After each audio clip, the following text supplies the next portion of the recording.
Now, Narc made some very definitive statements that are inaccurate and false. And I would be well within my rights to act upon that in a very legal manner. Oh, go f yourself. No, you could not. He said it was all in his opinion. Isn't that in every single Narc video? Narc covers his own ass by saying this is just the opinion of one gamer that's high on copium, right? Like, this is like basically every... He expresses that this is his opinion in almost every single video. And you have a multi-million-dollar company threatening a lawsuit on a YouTuber. Holy shit.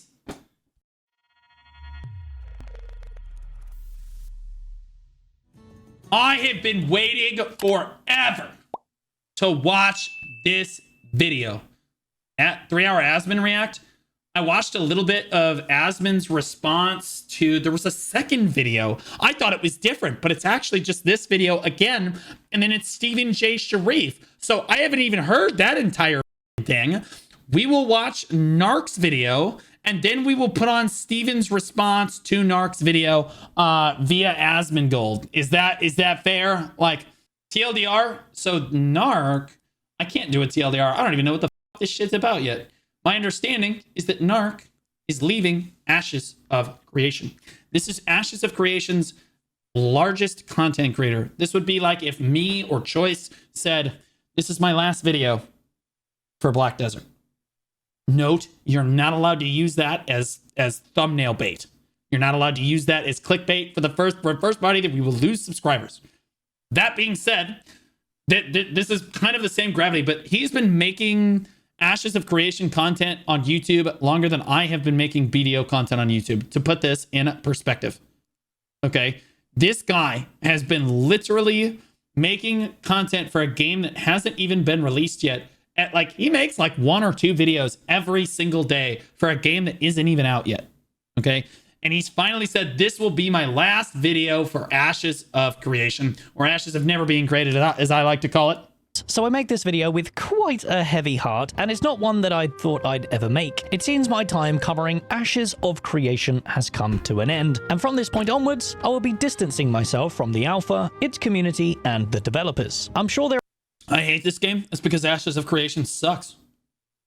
Look, I'm sorry, but here's the thing. The scope of the game that they're promising, it all sounds great, but when you're running around in the game that looks like this, bro, Throne of Liberty looks better than this. You know, BDO looks better than this in a lot of cases. Like, I don't understand, like, why... Like, the graphics, I think 5 years ago were state of the art. Now it kind of looks like crap. The systems aren't, like, flushed out or done at all. And I know the copium every time, it's an alpha. Yeah, I get it. But here's the thing. We've been 8 years in on... This is what it looks like in 8 years. And we have 1/2 or 1/3 of one biome done. There are 17 biomes promised in Ashes of Creation. 17. We have 1/3 of one done. Okay. It's not happening. So I'm going to be honest with you. My take on Ashes before he even speaks, and it's been the same consistently throughout. I think that Steven and the development team for Ashes, Stephen J. Sharif, who's the guy that develops and runs the project, I genuinely do not think that they were necessarily intentionally trying to scam people. But it is a scam. By definition, it is 100% a scam. In my opinion. Okay? It's literally like you're just stringing people's copium along and promising them the world, showing them these crazy trailers and like cool stuff and like promising, oh yeah, it's all going to be open world PvP and like, oh, there's going to be like fighting systems between guilds and then there's going to be these node systems going to be really cool and then the resident system's going to be cutting edge, and then they deliver on none of it. Basically, in like 8 years, we've gotten like basically 7 or 8 years, we've basically gotten almost no delivery on almost anything. On almost anything. And people are always going to say, oh no, it's an alpha, it's still in development. Well, at a certain point, you have to ask, well, where is all this stuff that you promised, right? You guys, you understand that people spent over $250 to play this. what you are looking at on your screen right now, do you guys feel that this is $250? Would you play this for $250? No. No, you wouldn't. And if you would, it's because you're already in for like 500 and you're like, what's another 250? Send it, right? This does not look like it's going to be a solid game in the next 10 years. It's just the truth. All right, it's just the truth. And y'all need to stop, like, and I know that the copium that Steven and his team are always going to say, that Steven and his team are always going to say is, well, we really want people who believe in the project to invest in the game, right? Well, what alpha access really is it's basically early access to the game. You get to play the game, right? You get to run around, play the game. That's basically how it was sold. They also offered exclusive skins and stuff, as far as I'm aware, for early access or for the alpha access. So like, no, there's way more to it than, oh, it's an alpha and you're just promoting a project. No, you're getting exclusive playtime on this. Like it, yeah, and you pay to test their bugs. Yeah, you're testing all their bugs too. Anyway, that's my take on it. It's absolutely 100% a scam because how they sold it to the community, it's not even a question. You have a multi-millionaire basically just sapping money from literally everyone. Actually, it's just resubscribed for 5 months. I can't believe no one else will say it. There are many, many questions as to why I'm doing this, so today I'm going to explain why and set expectations for this channel's future. Now, this all started about a year ago, when Intrepid Studios announced that they would be stopping their 250 packs. I don't know. Part of what bothers me about this is Steven always does like these webcam streams from his multi-million-dollar estate mansion. Guys, the game is going super well. We just need another $600 from each and every one of you for the alpha. We're going to be great. Sales. And then he loves to talk about how much money he spent. I've invested so much money in this project. No. He takes your money and he invests it into the project. It's his money. It's your money. Then it becomes his money. And then he invests it back into the project. Yeah. Yeah, this is your money. This is my money. This is our money. Temporarily in order to generate a huge amount of FOMO, or fear of missing out, as they continue to show live streams of the games. So, oh yeah, leading up to the alpha, man, they had me thinking about getting it as a content creator.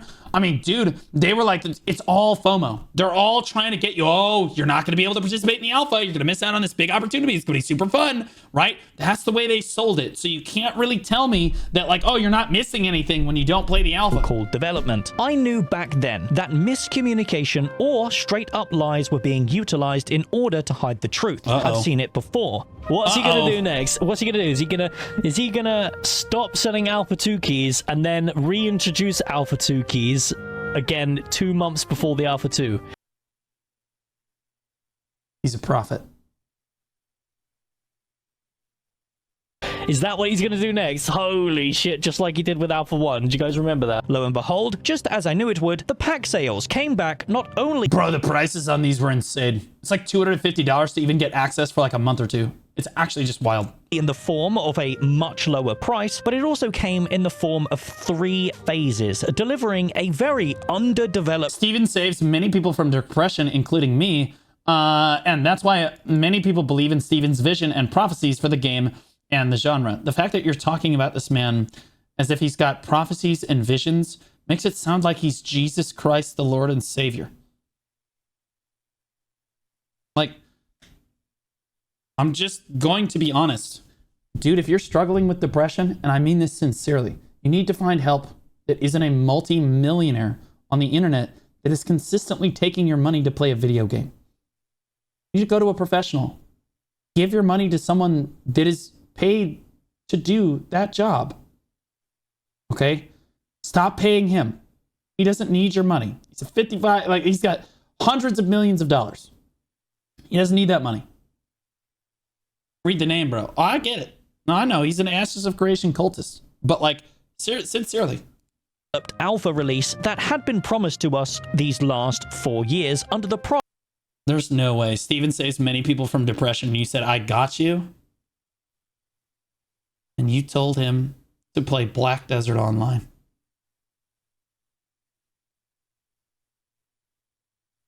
That's crazy.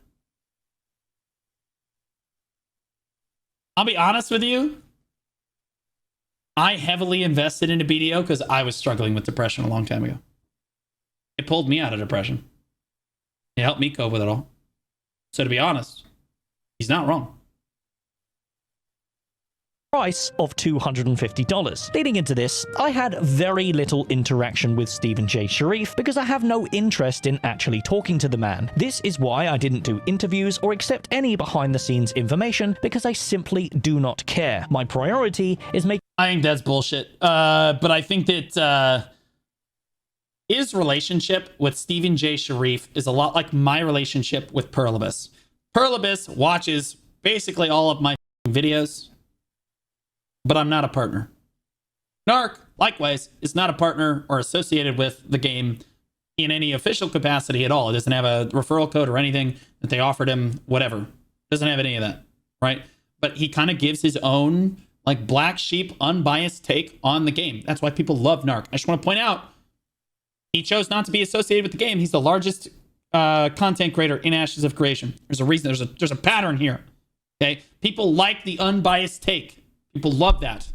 Making entertaining videos for you, and I didn't feel like doing an interview or having information really helped me in that regard. I loved seeing the game be developed from a Croy, if you've got it, just send it to me. normal person's point of view, and I take pride in the fact that I am just a normal guy looking in on this game's development. I think it gives a very relatable and unique perspective that no other content creator really has.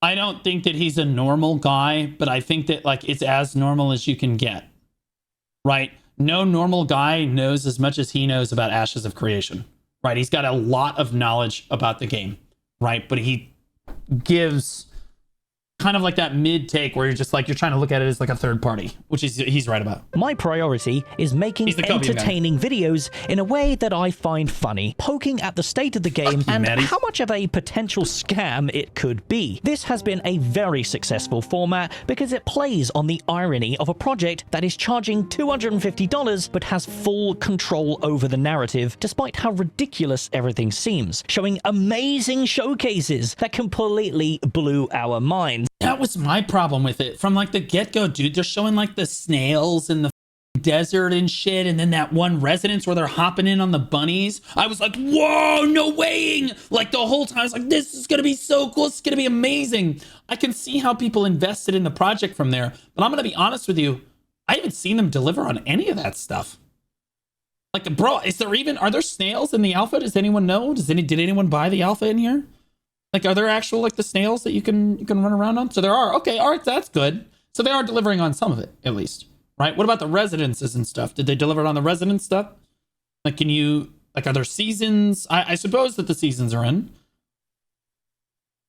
I did, it's trash. That's just a rare drop. Okay, so this stuff is in the game. Okay, that's good.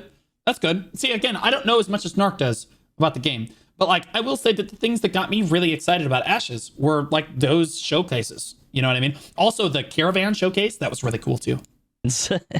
More on this later. This is YouTube. I work for myself. I am in no way paid or obligated to praise the game disingenuously. Again, come on, man. You're getting paid. Come on, man. You're definitely getting paid. Stop. Ashes of Creation offers a referral program, and in my opinion, by using the referral program, it kind of invalidates your opinions of the game and systems due to the real money incentive that is offered through this scheme. Be it a pyramid, Ponzi, or multi-level marketing scheme, it doesn't matter. What matters is that the content creators using it are receiving real-life benefits by utilizing it. Okay, so the way he's framing this is kind of disingenuous. And again, I'm just trying to look at this as a third party. This is kind of like looking at the BDO content creator program and just objectively saying, okay, yeah, all of them are being paid to say one thing and then saying that, you know, they're not allowed to say bad things about the game because they would lose money, right? And up until I would say the time that I got removed for the partner program, that was actually not the case. You could talk shit on the company all the time and they wouldn't really bother you. It wasn't until I and a few other people got removed from the program and they flipped their CEO and a bunch of things changed. This kind of a referral program isn't really bad unless they literally won't let you be in the program unless you only say good things about the company. If they allow you to say whatever you want about the company, I think the referral program is fine. And being in the referral program does not hurt your opinion about the game.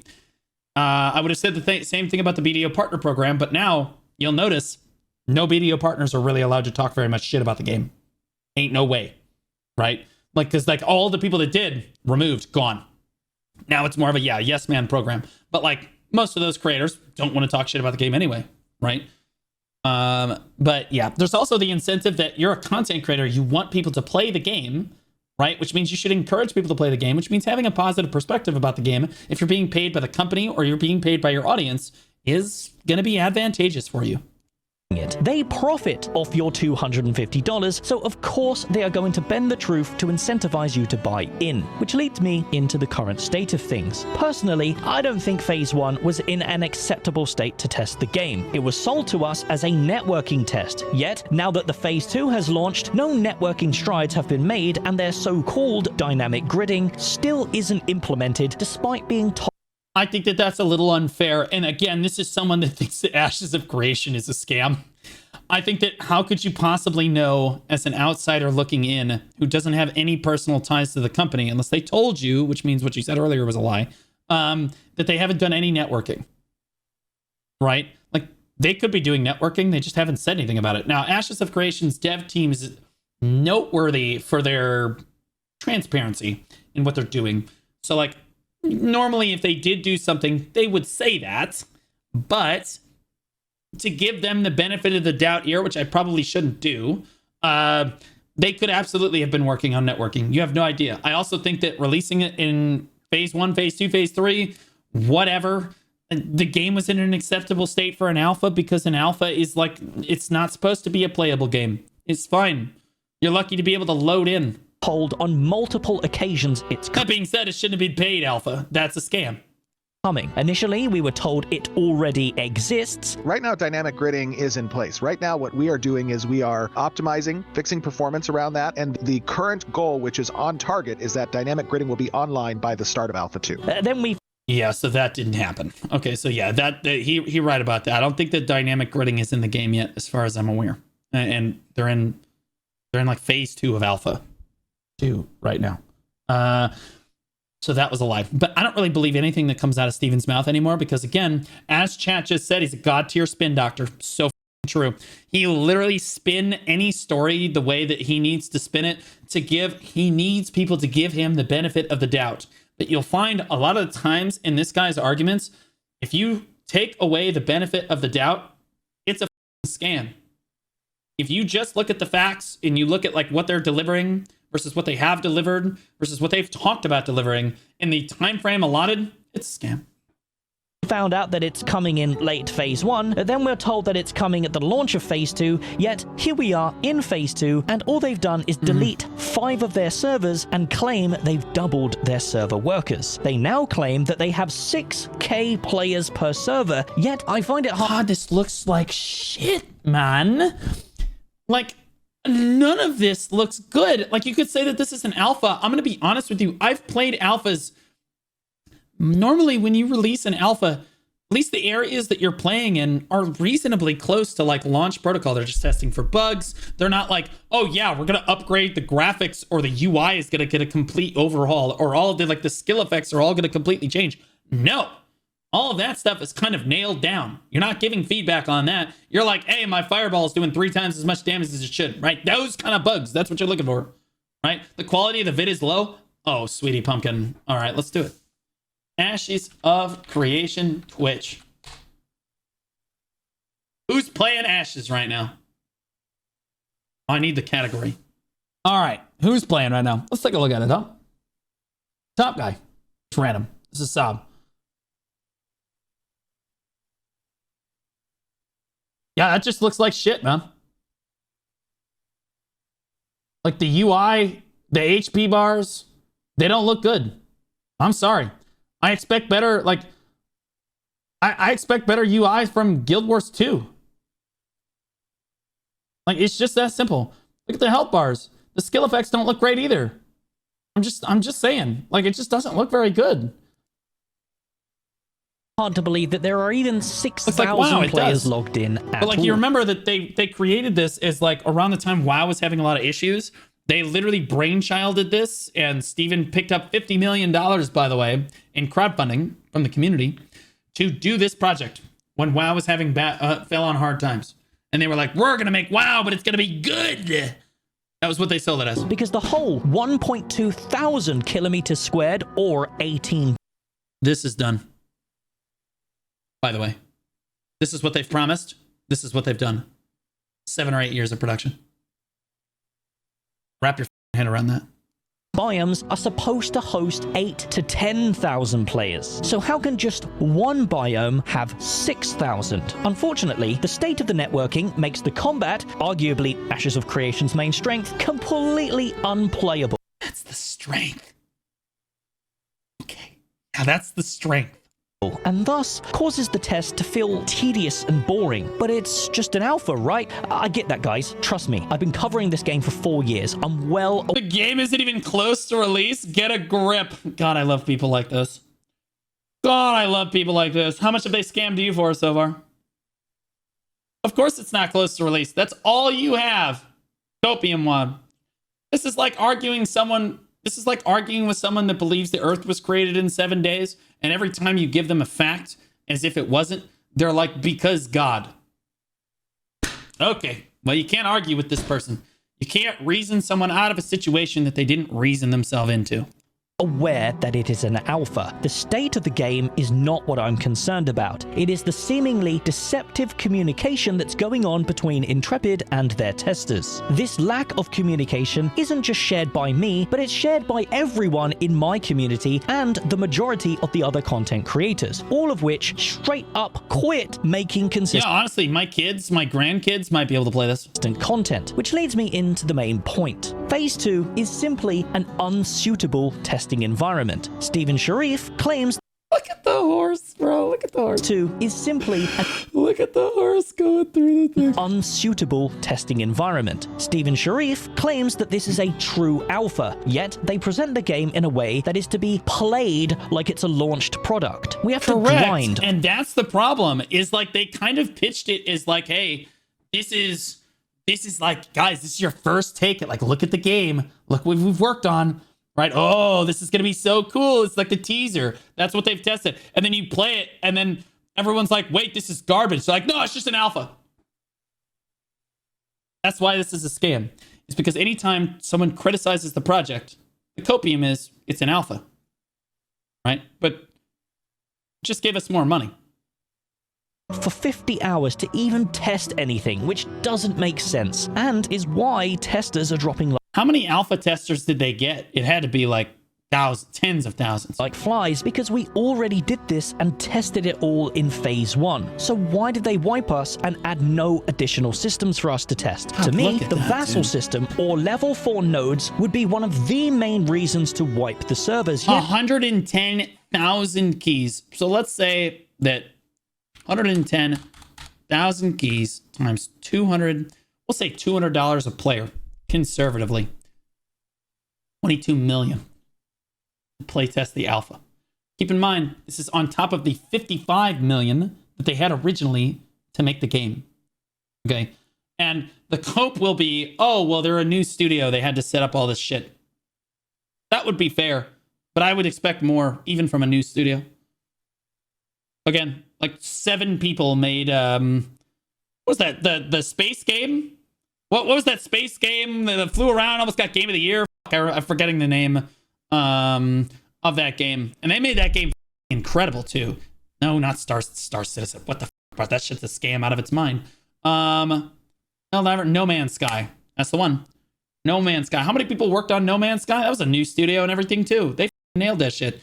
Did they it up at the start? Sure, but they admitted it, got down to business, and fixed it, bro. It's that game is crazy. Yet, the vassal system or level 4 nodes weren't even introduced this phase. And now, they even claim At least Star Citizen delivered on a lot of those promises and continues to work, right? that they're not going to wipe at all. They are instead... And I would admit that I think Ashes is probably going to do the same thing in 10 years. You're still going to be playing something that looks like this in 10 years. going to introduce new servers. So what's going to happen to those old servers? They claimed prior to Phase 2's launch that at the launch of this phase, the desert was going to receive an expansion. I am just going to be talking about what's going to land on December 20th. We're going to go through what systems are going to land come December 20th. Let's talk a little bit about what we have coming up for December 20th, right? The desert as well. The desert is probably going to receive a little bit more love than the tropics will, given that its assets are obviously a bit more developed than the tropics location. This prompted people to finally... Because there are very few assets for... Well, let's be honest. There could be a lot of assets for a desert. Depends on how you design it. But looking at what they just designed, nah, there's not much going on there. Expect some remnants of the desert showcase that was shown in 2022. Yeah, look how cool that snail look, bro. I remember seeing this shit. This looks so good. What we received was this, an empty wasteland that could be generated in Unreal Engine 5 in seconds. What? There's no way that's the desert, bro. What he showed before, there's just no way, bro. This has got to be it, bro. That's crazy. This is a little bit closer to what I would see from a desert. But Blue, there's a river. There are rivers in deserts, okay? Now, this is like the dunes area of that desert. That's cooked. The Winstead and Miraleth nodes Valencia being copy-pasted onto... Holy shit, there's like one... Oh my god. Like a one thing. Them slightly rotated. The state of the desert has obviously sent a lot of people into a confused frenzy, with Reddit posts popping up expressing this concern. This isn't just isolated to me, guys. This is what everyone in the community feels. However, these posts are now being locked by Steven Sharif himself, and people are being banned by Steven Sharif himself. Wait. What? Is the Ashes of Creation subreddit, is that run by Steven?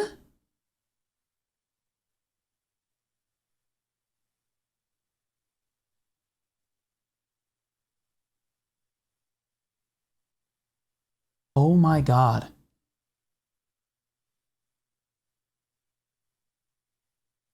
Oh. Guys, this would be like if Pearl Abyss ran the Black Desert Online subreddit. And I can't emphasize how much I hate the moderators for our Black Desert Online subreddit and how neckbeardedly shitty those people are. This is somehow worse. Okay? Because what they can do now is they can control the narrative. All right?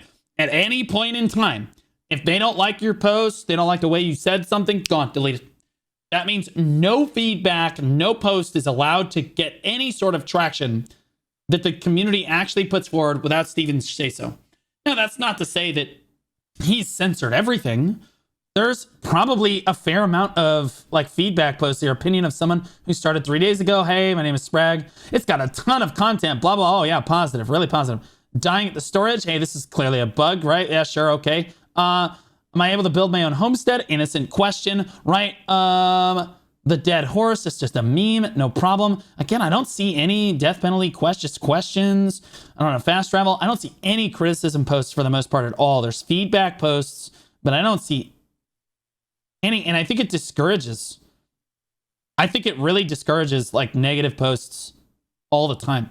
Say what you will about our subreddit for Black Desert. There's a Black Desert official. That's the one that me and like the community run. That is actually better, but like doesn't have as many people on it because I just started it like, I don't know, like a year ago. And then there's the r/like Black Desert Online, which is the one that most people use and most people are affiliated with.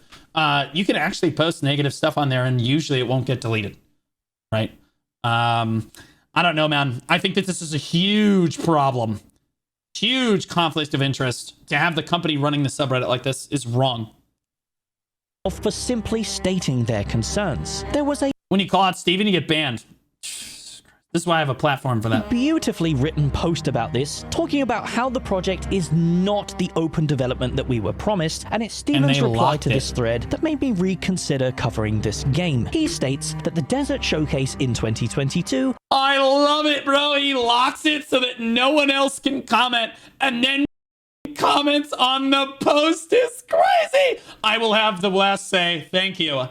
There will be no further questions. Thank you so much. was not real, and in fact, just a showcase using assets that That's not exist, okay. and actually, it's pretty normal for developers to do this. This is simply not true, because developers that do this receive a lot of negative backlash, selling promises and pre-orders on a showcase that doesn't accurately represent the game. But in this case, it's not even a downscale of what was shown, it's just a straight-up lie. Yeah, you In buddy. Thanks so much, man. 2022, when the desert showcase was being shown, they Thank you, made thank you. it Almost at a year and a half. absolutely clear that this was the current state of the desert. Yeah, I want to be clear that when I watched this trailer, was it in 2022? I don't even know when it was. It was a while ago, multiple years ago. When I watched this trailer, I thought that they were basically done with the desert. Like, look, it looks like what, bro? It looks almost finished. Like, I want to be really clear. BDO does this too. BDO, say what you will about Pluribus, they don't show trailers of gameplay or of like the cinematic footage of an area unless they're like almost close to done with development. That's why at this most recent Calpheon Ball, we heard a lot of talk about the next expansion. We only saw screenshots. That's how you know it's not close to being done yet. We're going to get it at the end of the year. Okay? Because they're not selling you a lie. Ashes of Creation showed you this 2 years ago. This isn't Pluribus showed you this thing and you didn't get it till 10 months later. Or like even a year later. No. This is almost 2.5 years later. And none of this is available, right? Biome, boasting about their innovative... They're selling possibilities, correct. And do you know what we call that? Scamming people. Okay, that's scamming people. When you sell people on the pretense, right? You're preying on the good nature. I think that what Steven basically realized is no gaming community in the world has more copium than the MMO community. It's the truth. We're copers, all right? We're copers, and he's preying on that super hard, right? Because he can promise the world and then take as long as he wants to deliver on that and ask for as much money as he wants to get to that goal and take his damn good time doing it too. Because all along the way, if anyone gives him any criticism, it's just an alpha. It's their first time making a game. It's the same excuses. You could get excuse bingo every single time. At a certain point, you just have to draw the line and say, I'm not giving this project any more money because I don't want to give unfinished games my money. And that's the brutal truth, guys. Stop giving games that aren't finished your money. Right? Path of Exile 2 releases its early access. There was so much content in early access and the game's almost done. Right? And you're confident that they will deliver in the next few months for that game. Ashes, you're giving them way more money. And you're not confident that they're going to deliver for the next 8 years. Tools to help them develop the world fast. Like, it's not the people that have like millions of dollars and are like thousands of dollars to play around with in their spare. You know, the extra people, oh, I just want to help the project. Those aren't the people that really upset me. It's the people like us. We don't have a bunch of extra money. Right? And like maybe you invested into this project, you gave like every extra cent that you could this month to try to help this project, and it's a complete scam.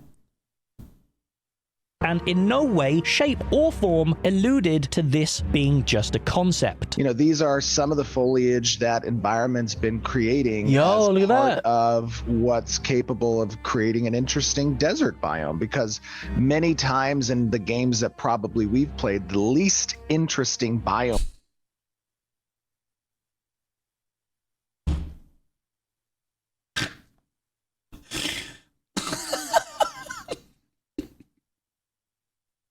The best part is his face. The best type 10 times in the games that probably we've played, the least interesting biome type tends to be a desert. And it's been always fun as oh my god, it's so good. I think the funniest thing is that people that are not biologists don't understand how cool deserts actually are, right? The desert, people don't even understand what biomes are. People are just mad. Guys, when you talk about biomes versus ecosystems, the difference is large-scale weather patterns. Yes, weather patterns. In other words, is the weather pattern in this area different than the weather pattern in that area? Okay? So in a desert, it's a different biome than a tundra, right? Tundra and a desert could have two very different rainfall amounts per year, right? Like, big difference, all right? the desert, although it's devoid of a lot of life because there's not a lot of rainfall, actually has a lot going on in it if you explore. And there's a lot you can do under the desert and then with the different rocks and stuff, how the organisms actually interact with each other because the sun is so oppressive in a desert environment can make for some really interesting organisms and a lot of cool evolutions if you think about it from a fantasy perspective. This is why when you play a game like Monster Hunter World, for example, and hopefully Wilds in the near future, you're going to see some crazy cool stuff. They do the desert better than anyone. They understand how to make a very interesting desert out of what normally people look at as a kind of a barren landscape, right?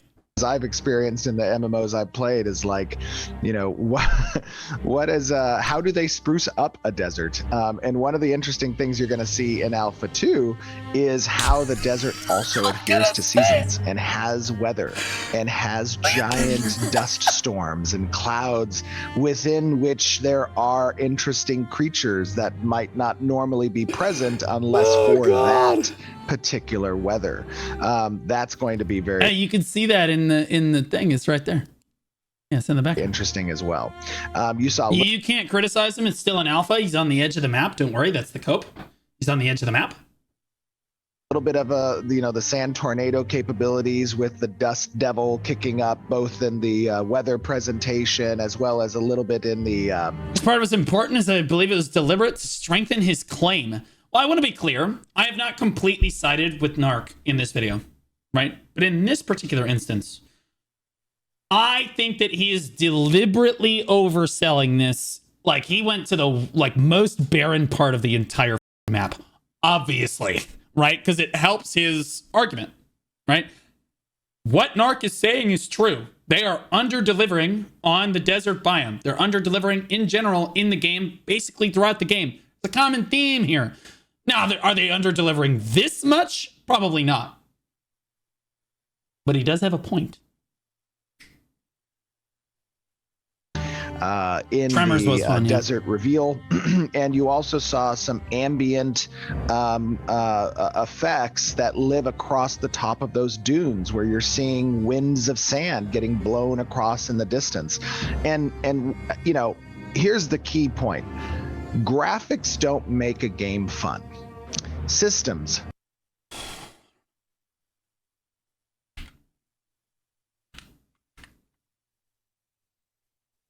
I don't know, man. Because, that's endless hours of entertainment right there. It depends on what you define necessarily as fun.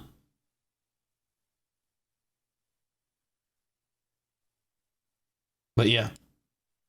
Make games fun, but graphics make those systems far more enjoyable. This, in fact, extends to 100% all true. showcases in the last 4 years, and everything Majora's Mask.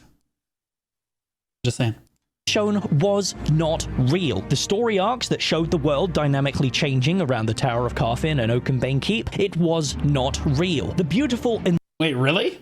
That's not in the game? environment and weather that was shown during the seasonal and commission showcases were not real. The amazing Freehold showcase that showed the farm animals, housing, and crops were... That was the coolest one for me. Is this not in the game? What? That's not in the game? This right here. It is in the game? Okay, so he's lying. He's capping right now. He's capping. This is one of the coolest. I think that Ashes has... Again, this is Cope. But what they've said about Ashes in terms of its life skilling and those systems, best in genre. Lil Jimly Right. just resubscribed for 20 Even if months. it comes out in He 10 doesn't years. know CAC. Even if it comes out in 10 years, could still be best in genre. Because the way they've explained the life skilling and how they want it to work, oh my God, it's so fascinatingly cool. Really, really cool. I just loved it. That's what captivated me about it. I was like, ooh, fun. not real. It was Partially implemented, okay. all just a concept with a $250 price tag on it, with the promise that eventually these things will make it into the game. Holy Maybe. moly. How many of you chose to support the project based on the expectation that the showcases were what they had at the time you pledged, not I chose not to support the project, even though I was super excited about it, because it was not finished, and I don't believe anything until it's finished nowadays. Because Chronicles of Valeria and everything else ruined it.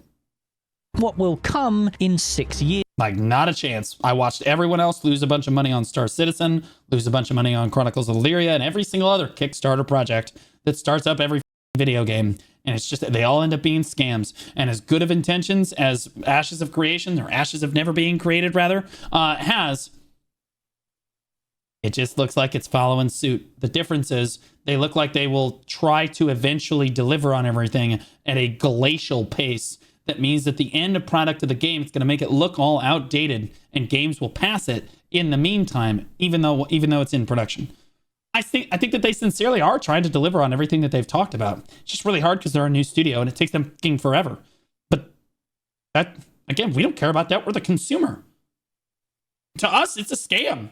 If you don't deliver it before I'm dead, or before I've basically moved the on with my life, you've scammed us. Like, years from now, you cannot act like the League MMO is shelved for now. That's not what I heard. I heard it's back in full development. Chronicles of Valeria and not expect backlash from this. But the main thing that is causing me to step away isn't the state of the game. The main thing is that whenever stuff like this is brought up by me or any community member, the narrative is that it's just an alpha, and therefore every time it's like excuse bingo. By the way, the character model's crap. It's okay.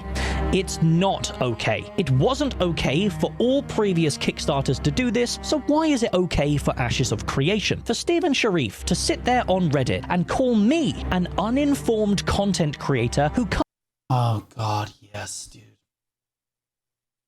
Oh man. Man, Narc gets to farm Steven. Every time Steven opens his mouth, Steven's like Donald Trump. He opens his mouth and then you can just farm him, okay? I never get to do that because Jae Kim is quiet as a church mouse. But I guarantee you, Jay would tell me the same fucking thing. If you asked Pearl Abyss, they'd say I was an uninformed content creator.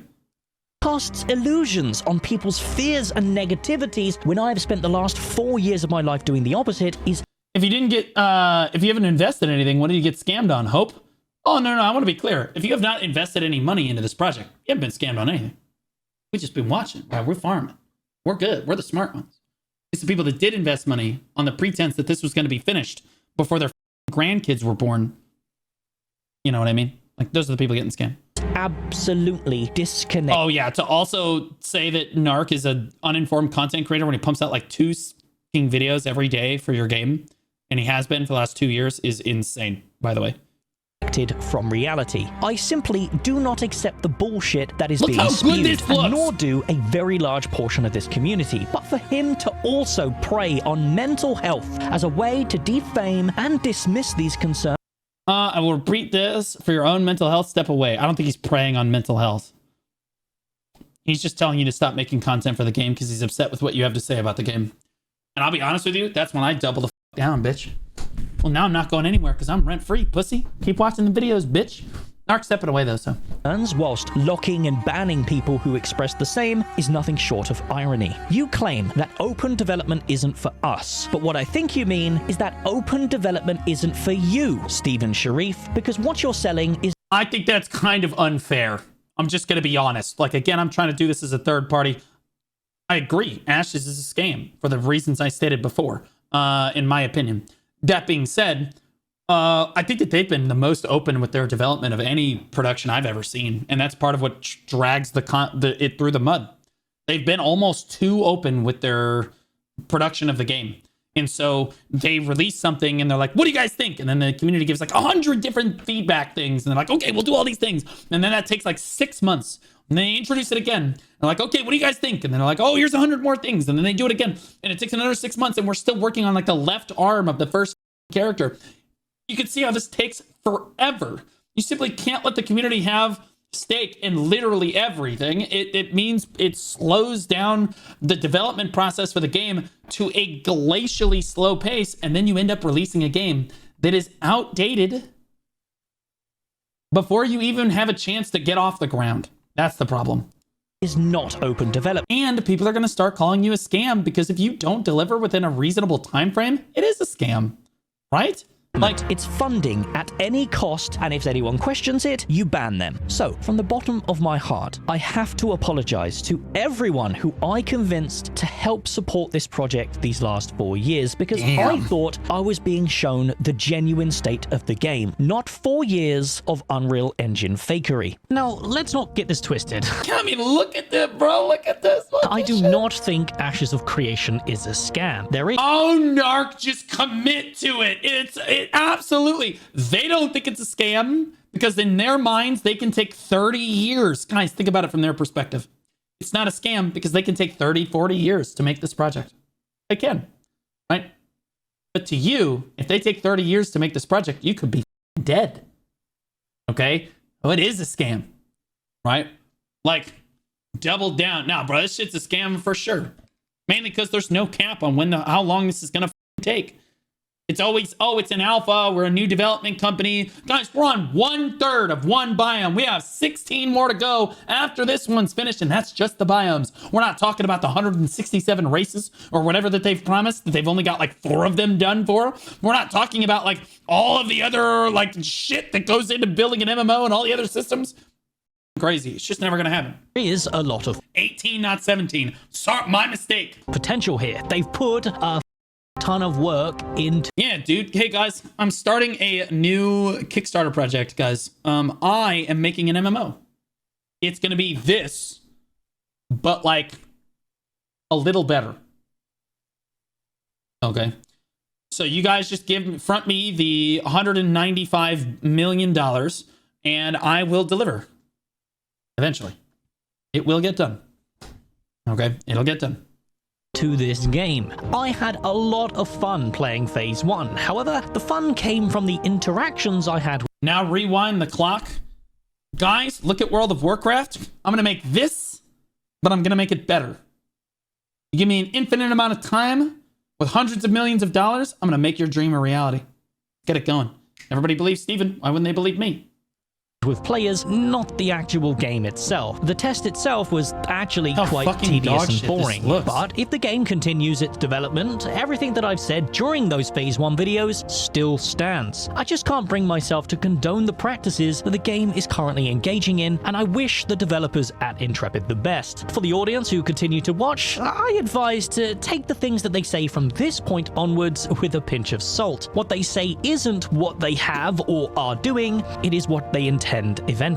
The rest of us understood that initially. Now, to conclude the video, I just want to say that I'm obviously not going to stop making content, of course. I will continue, just not with Ashes of Creation. A lot of you have grown to genuinely enjoy my commentary and reliance on uploads, but I felt these last couple of years, Ashes of Creation has held me back. I didn't feel like my intros and comedic skits fit the format of Ashes anymore, so I'm going to give him credit. Good luck, man. As someone that's been branching out my content over the last like year and a half or so, or last year, I guess, 2024 was kind of like the first like branch out. It's hard, bro. Especially if you're going to cut ties with I didn't even cut ties with video. I certainly shit talked the out of it, but we got that feedback through. We did it because we loved it. Okay. At no point did I call BDO a scam. stopped them completely, only to bring them back a couple of months ago. You could have branched out without making that stupid video. Yeah, and I think that people that don't understand content creation are probably like, oh, he just did this for the views and he can keep making videos now, whatever. I think this does more damage than good, and Note would know too, if Note's still listening. You make a video, if I made a video like this about BDO, and I said that, yeah, I'm never going to play video again, blah, blah, blah. Would that one video get a lot of views? Sure, but I would lose massive amounts of support and subscribers, right? Same thing with Throne of Liberty. If I said I was never going to play Throne of Liberty again, I'd lose like it's just an L overall. These kinds of videos are extremely risky to make because like you're just going to go off on your own and like build a new base in a different game. It's tough. Watch him land in Black Desert. To the joy of the viewers. Sadly, this burst of confidence was once again stunted by Stephen Sharif, feeling... Can't wait to swallow your words after the Stephen interview. Gensu, welcome back for 4 months, man. I'm not swallowing anything. I felt like I've been very fair. I think that he deliberately overplayed like this part of the video. This is obviously like over the top, right? I mean, this This obviously over top. Yeah. Like, so Steven probably going to try to pick this apart, right?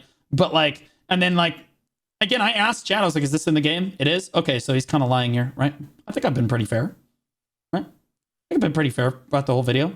Like, I have my opinions on Ashes. I stopped them completely, only to bring them back a couple of months ago to the joy of the viewers. Sadly, this burst of confidence was once again stunted by Steven Sharif feeling offended by my light-hearted jokes towards his game. Oh yeah, see again, Steven like comments on his YouTube videos, and we covered this before. Literally insane to say something like this to your own content creators. So I slumped back into the boring format of trying to cover the news. Well, no longer am I going to be restrained by Ashes of Creation. I will continue to make videos, and if you watched exclusively for Ashes, then... Homie, you need help. Homie, you're walking around with Stephen J. Sharif on your dick. You need help, bro. Maybe Steven's right, you know what I mean? I will continue to make videos, and if you watched exclusively for Ashes, then my advice to you is thusly: forget about the game for about 2 years, and I would say it's going to be closer to 6 years. Casually check in on Twitch 6. Or YouTube to see if there has been any progress. But for now, in 6 years we might see a beta. Just put the game into the back of your mind, because there isn't going to be any significant progress for a while, and that's okay. I have a plan going forward in 2025, but one thing is for sure: I will no longer have my creativity held back trying to cater to a man who doesn't want to hear criticisms. I will extend my format beyond mmorpgs and start covering all sorts of games with the intros, jokes, and old format that you guys grew to love, because I only have one goal on YouTube, and that's to make entertaining videos that make people laugh. Now, obviously, hey, that's what I try to do. Changing the direction of the channel is going to be a long journey, and that means it's hard. I'll be streaming full-time throughout 2025 and upload... Fortunately for me, I still actually love BDO. He very clearly has fallen out of love with Ashes of Creation entirely, and I wish him absolutely the best in this journey. I'll support him as much as I can in whatever game he tries to land on, but it's really hard. It's hard. Cadence on this channel will slow. I will be uploading highly edited videos similar to my old format on the games that we play on stream. Is there something I'm missing here? You guys are all like, oh, wait till he sees it. So come join us over at twitch.tv/Nargaverse as we begin this new chapter. I cannot thank you enough for watching and supporting my videos throughout these last 4 years, and should you choose to stop watching for the time being, I hope to see you again in the future as I show up in your algorithm. I'll give it an upvote. We'll see. Okay, so there's apparently an Asmon Gold react to this. You see, I started watching, this is his react, I think, to the original video. And like I started watching it and I was like, I don't want to watch this yet because I wanted to watch it on stream so that I could get the raw effect there. This looks like, or no, this is the return. So this is why I didn't watch. This is the same video. Hey. Yeah, so I'm 18 seconds in. Is this the video or is this Steven's? I thought that there was a response somewhere. There's a 3 hour, there's a 3 hour video? Okay, hold on. Let me find it. What the? All right, hold up. If you think that I'm about to sit here for 3 hours and watch the, you would be right. I'm just kidding. Steven's response. So he talks with Steven. So he's taught Steven, conversation with Narc, conversation with Steven again. What the? All right, so what do I need to watch in here? Should I just go straight to Steven's response?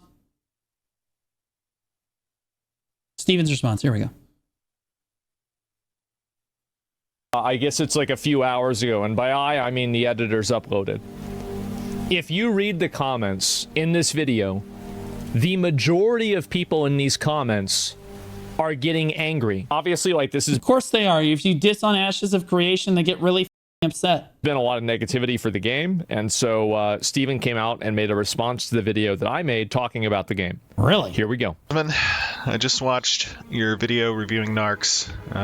Very unfortunate video about Ashes, and I wanted to take just a moment to go through a couple of the things that he says that I feel are really disingenuous and unfortunately paint a very negative light. He definitely was, like I said it a couple times in there, I was like, yeah, he's overselling this, or he undersold this, whatever, to help prove his point.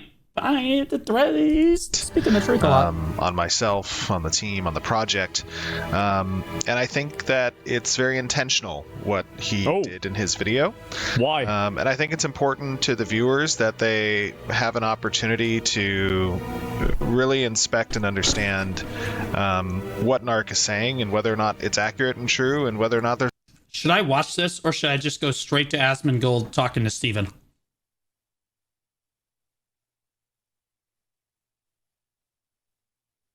All right, I'm skipping it. All right. Narc's conversation is less. We just heard Narc's half, right? It's just gonna be reinforcing his half. Mike is. Hello. Yeah. Hey, how you doing? Not bad. Good. How you doing, brother? The Narc one is funny. Oh my god, but it's like an hour. No. Chilling, man. Just looking at all this stuff going on with the game. Obviously, it's been probably, I'm sure, a pretty interesting week or so for you. And oh my goodness. Yeah, a lot of people, a lot of opinions, a lot of videos, and a lot of reactions. And so, obviously, I think that you probably saw a lot of like kind of what I discussed with Narc about things, and what like kind of the frustrations in the community are about just different aspects of the game, and kind of like what's your take on it? I watch a lot of Asmon Gold. Okay, that should come as no surprise to literally anyone, but I want to be very clear. The reason I like Asmon Gold is because he typically gives a really even take. He asks for evidence, he asks for facts, he asks for proof every time. He tries to give the fairest take that he can. It's not always the best take, but he tries to be fair about it. That's what I like. Like, how do you feel like people have been responding? Well, I think the first thing that's really wrong. He's clearly biased towards Steven. Well, I haven't seen this video yet, so give me some credit. But I'm just saying this is why I watched this. Important is, I get a lot of comments from people that say I really shouldn't be responding. I'm the head of the company. I'm the, head of the project. Like, let this be a news cycle and go away after. He shouldn't have responded to this at all. He's an idiot for responding to it at all, in my opinion. For 3 days, but I just want to give context into why I engage, why I respond, even if it means that it gives life to the negativity or the claims that are not true beyond the news cycle that might have occurred with just that single video. And it's because we care very much about what we're doing, and I didn't start this company to be another development team or publisher that doesn't respond and doesn't engage with the community. So I just want to get that out of the way first. Correct. You started it so that you could constantly engage with the community and then give no progress on your actual development of the game, so that you never had to deliver on any of the assets that you promised for years. Correct. Perfect so far. First. Sure. My primary problem, and I tried to put this in the response, is that, look, it's fair to talk about communication. It's fair to talk about, things that... I will say again, I said this in Narc's video. I'm going to hold strong here. I think their communication with Ashes is it's best in genre, I think. Except for maybe Throne and Liberty. I've never seen developers communicate so clearly and so consistently with their audience. Well, maybe not clearly, but consistently, yes. Very open development, in my opinion. That we could have said differently or done differently, but the key takeaway... True. Path of Exile. Different genre, though. I said best in genre. In MMOs. Path of Exile, though. Definitely better. For sure. And the problem that I had with the video that was portrayed was the definitive statements that what we've shown in our development updates are not real, and that is absolutely not true. And Narc has zero basis whatsoever to make that statement. And I think the biggest takeaway for anybody that's... Asmon, tell him to show the proof. Here we go. Asmon gonna eat him. why even respond to the criticism? Just prove them wrong and show content. You respond, exactly. That's what I'm saying, bro. Okay, so we're gonna show the receipts then. Let's see the receipts. Watching the video as you had, right, is to look at him showcasing a section of the world that was at the edge of the map, that is in the dunes area, that is incomplete. So is this part at the edge of the map or not? Which part? The part where Narc showed? Yeah. Absolutely. It's 100% at the bottom of the map. So why did he say it wasn't at the... Everybody's spamming. It's not. I'm going to be honest with you. I don't really feel like that matters too much. I think that I already knew going into it as a viewer, he's trying to oversell. Of course he's going to walk to the edge of the map or some barren ass wasteland and make them look like clowns. I already felt like that was going to happen, right? But like the point that Narc was trying to make is that they under-deliver on everything, right? Maybe not this hard, right? This is a bit of a stretch, but like they basically under-delivered on almost everything that they've tried to promise, and like it's a little miserable. The edge of the map. I have no idea. I can log into the game right now with you. If you still have the game downloaded. It's literally a barrier. Well, again, if it's the edge of the map, sure. But also, he spins. He does a 380. Right? He does 380. He does a 360-degree spin. So, like, you see, it's basically barren for everywhere around him. So, like, clearly it's not developed super well. And, like, they implied in that showcase, I mean, I could pull it up, from multiple years ago, that like the desert had all of this crazy shit going on in it, and there was like all this crazy stuff that they were working on, only to get like this is the other half of this is what we've been working on. You know what I mean? I can see Narc's point. Did he overset? Absolutely, he's overselling the out of this to prove his point. It's not even a question. Why are people even upset about that? Like, but I can port you to the area in the game, Xbox and we can run around up. together and look at the desert. I think I might have to update it. There's probably a few updates. Yeah. But you can start updating it, and we can go. Yeah, no, for sure. You know, the point that's important is that the video that Narc made has 130,000 views right now. It does. And what he made definitively as a statement in that video was that the desert that we showcased 2 years ago is not in the game. Mm-hmm. I logged into the game and made a video as a response to you that showed all of those assets, all of that terrain, all of that, the cliff sides, the beetle bugs, the scorpions, everything that we showed in the video, even the wisp whelk map. That's why I asked. I was like, is this in the game? Chat's like, yeah. I'm like, okay. Is this in the game? Yeah. Okay. Right. All of that is in the game. So definitive. Sure. Those particular assets, right? That's why I checked with chat when he did it. But there's a lot of stuff that isn't in the game, and that's the point. That was a false statement, right? And I think the key takeaway is why would Narc want to give the impression? He said, I made a video previously. Right? He said that he made a video previously that had 10-15,000 views, but the takeaway is that wasn't the video that had 130,000 views, and it's not the video that got megaphoned into 500,000 views. Mm-hmm. And when people walk away from that video, they look at the showcase that he looked at, and then he would switch screens back to the empty dunes.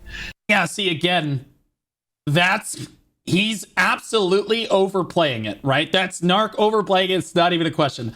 It was funny. It was really solid content, and it did have a thread of truth in there. They have not delivered on everything that they talked about. And they didn't see any part of the desert that was in the video, in his video. So they walk away thinking, wait a minute, why did you show this? This isn't real. But that's not true.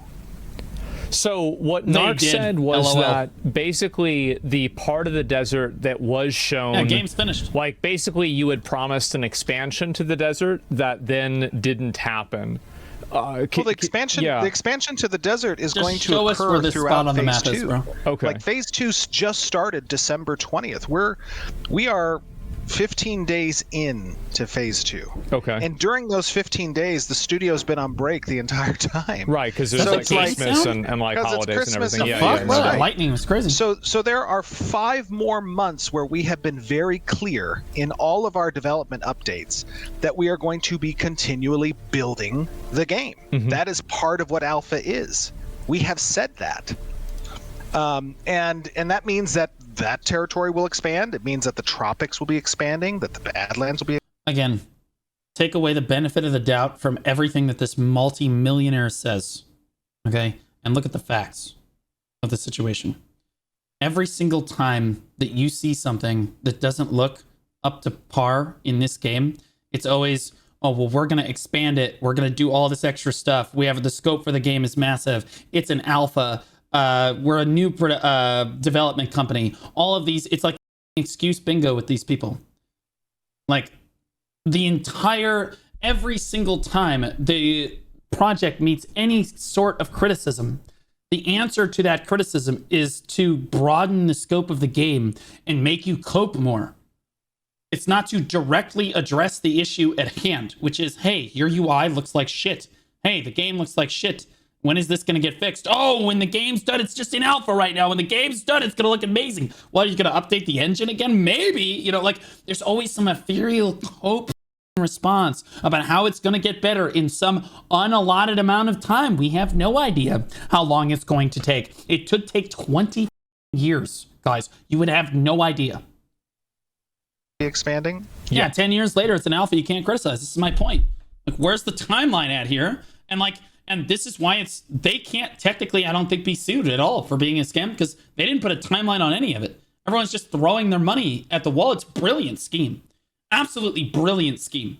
Because like legally, they don't necessarily, they just have to eventually deliver a finished product of a game, and then they can't be sued, right? Like eventually, or show that they're working on it, right? And like no one can really sue them because they have open developments, right? And they can go as slowly as they want. It doesn't matter. They can keep people on the payroll for the next 15 years. These people have cushy jobs where all they got to do is come in and design a snail today. It's going to be fine. Easy peasy. Yeah. Like all of those spaces. You must be talking about Star Citizen. No, but funny you should mention that. Continue to expand as part of the game's continued development. But what's more important is, and I think that this is a key takeaway, is the way that development works is, as you said, there are branches that exist beneath production. And to be clear, production is the name of the branch that's exposed to the player base. So when a build gets completed and when it gets promoted, it has to go through different steps. Give me 1 second. I'm having like effing on my stream. It's like messed up. Give me 1 minute. I think it's like patching the game. Well, I'm waiting for Asmon to start asking for receipts, bro. It's possible. Yeah. We might be eating your bandwidth. Yeah, exactly. Let me go back and double check. It is Star Citizen's business plan. I can't believe people are going for it. Guys, are we good now? Do you know if there's a way to throttle the bandwidth that the launcher uses to download? There it is. Might have to do it at the application level. Okay. All right. It's an alpha, guys. It's fine. Yeah, it's because I was downloading the game. That's the reason. It was. Yeah, when I download games, it oftentimes destroys my stream. It was like pretty fast. I think I might. Nope. Games that don't work properly do, though. I'd have to just do that for tomorrow because it'll probably cause other issues. Yeah, they're probably. I don't know when the last time was that you updated, but it probably. It was probably back in phase 1, so there might be some substantial updates. Oh, you got download versus upload. I think that's what would make sense. Okay. Well, anyway, you can continue. Like so what about I was saying, the desert. Show us. Yeah. What you were commenting about the way that development works is that there are branches that exist in our source control. Of course. And we use Perforce. I don't know what the that means. Other features, other areas, other assets are not implemented into the production environment. It's because they're not ready, as you mentioned. They don't connect to other systems. They may not be connecting to certain services. They may not be, QA'd not to cause server crashes. There's a whole bunch of reasons why those things might not exist. He used the freeholds as another example. In the freehold showcase, we showcased all the assets that we've developed. He just says a bunch of software dev buzzwords. I can't confirm that because I don't know anything about the development, which is why shit like that works on people like me. I have no idea. idea what he's talking about. We showcased all the interaction and harvesting that we had developed. We showcased the housing and the furniture and, the different mounts and the section of the Riverlands. All that stuff is real. But Mark... The fact is that Narc did mess up, yes, but why are people getting so critical over a small content creator when there's a company selling $250 keys for an alpha? Well, here's the thing. Narc deliberately, I think, oversold his point, right? His point was that their entire thing is to promise all this development and how cool the game could look and like what is currently going on with the game. And Steven is going to say for all of that, either one, it already is in the game and it's dog shit, or it's for some one reason or another, not as great as we were led to believe is kind of Narc's argument. Or two, Steven is just going to say, well, we're still working on it. It's still in development, right? And he can just say that for everything. That's the problem here. Again, this is like trying to argue with someone about religion, right? Or how the earth was created. If they believe the earth was created in 7 days, eventually you're just going to reach a point where like you could throw as much facts as you want at them. They're just going to say, because God. Just how it works. All right? You can't reason with them, right? But Narc definitively stated in his video that this is quote unquote fakery. Which is a complete slanderous and liable statement to make. Whoa. And he has no founding or expertise to make that type of a statement. Which is, he also said that, hey, I'm just a normal guy.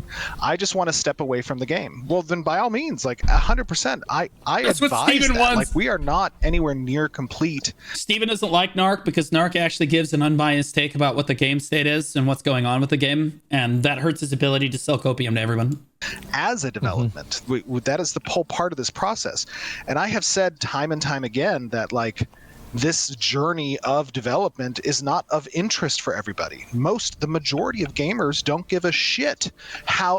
but that's not how you sold it to us, though. As like me, the viewer, when I watched those showcases, I don't know, man. It was sold as it looked like a much more finished product than what was being given an alpha to. A game gets made, they just want to play the game.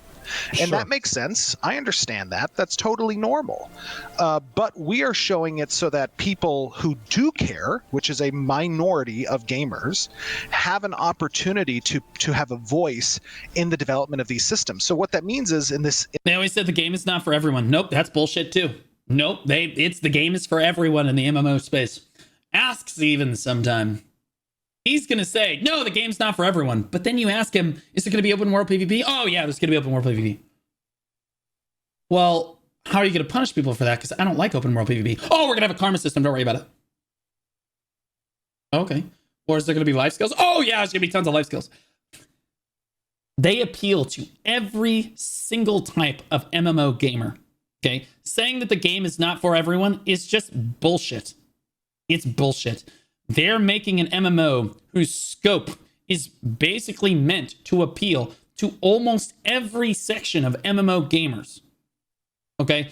Again, this was meant to basically mimic World of Warcraft, which is like the staple MMO, right? But also include elements that people have been asking for on WoW for years.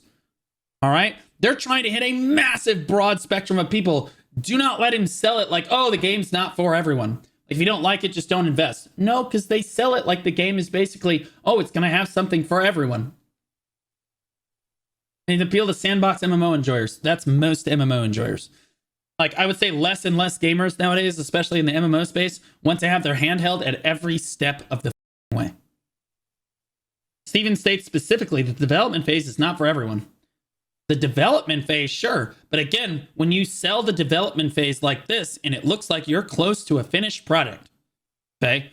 And it looks like you're close to some sort of finished product on this, people will start throwing money at you, especially when you say, hey, this is going to be play testable in the next 2 weeks if you pay us $250. You see how cool this looks? You can play playing this in 2 weeks. Okay? Not really legit though, because it's not nearly at the quality that they're going to show in the showcases, right? The showcase basically shows everything at picture perfect. There's no bugs. There's no issues. Every system works as intended. They can sell a whole bunch of extra copium with it. Oh, and by the way, all of your data is going to get reset in the next few weeks anyway. Right? In this showcase you have here, the freehold... Bad Solinus, thanks for the prime sub, but I appreciate you. Yeah, the development is not for everyone. It's different than saying the game is not for everyone. No one gives a shit about development for the most part. The reason people care about Ashes of Creation development is because they are giga open about pushing that development on everyone, us the viewer. They're trying to get eyes on the project. They want everyone to see this and get excited about their development process. You can't say development's not for everyone and then push this development process in everyone's face as much as you can in the MMO space. Yeah, ask people in the MMO space if they know what Ashes of Creation is. Of course they do. Okay? And it's been in development. No, it's not for everybody. And most people don't care about development. But when you showcase stuff like this, it makes it look like you're a lot further along than you actually are. Example, we're showcasing how the freeholds have been I did the 2025 gear guide already, yeah. developed thus far. It's in the Does bottom. that mean that they can exist within the ecosystem of Alpha 2 because they're either not connected into our networking system, or we don't have the icons and the UI to interface with the deployment of the buildings yet, or we're still utilizing? That's why there's a $250 paywall for the alpha, so I don't know why people are crying about it. People are crying because you paid $250 to playtest garbage. Right? And to be clear, part of that is on the player. For sure. A good amount of that is on the player. But you can't ignore the fact that they've underdeveloped. That this game should... I think that if you rewind 8 years and you ask an Ashes of Creation investor, rewind 8 years, and you ask somebody to put down $1,000 on the game, you say, hey, in 8 years, where do you think this project is going to be? I think that their answer is probably going to be a little bit further than a third of one biome. Yeah. I think that they're going to be a little bit further along than like 7 of the 160 races. Okay. Like that's the problem here. Right? Drawing the line on where exactly the scam starts and the genuine game development ends, hard to do. And that is what Steven is counting on. The tax services and mail systems to facilitate that, the cargo, the construction of that. None of that stuff we showed in the showcase because it wasn't developed yet. But what we did showcase was the interactions with the harvestables, the ability to interact with the livestock. All of that stuff is real. And when you go the caravan system's in the game right now, right? Because that looked really cool to me. Into the game now, that was one of the things I was like, that looks cool. Freehold. You can own that freehold. You have specific permissions to that freehold. Yeah, it is. You Okay, can create root balls through the artisanship system. I'm not saying they don't deliver on anything, but when they do deliver on it, it's like, okay, well, that was crap. My understanding is that for Alpha 1, they basically just turned off open world PvP. For Alpha 2, I think they turned it off too when Asmon started getting harassed. When the moment that he logged in, he started getting harassed because for some reason they had PvP on in a starting zone. This is mentally ill. Like brain dead developers can understand why you don't want to be able to spawn in and be able to kill brand new players, you know? But like for some reason it was on and they just kept killing him, and Asmon just logged out and said, all right, I'm done with this. And they turned off PvP on the server. What are we doing? Like, and I just want to point out that if that's the reaction to people getting harassed with open world PvP, guys, you ain't getting open world PvP. They ain't gonna let you have open world PvP. They haven't planned for it. Okay, people that want open world PvP and that understand open world PvP have already understood, hey, open world PvP is disabled in the 1 through 15 or like the level 1 through 5 starting zone of the game. A. B. They don't just turn it off the moment that a content creator starts getting harassed. Okay, is it harassment? Absolutely. But like they find ways to develop a system that kind of discourages doing that and encourages more normal open world PvP competition for resources. And I think that the way that Steven handled that after the fact was actually pretty damn good as far as things go. I like the way he handled it. And plant those root balls, you can harvest those root balls, it goes into the economy. That is what we have shown. And the same is true for the desert. But my key takeaway is that as a viewer, if you're watching Narc's video, you walk away from that video under the assumption that those things don't exist because he definitively states they don't. That is true. That is true. And I said that in the video. I was like, wait, so this doesn't exist in the game? And chat was like, yeah, it does. And I want to be clear, chat's not a credible source either. I don't know. I didn't buy the alpha because I don't believe that the project is going to be seaworthy in the next 10 years. I'm not funding a project that's not going to be seaworthy for the next 10 years, and neither should you. And that's the whole point of this whole thing. Stop throwing money at projects this is the largest money sink of a project I've ever seen in my entire life.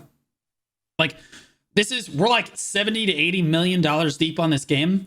I bet it takes at least another 150 million dollars to get this game across the finish line on the start date. Like, that's how crazy this is. But they do exist in the current alpha. And so to ask yourself the question... And so they're just going to keep milking you for money. That's the point here. It's like whether you agree with Narc or Steven is kind of irrelevant. Just stop paying them money and then none of this is a problem. What you believe is irrelevant. You haven't invested any money into the project. Why would he purposefully mislead the visuals of the desert? I don't think I'm going to play it on release. We're playing it on release. Because then the game's done. There's no more copium. Not showcasing the parts of the desert that do look like the video we showed, if not to influence the opinion of his more uninformed audience, which it's okay to be uninformed. Like I said, majority of people don't give a damn about what goes into making the sausage. I would not call Narc's viewers uninformed. Mainly because if they're watching a consistent amount of Narc's videos, they're pretty informed with how the game is going. Narc's pretty good about covering that kind of thing. And then there's they're probably covering other Ashes of Creation creators as well. There's probably not just Narc. I would say the people that watch Narc are pretty well informed overall, and they're smart enough to make their own decisions. Now, to Steven's credit, when he makes a video that reaches 140,000 viewers, yeah, he is going to reach people that are uninformed, 100%. We understand that. But we're not doing this for those people. We are doing this for the people that care to have a voice in the project. Yeah, okay. Yeah, no, I understand that. So with the freehold system and like the way that works, so the way that it looks like in the demo that you showed, like with the rabbit mount and everything, yeah, and like slaughtering the pig, like does it function that way? Like how much of that functionality is accessible right now in the beta at this very moment? Alpha. At this moment in time, with the freeholds, you can currently harvest resources. You can plant the resources, and there's the Lightfoot Leveret mount, which is the bunny mount that you saw, that you can acquire as well through hunting. Those things are currently in the game. And then what we're but the butchering and all that cool stuff is not in the game yet. Waiting on is the deployment system for the buildings. Harvesting looks so cool. Again, Ashes has, dude, they deliver on this in the next 5 years, man. It's going to be so cool. I just don't think it's going to happen, right? I think that the systems that they promised for the game, as someone that plays a lot of MMOs, man, dude, that sounds so cool, man. Oh, it sounds so good, right? Because their life skilling systems look amazing. And we're waiting on the cargo system that should be attached to the freehold that allows you to bring resources to the freehold's location and store them at the freehold in order to construct those blueprints. Yeah.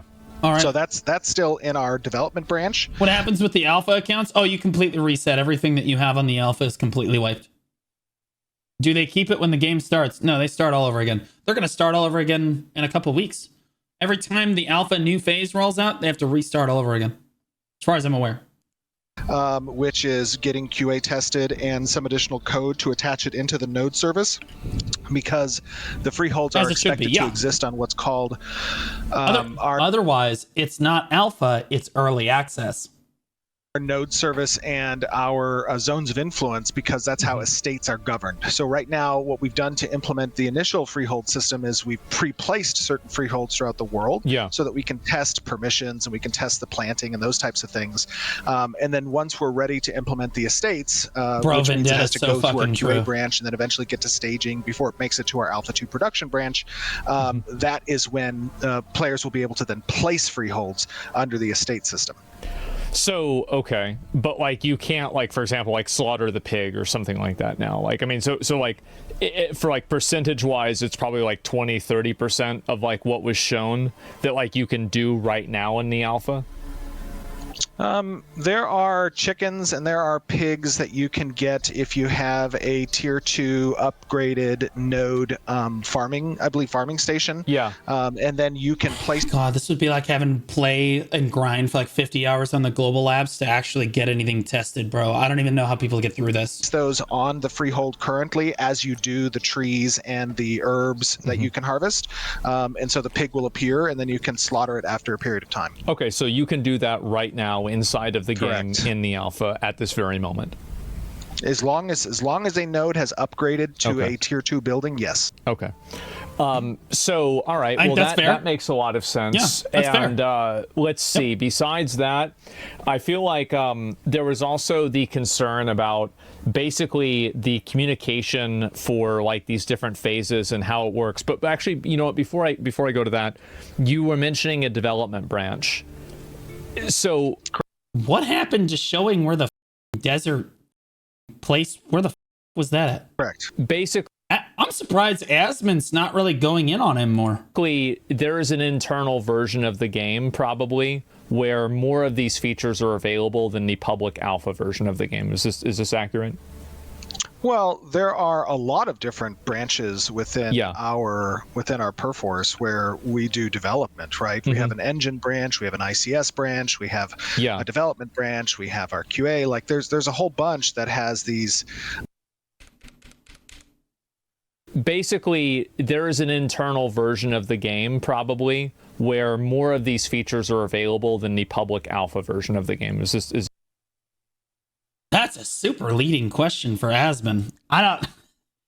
He's basically just lobbing him a softball. I don't ever see Asmon do that. Like he's just lobbing it as like a T-ball game, bro. Is this accurate? And he still couldn't answer it with a straight answer. Like, just say yes. Well, there are a lot of different branches within our Perforce where we do development, right? We have an engine branch, we have an ICS branch, we have a development branch, we have our QA. Like there's a whole bunch that has just say yes. That it's have obviously these features true. in different Even states. I don't even do They're not all development. necessarily interconnected. They don't necessarily connect into the network or the services yet. That work hasn't been completed or done, right? It's still they're all like modular different things. That's correct, right? Yeah. And so what happens is as those features get more complete, they get integrated, and that is where the integration layer exists, and then they get tested.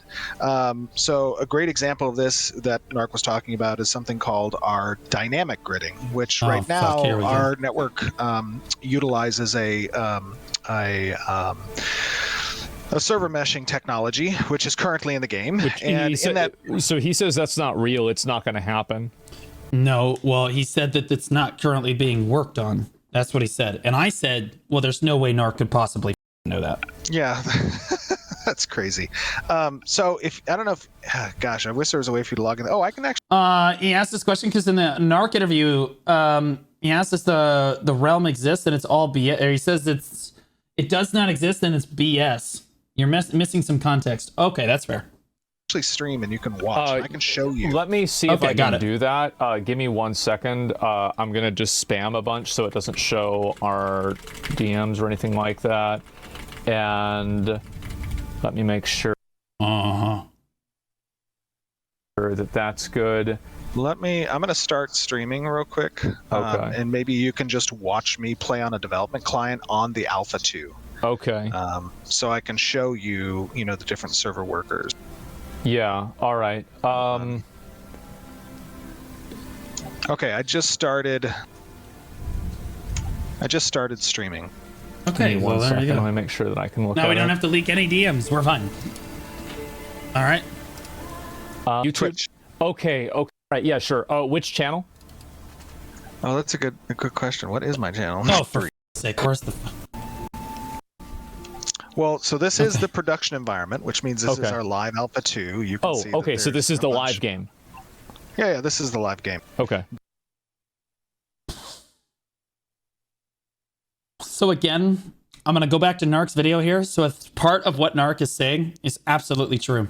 They showed like, hey, here's all of our potential assets for the desert. And they saw all the different cacti and the palm trees and the different stuff, the vegetation. And Steven is like in the middle of saying, yeah, no, these are all the different things we're going to use to spruce up the desert, make it look different than every desert that you've seen, blah, blah, blah. I'm going to be honest. Just first look at this. It's beetle, fucking tree. Looks more like a savanna, to be honest, at this point, but that's nitpicking, but this is fine. But there's a lot of just yellow grass here. We'll watch him fly around. But I'm on a developer client, so I can do certain things in the live game that you would. Also, there's an awful lot of water here. I don't normally be able to do. Right. So when he's Where the talking, is that river coming from? Can you go to that area that he It is possible that this river is absolutely in a desert, by the way. It's 100% possible. was showing that was It like would depend on the ecology of the map, though. Okay. hold on one second. Again, it's just trees, yellow grass, and some shrubbery. What was that? Oh, okay. Yep. Hold on one second. He's a dev, Let me so get it is. No problem. No problem. Oh my god! I'm gonna tell you right now, Perlibus has versions of the game that are just like this, and they refuse to show you any of the screens like that. They don't want you to know what they can and can't do with the game at all. And I think that this is not a good idea for Steven. Obviously, it's not a big deal right now because exploiters, not a super big thing. But if exploiters can see what a dev can actually get away with, there's a lot that they can do. Right?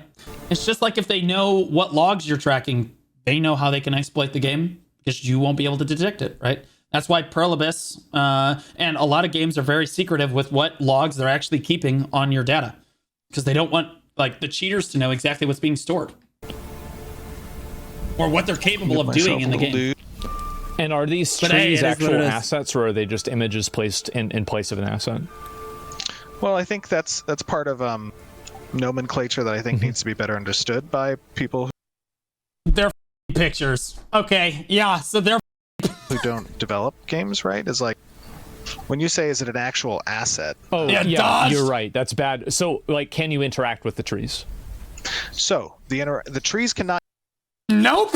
No, you cannot. yet be interacted with No. in the desert environment, and there's a reason for that. Because they're not actually like assets in the game, right? Yeah. Our artisanship service Guaranteed you can interact with the trees over in whatever the other biome is. You can't interact with those trees. I watch people cut them down for sake, right? So like probably just not a feature that they've added to the game here.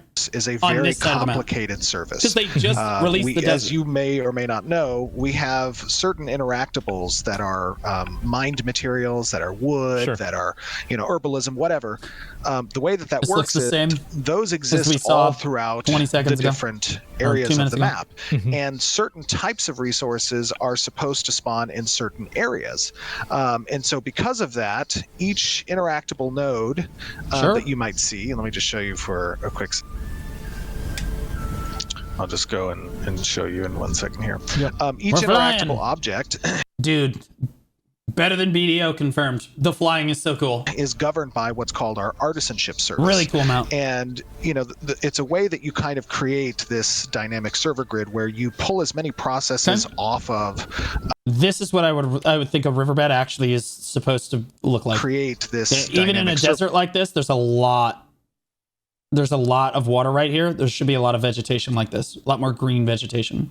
A lot less yellow. grid where you pull as many Minor details. processes off of. Again, I'm a biologist. So it's an like individual Unreal Engine game server, Yeah. and instead Irrelevant. you have those governed by I would not expect this to be green. a service that lives off of the game server and that game servers can talk to. So for example, if I go up to this tree here, well, I don't have the appropriate level, so it's red. Hold on. Yeah, sure.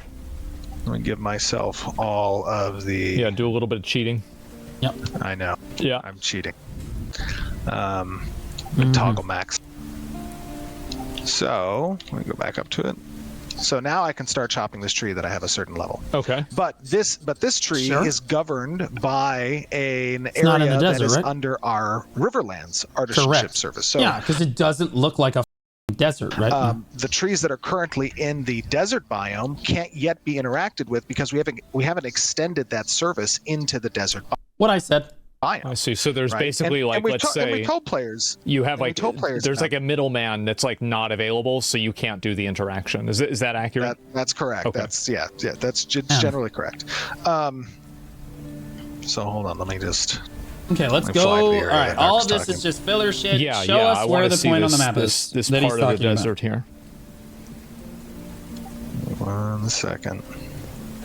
This is So more these of a assets desert, are for done. sure. I mean, they are created. What needs Yeah. to be hooked up is the artisanship service, right? And once the and artisanship service There is no This is done? Where's all the life? Gets hooked up, then all of the trees and everything will be interactable.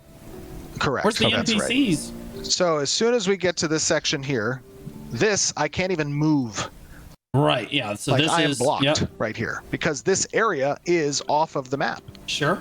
This is the edge of the map. Yeah, but that's not where Narc was standing. Now, I just want to be clear. Narc probably was standing pretty close to the edge of the map. That looked pretty obvious to me, Okay. and I don't even know what Ashes looks like. So this is a wall. I am stuck on this wall. And can you just Yeah, but go you've around and developed like all kind this of stuff, show right? just to get an indication of like Yeah, and what else are you planning on adding to this? What makes this incomplete development? Yeah, What are you thinking the about exact adding to spot this? that he was at, but like, is this true? Like, pretty much entirely around? And then this is what's called That's our node obviously quark. unfinished. Yeah. So the way that cities exist within the game is they can be developed by And now players. we're not on the edge of the map. Oops. And this node has been developed, so it is a desert node. Right. He mentioned go. that the node is a copy Here's the paste city. of the Riverland. Yes. Is it? Hold on. He mentioned that it's a copy paste of the Riverland. That's because the way that nodes exist is they exist on corks. So we have a number of different node layouts that are obviously intended that we are continuing to build, that the node team is building. Yeah. But those node layouts aren't fully online yet. So we use in these corks essentially the node templates that we have available until such time as the new templates become available, and we will replace these nodes with those new templates. That's how development exists. Well, sometimes that's how releases exist too. I played New World. No, I get it. I understand. And Where's the criticism from Asmon, bro? What the? so around the other area. Oh, it's totally fine. Don't even worry about it. Yeah, just copy paste the city. That looks good. Yeah, it looks normal. that like Narc was showing in the video, because I just want to make sure that like we nail down this point like 100% about it being at the edge of the map or not, because like to me it's like it's very important that like something like this is either true or not. He has to send the coordinates that he might have been at. I don't know where So you where don't know if where he he has the was. coordinates, I can port to those coordinates. Yeah. But as I kind of like fly through So you the desert don't know where he zone, was. right? There's a lot of We don't know where the he was. I'm gonna be honest with you. This is not the very edge of the map. The edge of the map is probably there. He's pretty close, right? it. Obviously, that's still a work in progress He's because pretty the close. zone. But like, would a developer? Let me ask you: would a developer in a game allow you to run around an area? Like, are there any edges of the map in Black Desert that seem like they're unfinished? No. Nope. Doesn't happen. Any alpha that I've ever played, if they're gonna let me explore that part of the map, it's finished development. They're done with that shit. They're done with that shit. Basically, almost entirely. There are, barely though. You're being like, bro, look what Narc is showing. Nothing in BDO looks like this. All right. Is being Old developed. Port Rat. No, Port Rat was very finished. It was a very populated city. There were NPCs walking around. There's no NPCs here. There's no vegetation here. There's like a scorpion and some other little things here, and that's about it, right? It's clearly unfinished, sure, but that's what Narc is kind of trying to showcase. I can understand where Steven is coming from, right? But I don't give him the benefit of the doubt ever for any reason on anything, because he has tens of millions of dollars, hundreds of millions of dollars, and this is where we're at with the project. 1/3 of one biome. Even if everything is in the game that they have promised to date, it's not even remotely close to being involved in 18 other biomes. How the are you going to design another biome and get all of these systems and everything to work in 18 more biomes in the next even 6 years? And that's my problem with the game, which is different than what Narc is saying. My problem with the game is that there's no timeline here. And they can take as long as they want and take as much of people's money as they want. It's obnoxious. Developed, but the key takeaway that I Not to had mention the classes. Yeah, no, they have like, what, 7 classes made? Maybe? from the video And say it's only in alpha every single time. Yeah. is that every he time. claims what we showed 2 years ago did not exist, and it does exist. Yeah, and so Steven is the king of spinning here, and I hope that Asmon pushes him on this. It's like, oh, okay, well, it does exist, but like, it doesn't exist in the 18 biomes that you were talking about, right? Because you would talk about like these really big, you'd showcase these really big things, and then you talk about how there's going to be 160 classes or whatever the there's, and then there's going to be 18 biomes, and like, look at all this cool shit that we're working on, and all of these systems are going to be implemented for all of these different biomes and shit. Bro, we're like 8 years into development almost. Again, 1/3 of one biome. There ain't no way they can get all of this, even if today 18 biomes were finished. Like, look at it this way. 18 biomes are finished, and they're just working on bugs. I think the game is seaworthy, right? They still have a bunch to work on, because I saw that starting area. That shit's garbage. You're basically killing Gollum from Lord of the Rings for like 10 minutes. Miserable. Okay, I watched S-Man play it. But like, they could technically clean it up and it would be seaworthy, but in 6 years, do you think that this is going to look good? That like other games are going to come out with systems that match these? I don't know, man. Like, I feel like we're just wasting money. It may not exist. They have 20 developers in the first years. That's a lot of developers. And the other games have 5,000 plus working on it for 10 years. No. I mean, like, you can say that for some games. Absolutely, sure. But like, again, you're talking about 70. How many people currently work at Intrepid? How many employees does Intrepid Studios have? Look at that. 198 people on payroll. 198 people on payroll. And sure, that number has increased over the years, but again, other games have been created with, I mean, Balatro was created in some dude's garage by himself as like a side project. Obviously, this game has a lot more scope than that does, right? And we're developing an MMO here. But again, you can compare it to other games too, like No Man's Sky. That only had 7 developers. Look how great that game is. Like, that's a massive amount. 198 people is more than enough to create 198 people, even if you have an average of like 70 people a year, which they have more than an average of 70 people a year working on the project. Across 7 years, I'd expect more to be done than this. Like 100%. If you were actually working on the project, near for the sure. edge of the map or near Lethal Company, also single dev, yeah. even Well, I mean, as obviously you it's go much into smaller the scope deeper game. portions of the map. But all of this desert zone here, Yeah. maybe not this desert zone down here, is complete. But regardless, like, the point of that is that this is still in development, and we have been. There it is. It's still in alpha. It's still in development. Yeah, don't worry about it. And this is why I don't like watching Ashes of Creation stuff anymore, is that the cope is always the same from the one side, who's invested hundreds, if not thousands of dollars into a game that isn't going to be ready for the next 10 fucking years, right? The cope on that side is the same cope that I hear from, again, the religious argument that the earth hasn't been created or was created in 7 days because God. Yeah, it's because it's still in alpha. It's still in alpha. You just answer that with everything. It's the compound answer for everything. It's still in alpha. Well, what is actually finished then about the game? Because even in an alpha, there should be aspects of the alpha that are like, yeah, this is what we want the finished product to look like. This area of the game, this is what we consider finished. Okay, well, where is that? Nowhere. Nowhere in this game. Not 1 square inch of this game. If I point to it, and Steven, I'm like, Steven, is the game finished in that zone, in that region, at that point right there? Is it finished? Is it done? Is it complete? Right? No, it's not. It's an alpha. Okay, well then, if it's not complete, how can we even playtest shit? We don't even know what the finished project is. So like, right now, we're gonna playtest it. It's gonna make any number of bugs. Then you fix all those bugs, only to upgrade it to whatever version it's gonna be on release. And we're gonna have to playtest it again. Okay? Anyway, so we're just wasting time then in an alpha 2. It's like, where is the finished product at? Anywhere in this game, where is the finished product? Anywhere. In any biome, in any section of the game. Is it the starting zone? That doesn't look very good. Is it the trees being chopped and stuff? Well, those systems don't seem as fleshed out as they had talked about or implied, right? Like, is it the season system? Is it the world bosses? What is actually fleshed out and finished? Nowhere. Nowhere. The answer is nowhere. Nothing is finished. Very clear about that as part of our communications with there's the 5 months audience. of testing for Alpha 2, and it's being added in phases during those months. So the next 17 biomes are going to be added in 5 months. That's what you're telling me. That not everything is going to be complete in an alpha, and that I know that can be I just want one thing that is complete in the alpha. Is one thing complete?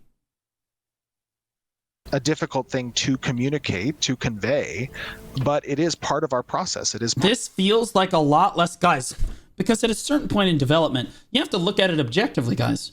If you're like halfway through development, it does you almost no good to have a playtest, right? Because by the time you've playtested and tried to fix all these bugs, you're just going to change it a bunch anyway, and there's going to be a bunch of new bugs that you have to playtest again later, right?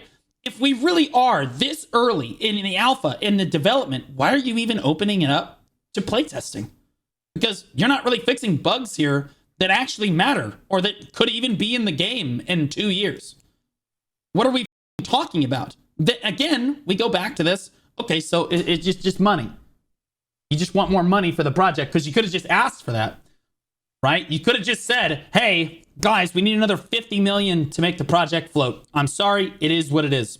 Okay, but he wouldn't have gotten as much money as saying, all right, we need people to play test in alpha, which is all complete bullshit because a lot of the bugs they're going to discover here are not going to be valid at all. When bro, fast forward 8 years, you think any of these bugs are going to be relevant that people are actually playtesting right now? No, none of this shit's relevant. It's an early access for people that have invested into the game. Part of the development of the game. And so part of that is like he brought up that one image. And again, this is just bad development process. This is why you don't see other development studios doing this. I understand they're a new development studio, but again, this is about the money. They just need more money. And then what Steven is always going to tell you is how much money he's put into the project himself. Again, guys, that's your money that he now has that he puts back into the project again.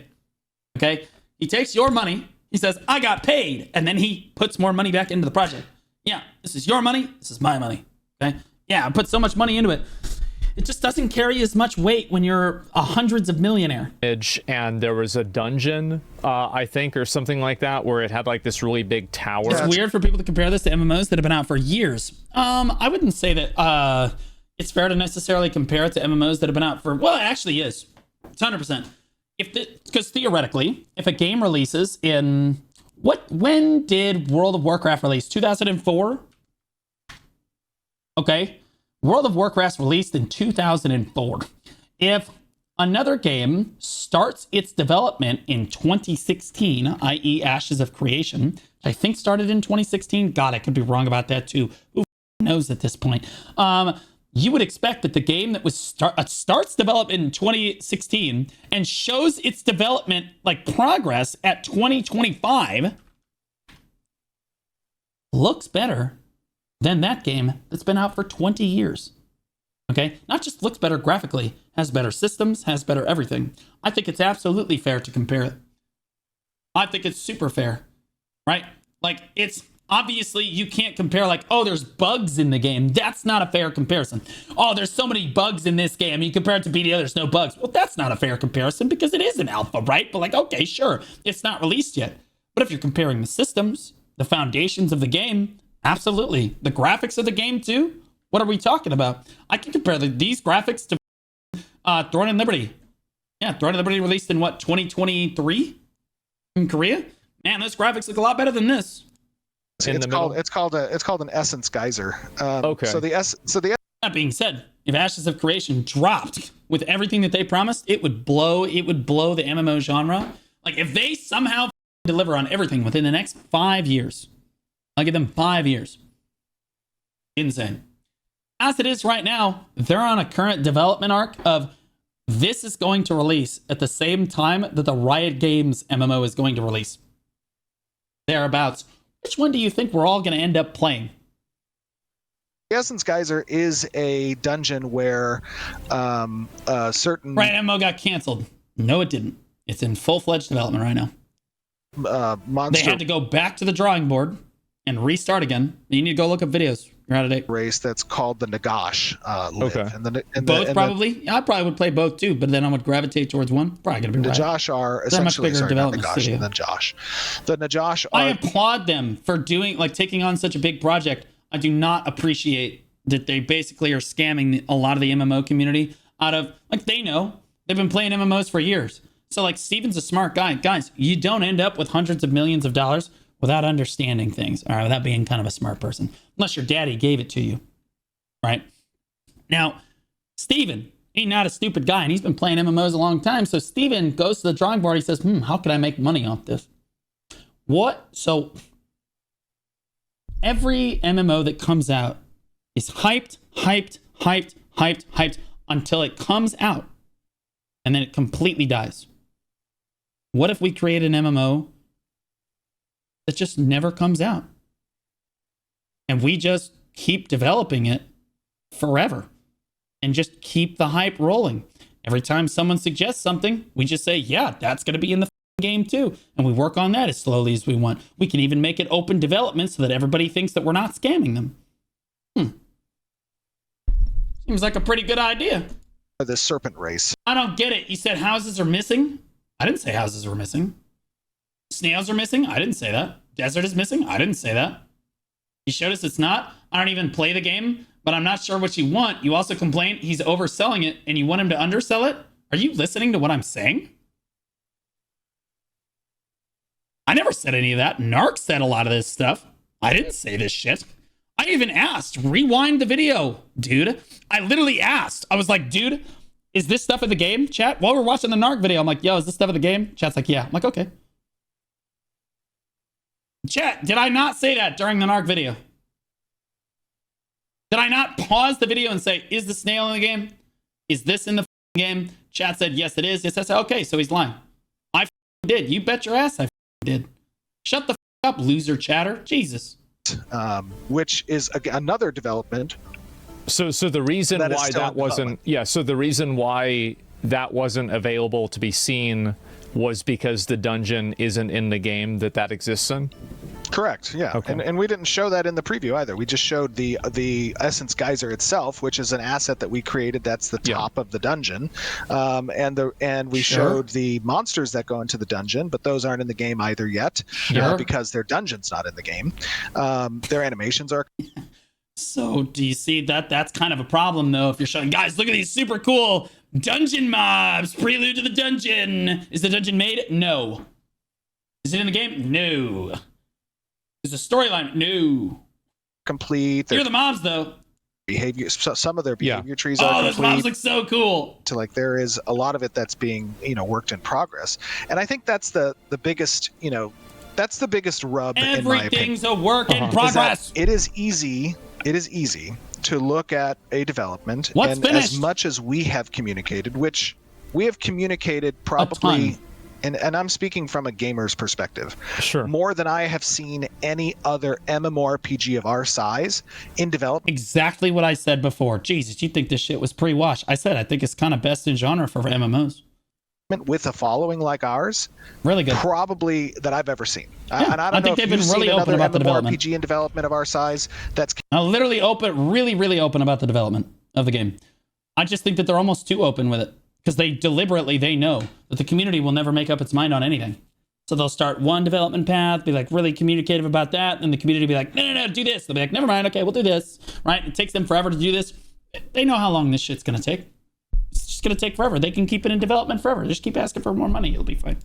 Communicated more than us. I've seen the negative outcomes of them trying to communicate. Yeah, I mean, usually it doesn't go very well. I mean, like the way that users and like players and gamers like perceive a development cycle is going to be way different than like the way that it actually exists. Fair, sure. And I'll be honest with you, like the biggest thing, the biggest takeaway for me about that, by the way, you're 100% correct. Like the biggest takeaway, in my opinion, about that is many people have said time and time again, when I've gone to DICE or when I've gone to GDC, different conventions, I've talked with executives at other companies and developers and publishers. They've said, "Hey, man, what you're doing is crazy. Like that it is. You will get eaten alive." And he is getting eaten alive, and now he's like surprised. That's the problem. Where is Asmon's criticism on any of this? By the way, what the? He is getting eaten alive. He's getting absolutely obliterated by one of his top content creators. He's 100% getting eaten alive. And it's not just him either. There's a ton of people that think very similarly to the way that I think, right, about the game. And every time Steven opens his mouth, it gets worse. right? Like, I don't understand it. So you can't just like stand up and be like, you can't play victim with me. There's no way he's about to play victim with me. You cannot, because you did this to yourself. People told you not to do this and you did it anyway. You chose this open source development. You chose to be this communicative. You control the subreddit, which is crazy, by the way. Like, you control the whole narrative for how this goes, and you it up, or you're unhappy with how people respond to it. You can't get upset about that because you chose this path, man. And in part, like, we know that's the double-edged sword. It is. Right? That is 100% correct. That is the downside of transparent development, is that every... Correct me if I'm wrong, but you're only upset that people shut out money for the development phase. No. I think that they are deliberately scamming people out of their money. I think that this is... They've kind of sold themselves on the lie at this point, but this is a very deliberate, they know what they're doing. Stephen J. Sharif is not a stupid person. He knows what he's doing.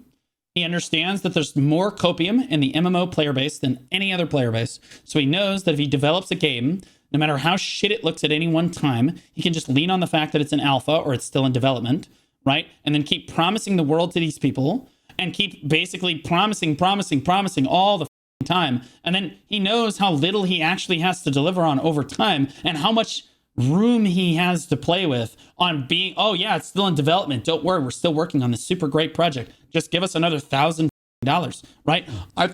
That's really predatory. It's predatory. Every single thing you say, every single thing you do is going to get picked apart, and not by people who know the process. Yeah. Smoke and mirrors. That's right. It's all smoke and mirrors. Not by people who know what it takes to build these games, or even know what development is, or software development in general. How do you know what it takes to build a game? This is your first game. It looks like shit. You don't know what it takes either, evidently. You haven't finished your first game. Where's Asmon's criticism here? I'm kind of upset.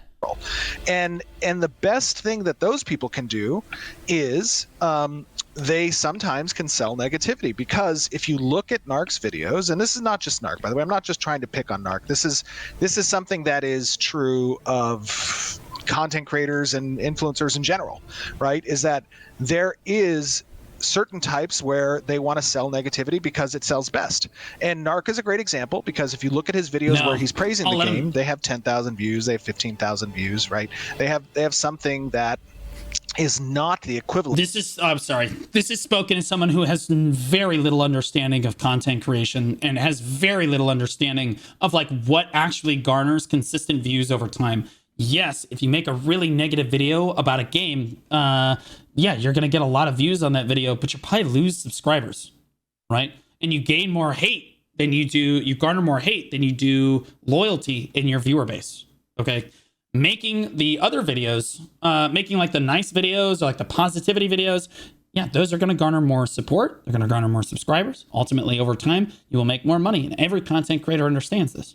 You make positive content, it goes a lot longer than you make negative. If you make negative content, you're going to alienate a good amount of people that play that game. It is what it is. But you appeal to a wider audience of people that hate that game. The problem is that wider audience of people that hate that game, they're going to nod their head, they're going to agree with you, and then they're not going to come back and watch another video. Okay? So all you've really done is you've alienated the people that really do like the game, right? And the other people that did watch your video, the wider audience that it reached, yeah, they're going to nod their head, they're going to agree with you, they're going to give you a thumbs up, but then they're not going to come back and watch the next video. But the positivity videos, those are much more likely to net in subscribers that are more likely to come back and watch your next videos. It's just the truth. This is YouTube 101. Of the videos where he's criticized, or where sounds like you're an expert on this. It's almost like I know. I went through this for BDO. I lost so many subscribers on BDO when I was giving criticisms about the game. People got so mad with me. Did those videos get views? Absolutely they did. Lost subscribers, lost support, lost money over time. But I felt it was really good for the game, and I said, F it, we're doing it anyway. Right? Bro, why do you think Bicep only makes really positive content for BDO? Number only goes up. No problems. Choice is the same way. What are we talking about? Okay? It hurts your bottom line if you make negative content for the game that you've been making content for years. Baseless accusations against the game, like his most recent one that has now 150,000 views and over probably 1 million views that'll get that'll get. Why are you tracking this so hard, Steven? It's like he's rent free in your head. Like, what are you worried about him exposing so much? Megaphone by you reviewing it as well. Oh, sure. Yeah. And he talks about a conflict in interest for the referral program, which, by the way, many products, many companies, many services have a referral. I said this as well for a referral program. I think referral programs are absolutely totally fine as long as the company allows basically all content creators to be a part of the referral program, even if they're making some negative content about the game. Right? If you only allow positive content creators to be in the referral program, then it becomes a problem because then you don't have freedom of speech. System. But that's the reality of it is, if you talk about conflict and interest, for a content creator to be incentivized by ad revenue, they are going to want to create content that yields the most amount of views. Yeah, again, this is somebody, he has no concept. Yeah, Narc's going to make a good amount of money off that one video. Do you think that in 3 months, Narc is going to be making as much money as he was last month on Ashes? He's basically only made Ashes of Creation shit. Okay. In 3 months, do you think he's going to be making the same amount of money he was last month? Probably not. And that's from someone that's been branching out his content too. The most amount of engagement. He just doesn't understand. And if you're looking at the proposition of making a clickbait title or making a rage bait title or making something that's going to cause drama and get picked up and spread and amplified, and tries to convince you that this will be good and it will be and that it is in development instead of showing when it's already finished. He can't do it because nothing is finished. It's terrible for a project. This is my point. So instead of saying, yes, Asmon, butchery is in the game, he just, instead of showing Asmon, and I just want to be clear, I don't think that, and I love Asmon. I don't understand. This is a really weird, I've never seen Asmon be this light with somebody before. Instead of anyone else, Asmon would have been like, show me the butchering. Show me that it's in the game. Right? Show me that this particular feature that you just talked about is in the game. Show it to me. Right? He wants to see the evidence. And right now he's just he's just flying around. He's having a good time. He's just spinning the narrative. Asmon's just rolling with it. It's kind of crazy. Asmon butchered Narc though? Did he? No. Did he really? IMAX Gaming, thanks for the brand new T1, buddy. I appreciate you. Megaphone. Thank you so much. That makes me wetter than a new T1 sub. If you are that type of person that's trying to build your channel, why would you not do that? I don't hesitate to say that Asmon, I do hesitate to say that Asmon was in any way influenced on this. But gosh, dude, he's talking to a multimillionaire who runs, a huge company and is super rich. And he's giving him the benefit of the doubt. Asmon understands the development process, which is why he is asking these type questions. Does he though? I think you feel so strongly about this because you have been in Narc's place going up against a company.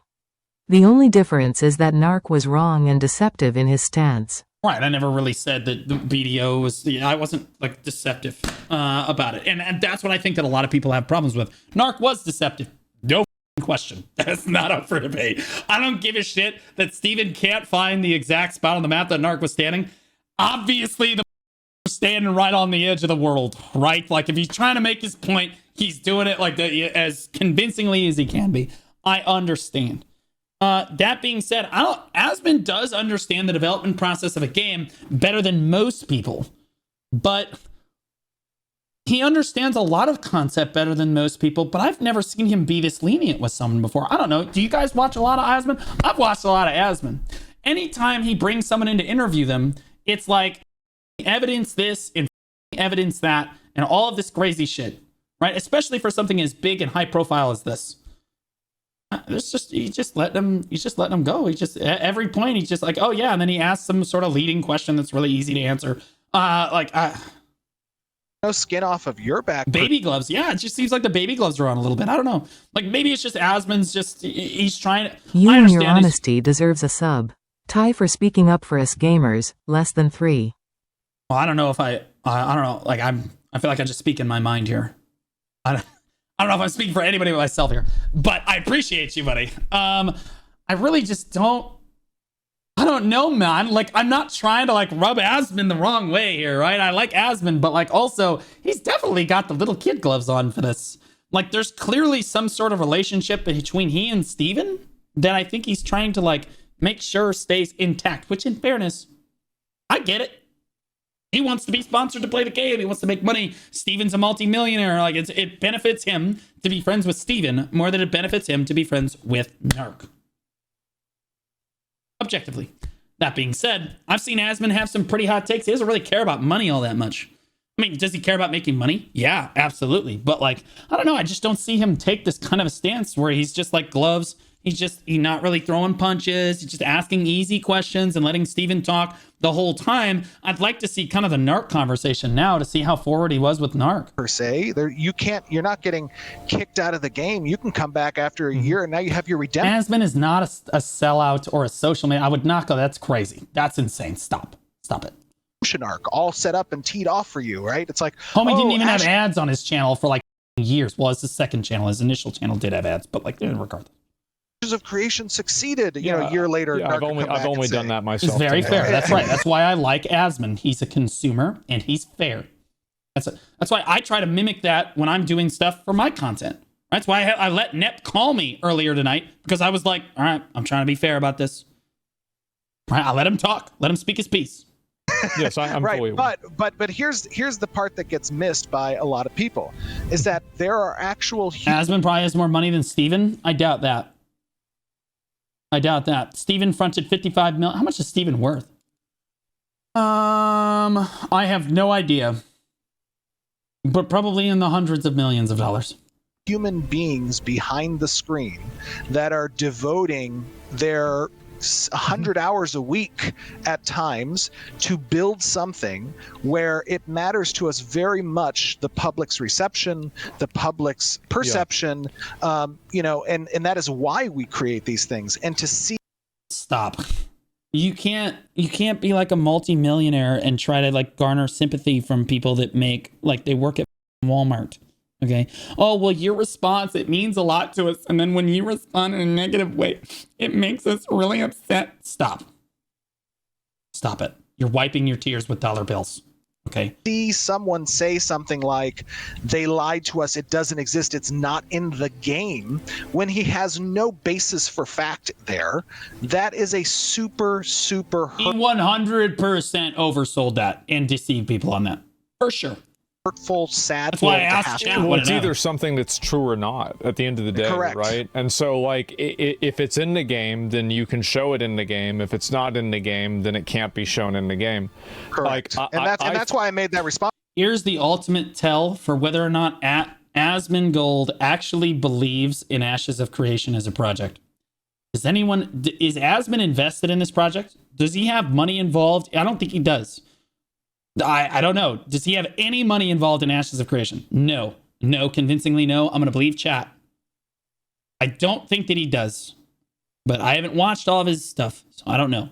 I watch a lot of Asmon, but I have no idea. Hopefully not. He said no. Okay, well, if he says no later, awesome. Okay, because that tells me he does not believe in this project. There's no way. Asmon's a millionaire too. He would love to have an MMO like this that he could get online and play, right? Like, that would be incredible. If Asmon Gold is not sold on investing in this project, neither should you. Response video. And he has all the money in the world to throw around. Yeah, I feel like it's actually like a. Isn't spending money on anything? Oh, yes, he does. On things that he cares about? Yes, he does.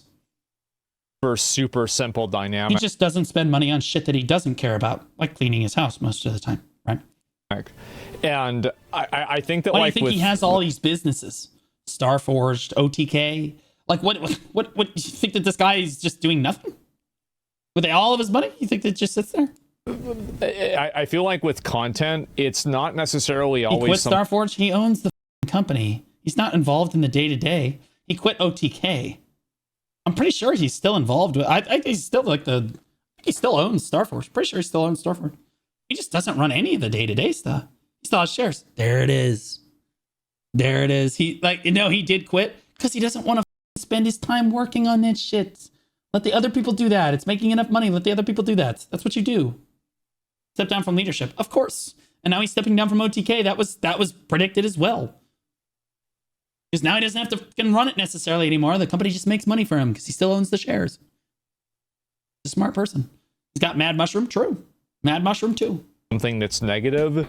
It's something that He reinforces. stepped down? Sure. Guys, stepping down is different than pulling your money out of, right? If he didn't believe in the project anymore, he'd pull his money. Okay? He believes in the project. He just don't want to spend his time on the project anymore. Okay? Very different. Forces viewpoints Very that different. people already have. So like if people Sure. already have a viewpoint that's Confirmation something, bias. it's confirmation bias. People want to hear that their opinion that they have is already accurate.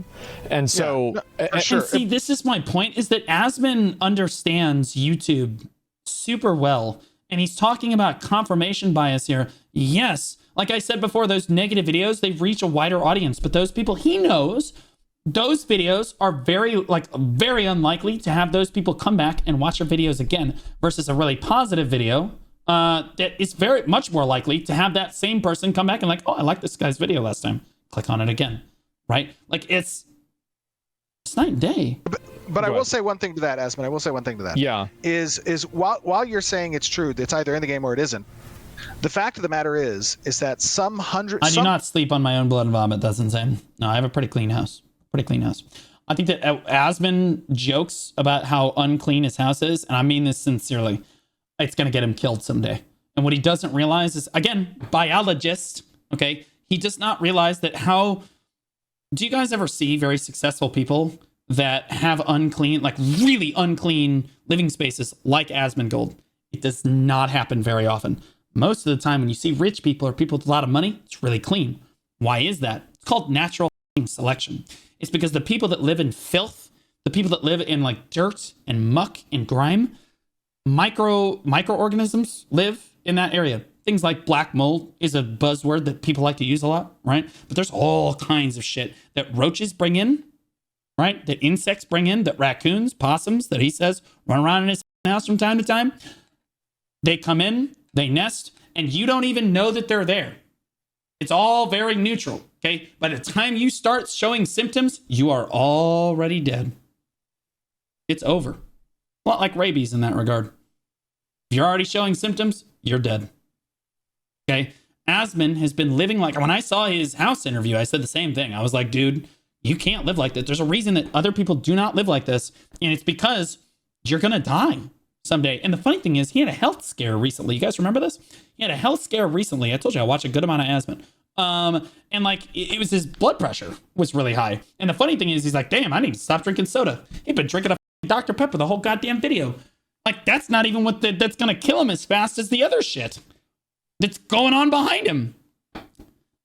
You can't leave like bodily fluids laying around your house and expect it. Like, guys, crack homes, crack houses, whatever you want to call them, not sanitary places to live. People don't live long when they live in those circumstances. Okay? Not a good idea, right?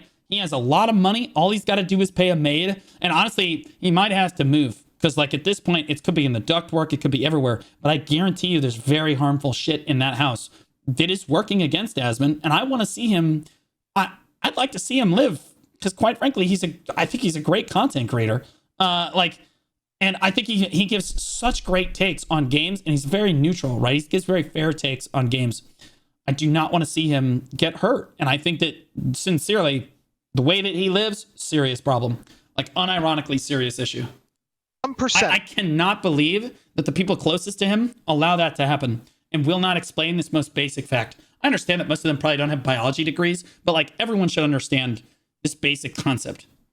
Okay, man, you're going to die unless you clean your house. That's how unclean it is. This isn't like, oh, he's got some pizza boxes laying around. No, there's a roach crawled across him one time. There's a possum fell through the ceiling. This is beyond unclean, dude. Of the 150,000 views that he's already garnered with that video. Sure. I need a tip to run Guild and TNL. Go ahead and either ask in the chat if it's something decent, decently simple, or you can ask in DMs. Will not see that truth afterwards. They will walk away. They may not watch the follow-up video. Yep. Right? That's how media works. That's how marketing works. And they're eventually going to, it's kind of like that effect, you know, where they say we have too many satellites in orbit and eventually... Well, Steven, by that same token, they could watch one of your showcases and think that the game is almost done based on things that you said in that showcase and get the wrong impression, not watch any follow-up videos, and just have a completely wrong impression of Ashes of Creation the other way. Where's the devil's advocate here? Come on, Asmon, play the game. Trash is going to start, start hitting each But other. that's how media works, right? Like, And it's going to have this exponential growth of trash throughout space or whatnot. That the same is true for a viewer, right? If a person walks away with a now what you've described, Asmon just wants to hear the guy's opinion on the situation. Steven would probably hang up if the conversation went the other way. No, I think that no, because he would lose a lot. If Steven rage quit this conversation, you get up in front of 40, 50,000 people like this, and you rage quit that conversation, God. In fairness, Steven knows he's putting himself in this situation. He's in the hot seat. Asmon has all the leverage in this situation, and he knows it. And he could absolutely put more pressure on him. But I feel like I'm watching an interview from like Fox News interviewing Trump, or Kamala being interviewed by literally anyone. Like, described as a confirmation bias with an opinion that they formed based off the video that they saw, and they don't get to see the follow-up. They get to go ping pong that on Reddit. They get to go ping pong that in the comment section of another video. They're gonna do that. They get to go ping pong that in the Twitch viewers, and then that spreads to other people. So to a degree, that is why there are libel, slander, and defamation laws that exist, because you cannot control what those things are. Now, Narc made some very definitive statements that are inaccurate and false. And I would be well within my rights to act upon that in a very legal manner. Oh, go f yourself. No, you could not. He said it was all in his opinion. Isn't that in every single Narc video? Narc covers his own ass by saying this is just the opinion of one gamer that's high on copium, right? Like, this is like basically every... He expresses that this is his opinion in almost every single video. And you have a multi-million-dollar company threatening a lawsuit on a YouTuber. Holy shit. If that's not predatory, I don't know what is. That looks so bad. Holy shit. But I can't do that, obviously, right? That's not to my benefit. It's not what I want to do anyway. But you threw it out there as a threat because you know. You threw it out there as a threat because you know. Right? Like, if he knew he wasn't going to do that, then he wouldn't have floated out there. He's trying to float leverage out there. Like, this is Stephen J. Sharif being the ultimate spinner. Right? Like chat said earlier. Anyways, even though it defames people, we'd be scared. Yep. And hurts me, and I can't control what that bias is, and now I'm forced to roll around in the mud, right, about the project, which is taking a... Don't see, again, you can't play victim here. Oh, I'm forced to roll around in the mud. No, sweetie pumpkin. You chose to have open development. You chose to get involved and comment on Narc's videos and comment on all the Reddit posts, and you had to be involved. You had to be so involved, and now you're like, now I'm rolling around in the mud. Yeah, that's what your HR department was telling you not to do in the first place. You can't literally deliberately get involved with the community and then get upset when the community says things that you don't agree with. How pathetic. What are we talking about? If you're gonna be a public figure, you have to deal with the public scrutiny and praise. He gets a lot of praise. He gets a lot of sunshine blown up his ass about this project. But he also gets a decent amount of negativity. You can't bitch about the negativity when you yourself brought this on yourself. Bro, commenting on Narc's videos, calling him uninformed and all this stuff, you're instigating. You're asking to roll around in the mud with him on this. And you did. You did this to yourself. Shut up. Away from really what the focus should be about. It's the focus on a project. Yeah, no. Yeah. I get what you're saying. So, like, how do you feel about, like, the way that Narc feels about the communication? Because I think that there's been a lot of people that have felt... Look, if Narc... I think the communication is the primary problem, but not for what Narc is saying. Narc's saying there's not enough communication. I'm like, there's way too much communication to even get any work done. It's opposite. Narc had said, if Narc had made a video that said, hey, I think you should have communicated this better, and I think you should have communicated that better. Yeah. 100%. That's the whole point of us being open about the transparent the process of development in the first place. Like that constructive criticism, not going on his stream and calling people who... I only want constructive criticism. It makes me feel really bad. It gives me the willy-nillys when people criticize my game. Shut up. Again, you're wiping your ass with $100 bills with this project. Shush. Right? Now, the next thing he's going to do, he's going to float out how much money he spent on the project. He's sympathy. He's just asking for sympathy. Plain and simple. Keep in mind, this is a multi-millionaire that just threatened to sue a narc who's almost homeless as a content creator. I know how much money he's making. It's not very much. It's not very much. Dude just threatened to sue somebody, by the way. Support the game autists and banning them and just acting like a complete degenerate, right? And because, and again, I'm not trying to make any ill will towards Narc. Sure. Like, yes, I'm super pissed about the fact that he went and made a video that was completely defamatory. That's fair. Being pissed about that is super fair. But the reality of the matter is that we never. People have made defamatory, slanderous videos about me too. You know what I did about it? Nothing. Because that's the business, baby. That's what we all do. Except for Steven. He's not a content creator, but he's a public figure. So it is the business for him. I take it back. Never engaged with Narc from a company's perspective as a content creator. Why? Because his brand was not the brand that we wanted to engage with about the game. Now, of course, that's a big conflict for us because he was creating content about the. No, I guarantee you, there's almost no way that they didn't reach out to Narc early on and try to get him in on their project, and Narc's probably said no. I find it very hard to believe that Stevens, because there's two different sequence of events here. Narc is saying he deliberately denied any requests to be a part of the project at all in terms of referral codes and all the other shit and special treatment and knowledge about the game, whatever. He denied all that shit. And Steven is saying we never wanted him. I don't know. I don't know who to believe on that, but like I'm tempted to believe Narc. The game, and some of those videos and content were great, but some of them were not. And some of them did not match what we wanted our brand to. I would be mad as well if somebody lies and slanders my $100 million project and almost kills it. You think that Ashes of Creation is almost killed because somebody made a video on the internet that got 100,000 views?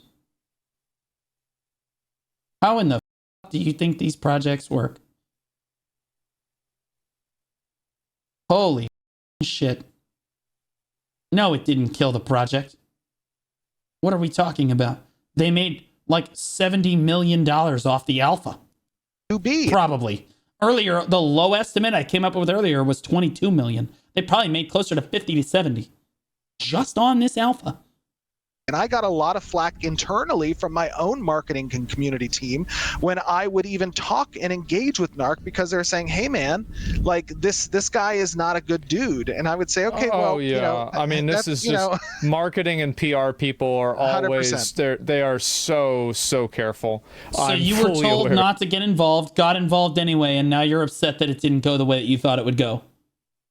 Yeah, that makes sense. And yeah. I think that makes sense, right? That's their job. But you talk about banning, right? And so there were a lot of criticism. This actually wasn't really even discussed. And like, Narc is trying as an uninstall goal in his stream. What is that? What do you mean an uninstall goal? Elaborate on that. I'm sorry, I don't know what that means. The conversation. The Reddit. Yeah, people getting banned on Reddit for like. That's so false. Like that's another thing that was absolutely crazy. So let me tell you. So people aren't getting banned. Well. Like, here, listen. So you know this very well.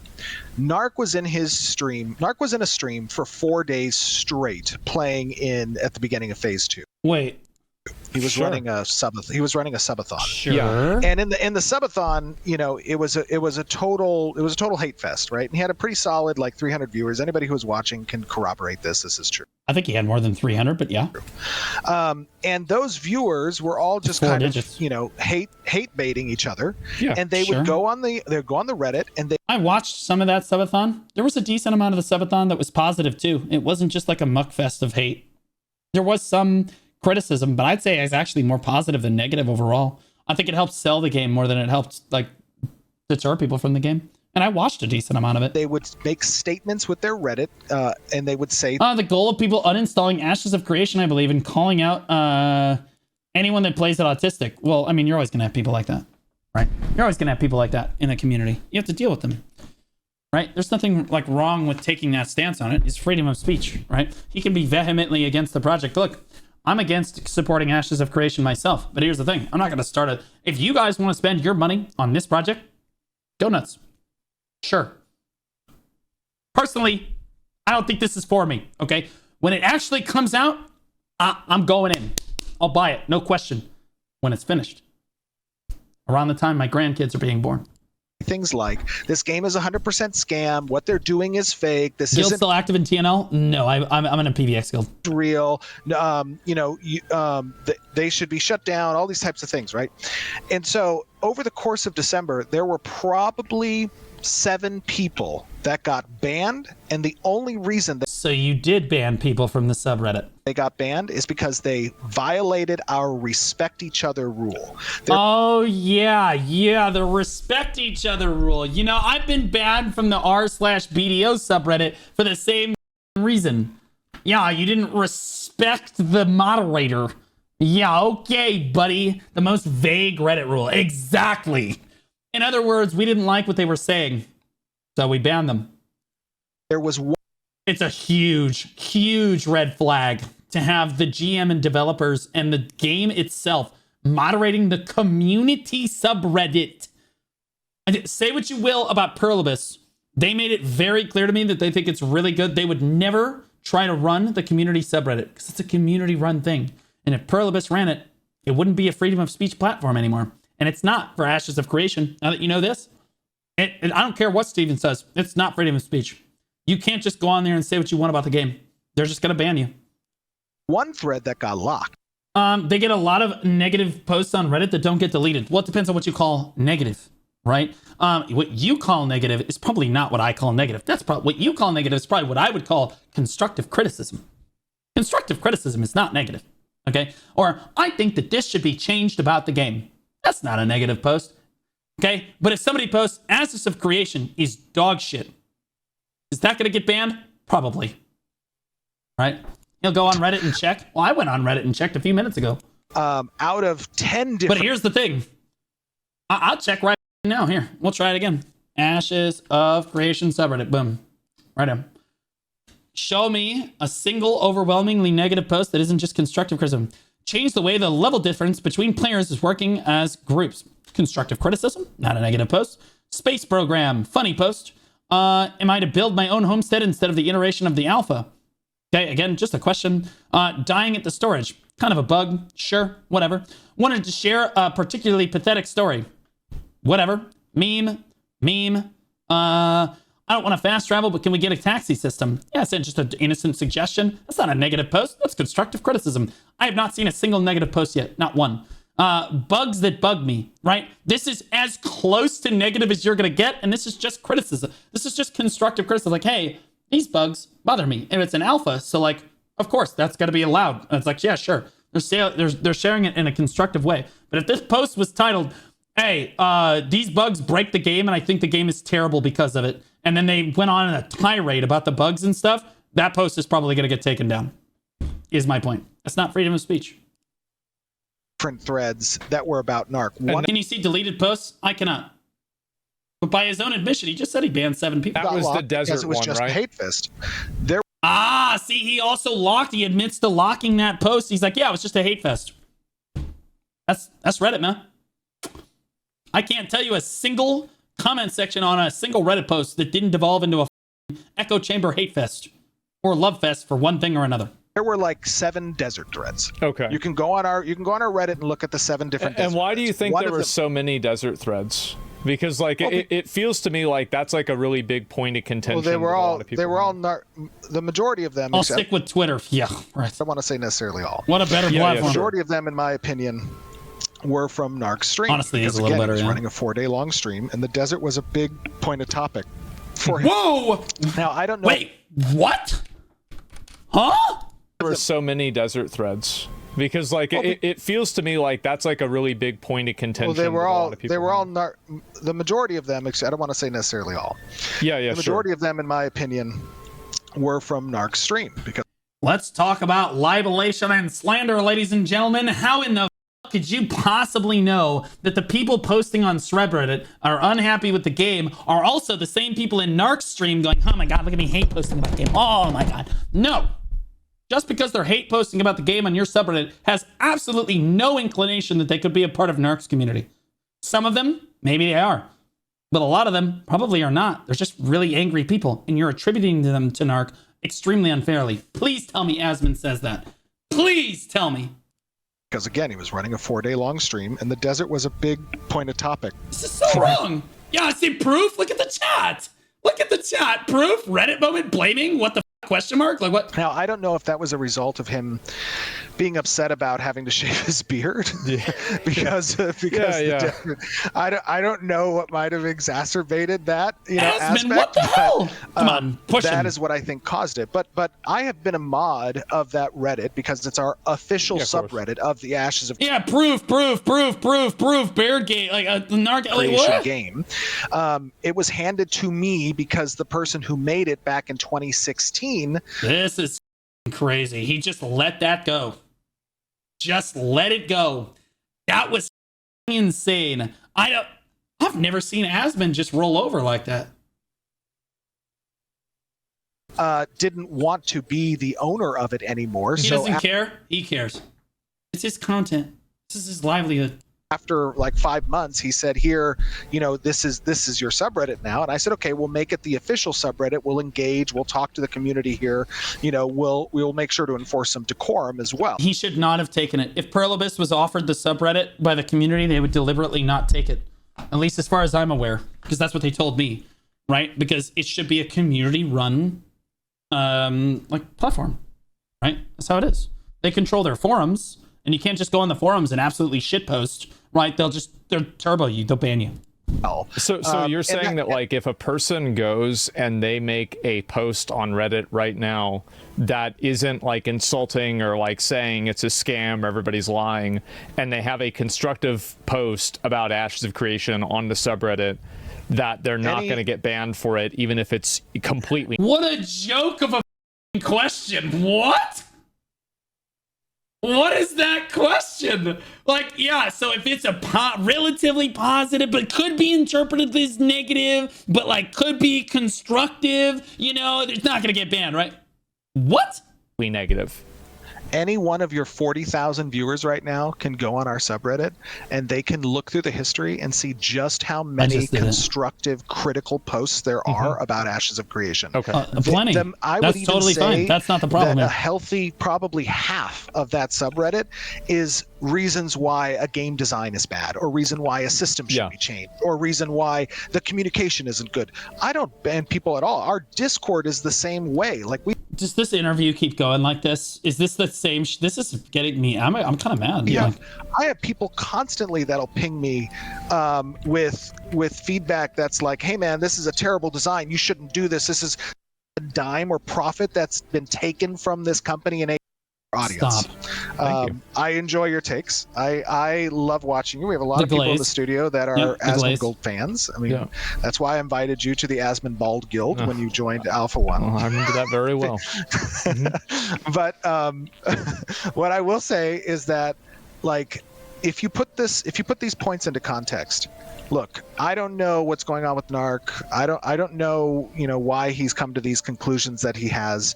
I have assumptions. My assumptions are it's because, this is the reason of him wanting to farm views and engagement or whatever, and then maybe I think he's just done with the game. I think he's really upset, and he's finished with the game because I think he sees it for he doesn't want to outright say it's a scam because he's not as bold as I am about it. But yeah, I think he's basically seen the light, and he's really upset. he'll do a redemption arc later, and that's like his master plan. I have a lot of different commentaries, but it is what it is. I don't really care. Only thing I care about is that when someone makes false and defamatory statements and it gets 100,000 plus views, and then it gets 500,000 plus views, and it demeans the character of myself or the 230 plus families that I care that are putting their hearts and souls in. I told you, he's sneaky. Did I not say before? He's going to try to play the sympathy card. The families that I care about and that you are paying for, the millions of dollars a year that you pay them, shut the up. Jesus Christ. Holy shit. Yeah, all the Lamborghinis that we're driving around. Holy shit. In this game, of which I put over $55 million of my own money into. Hey guys, I'm going to start a project today. I'm going to put $30,000 of my money into it. It was your money. You gave it to me, so it's my money. So now I'm pretending that it's part of the project. It's crazy. It's your money. It's your money. He took your money.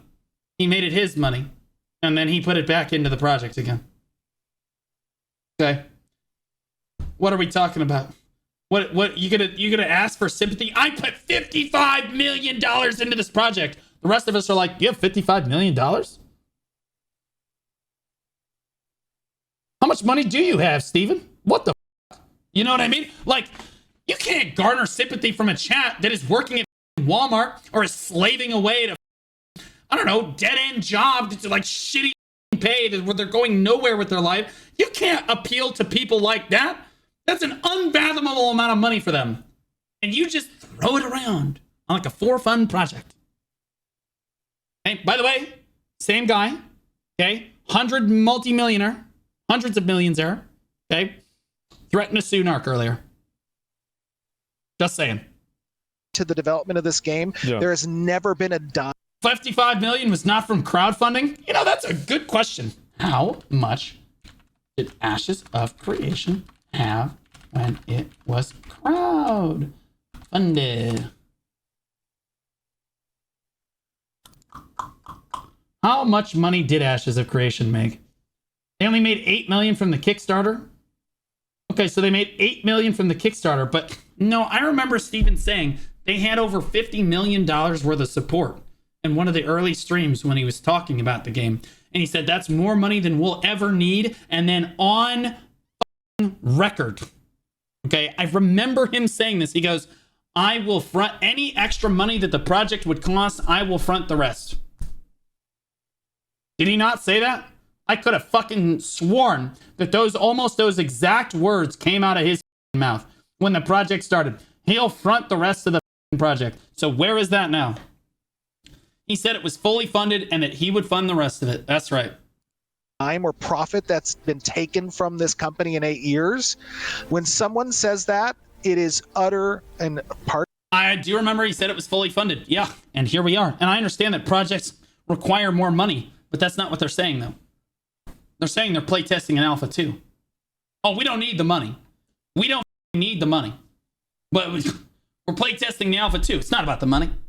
Just say it's about the money, because it's about the money. Pardon my Well, it's French going to here, piss but you it is- off. It's bullshit. It's, Yeah, sure. it's I get it. complete bullshit.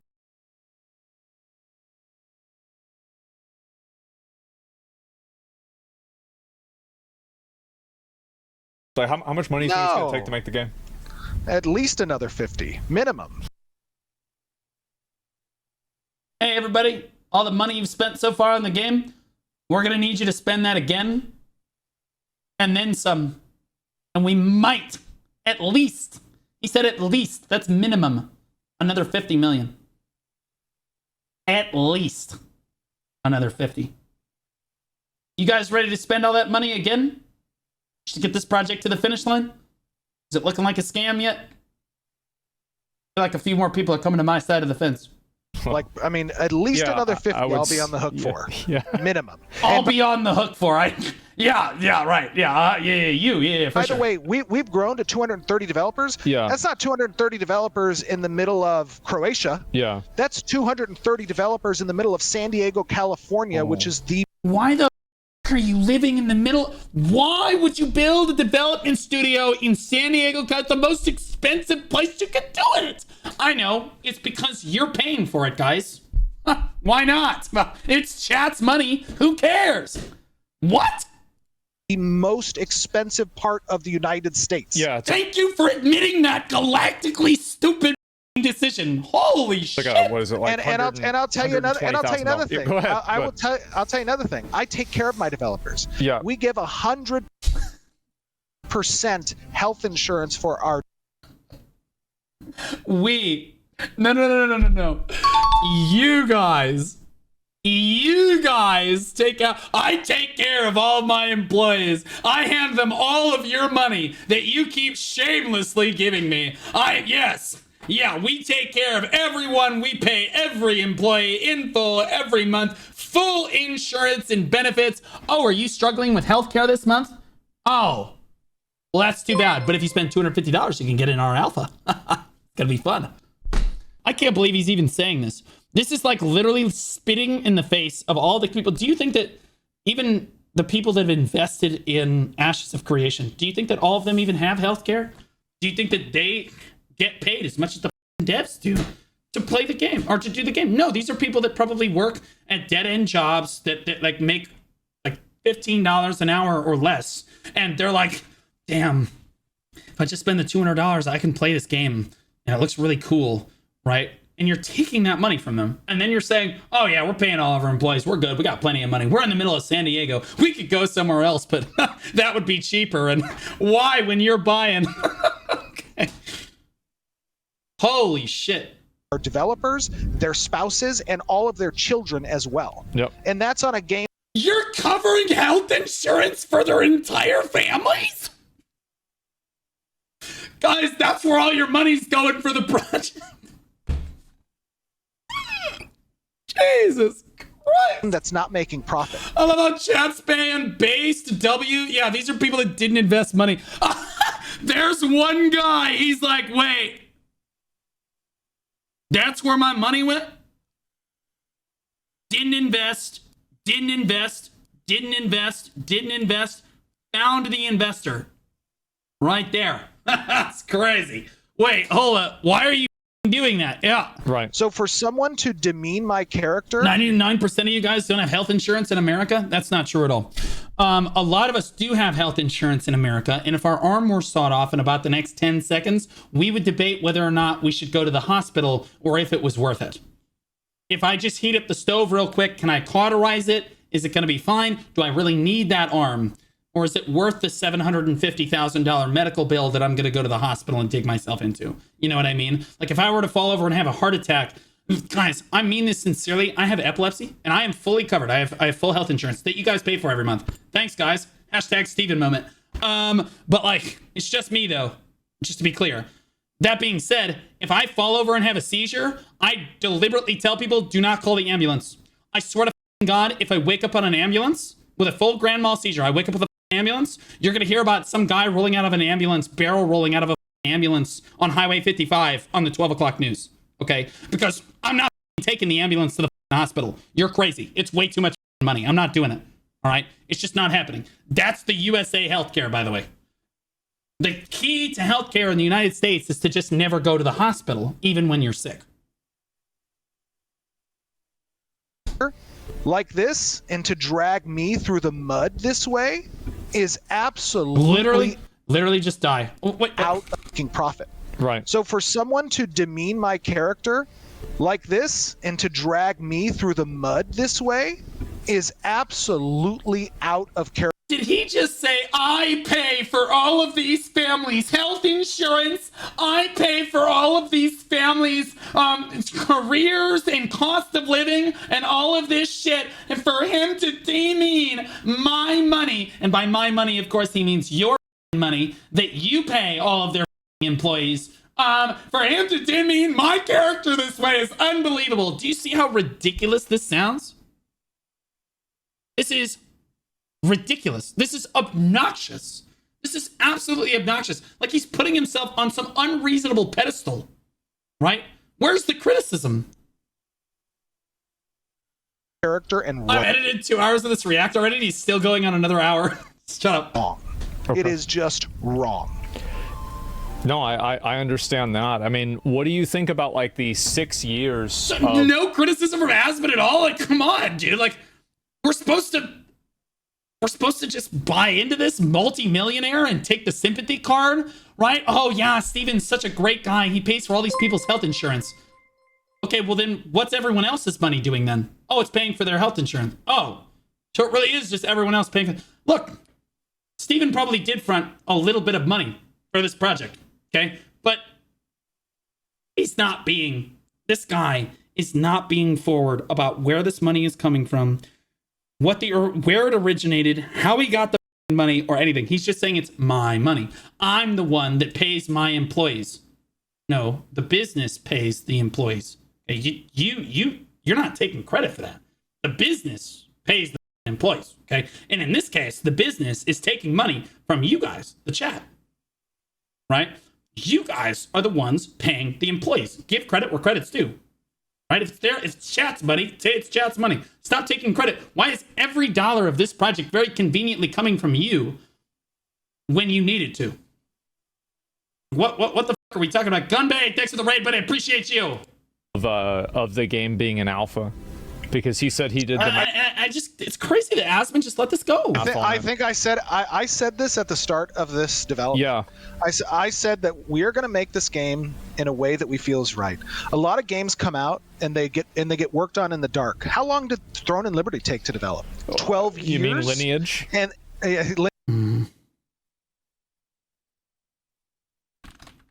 Now you're speaking my language. Throne and Liberty took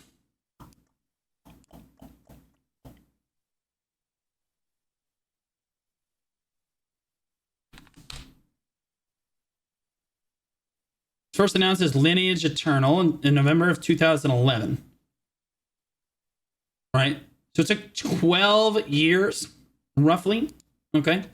And I would bet, and this is just me spitballing here, that by the 8-year mark in that development process, they probably had more done than you. But hey, what do I know? Lineage 3, Yeah, exactly. 12 years. And by the way, this is no hate against NCSoft or their game. I think you can hate against NCSoft. That's a walking disaster of a company. The only thing that they're doing right is Throne and Liberty. That's why they have to listen to the players. Otherwise, we'll stop playing their game and they won't make any money and they'll go bankrupt. Everything else they touch turns to shit. They did a great job. I'm just saying it took 12 years to make, and that was from an established major RPG powerhouse to build a game like that. Right? And I'm not trying to judge whether or not Throne and Liberty was good or whatever. I don't, it is what it is. But it takes a long time to make a game. Opinion. Yeah. But it takes a long time to make a game, and it does take a long time to make a game. And then after 8 years and tens of millions of dollars, we expect a little bit more than this. It takes a real long time to make an MMORPG, and multiply that by 10 when you're trying to do the level of complexity in systems that we are. Wait, by 10?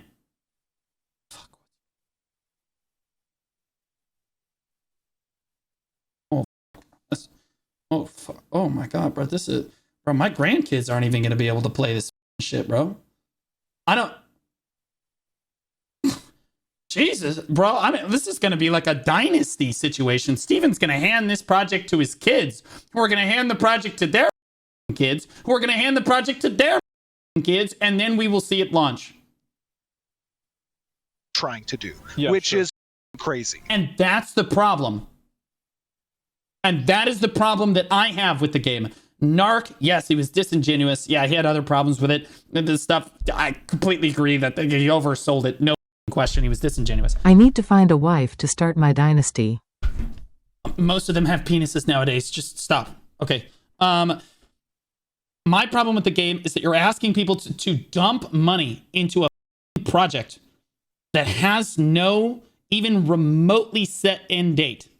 So you're asking people to dump tens of millions of dollars, or in this case, probably hundreds of billions of dollars into a project, and you have no end date or even idea of when this project could be finished. Like, imagine dumping $50,000 into this project right now, and it's not going to be 10 years. 10 years. You might not even be able to play games in 10 years.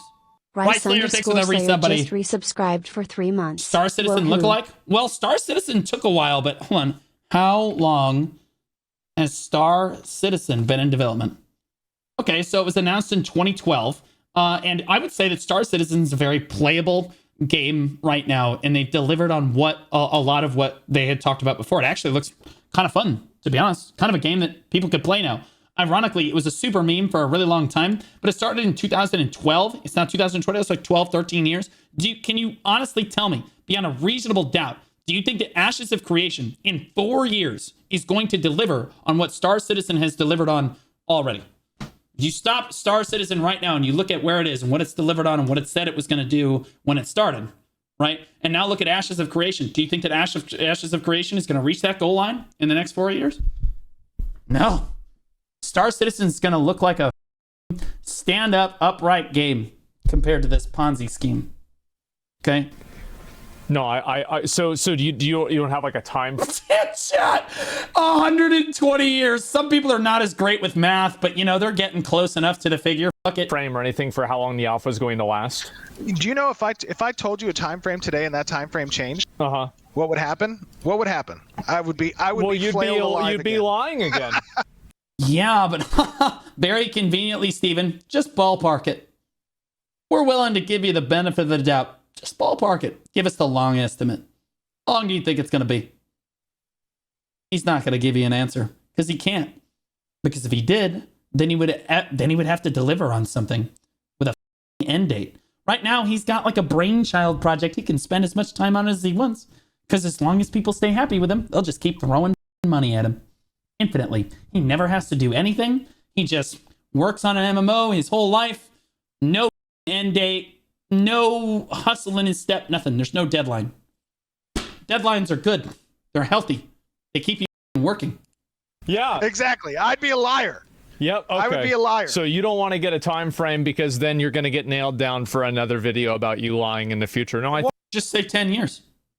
Take 10 years. Say 10 years. I think that's fair. The other thing is like, how can I give a time frame when we just started our Alpha 2? Yeah. The whole point of this Alpha is to test everything. There's not even a plan and then. Before we go into full onslaught production of these core systems, we need to test that, one, they work, two, Are you not in onslaught production? players want them, and three, whatever we need to do to make those systems work differently, we have time to do that. Yeah. Like, that's the whole point of Alpha 2. So, like, again, if you aren't interested in the development... Again, it's really weird to ask for an Alpha 2. So the cope is that it's not even close to being finished. Nothing is a polished product yet. But why would you ask for testing on a project that you're going to have to develop like 60% more of the game? And a whole new mess of bugs is going to develop themselves.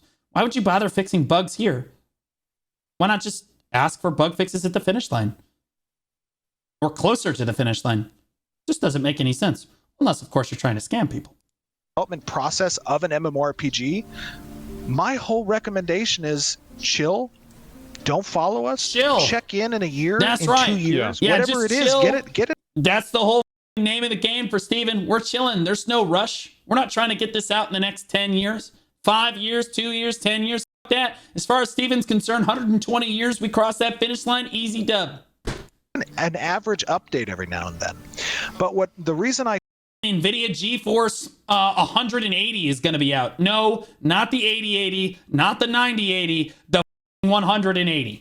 told Narc, like, and anyone else who was getting their tits in a twist, or excuse me, it is one of those. He's getting a little mad. Yeah, no, true. Yeah, for sure. Who were getting their boxers in a bunch because of the development process. Yeah. Go take a break. Take a break for your own mental. Let me tell you, developing this game has not been great for my mental health. Yeah. He wants you to take a break from the game so that you stop making bad press about the game and you stop talking about the game in a negative light so that all of the other people can continue talking positively about the game and continually get more people to invest in the game for him. Yeah. Anyone that doesn't agree with us or is negatively reviewing us or doesn't like the development direction that we're going with the game, you should all just stop playing the game, leave, take a break, don't cover the game anymore, because that would hurt his ability to make money on this copia. That's just the truth. I can't believe that Asmon is not saying anything about this. Is ridiculous. Sure as I would not wish this level of engagement with the community, this level of complexity in the game development. I mean, you got to understand, I started this. I would not wish this level of engagement with the community on everyone. Steven, you're doing this to yourself, big dog. We ain't got no sympathy for you. All right? You can't pull a fast one on me. All right? You're engaging with the community. You're the one doing it. You're the one commenting on the videos, editing the Reddit posts, banning Reddit users, getting it in your head that this 100K video is going to destroy your Ponzi scheme of a game. Like, there is just no way. Okay? You did all of this to yourself. You wouldn't wish this on anyone. You're doing it to yourself. This also 8 years ago without having any experience in development whatsoever, just being a lover of MMOs and wanting to make something that I like, right? So, like, yeah, I believe that part of that is true. I believe that he is a lover of MMOs, and he wanted to spend the rest of his life working on an MMO.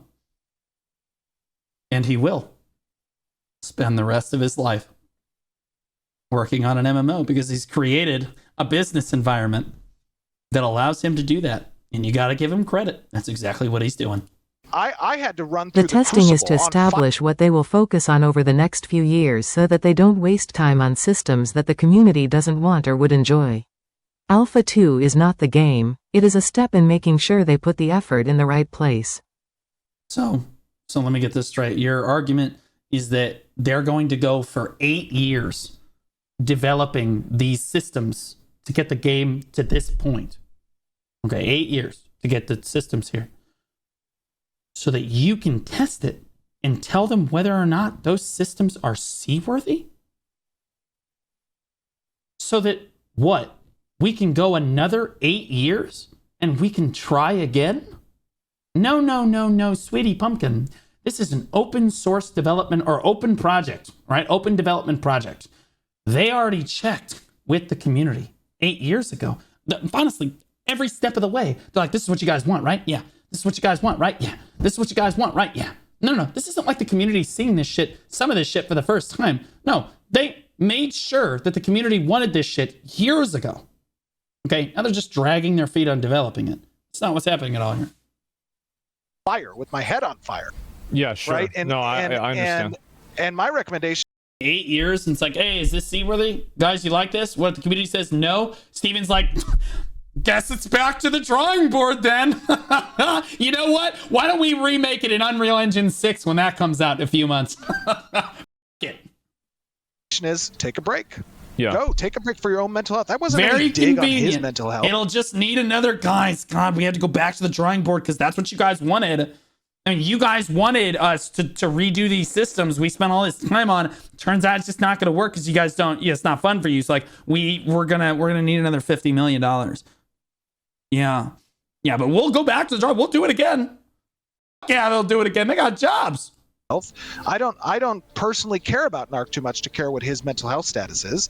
I'm just suggesting to anyone that is too emotionally invested in our development process. Yeah. Underscore go just take a break. resubscribed We for will 17 be here. months. No sniffle chat kinda stinky tonight stare. What up, Harry? How you doing, man? 17 months, almost at 1.5 years. Love you, buddy. When you get back. This project is too large. I have put too much of an investment. I care too much, and so does our team, about its success for it to fail. And so because of that, we are going to do what's necessary, no matter the time it takes. Now, ultimately, And that should be a problem for you. No matter the time it takes, we will do what's necessary. And there it is. I told you, and that's my problem with this project. And there it is in black and white.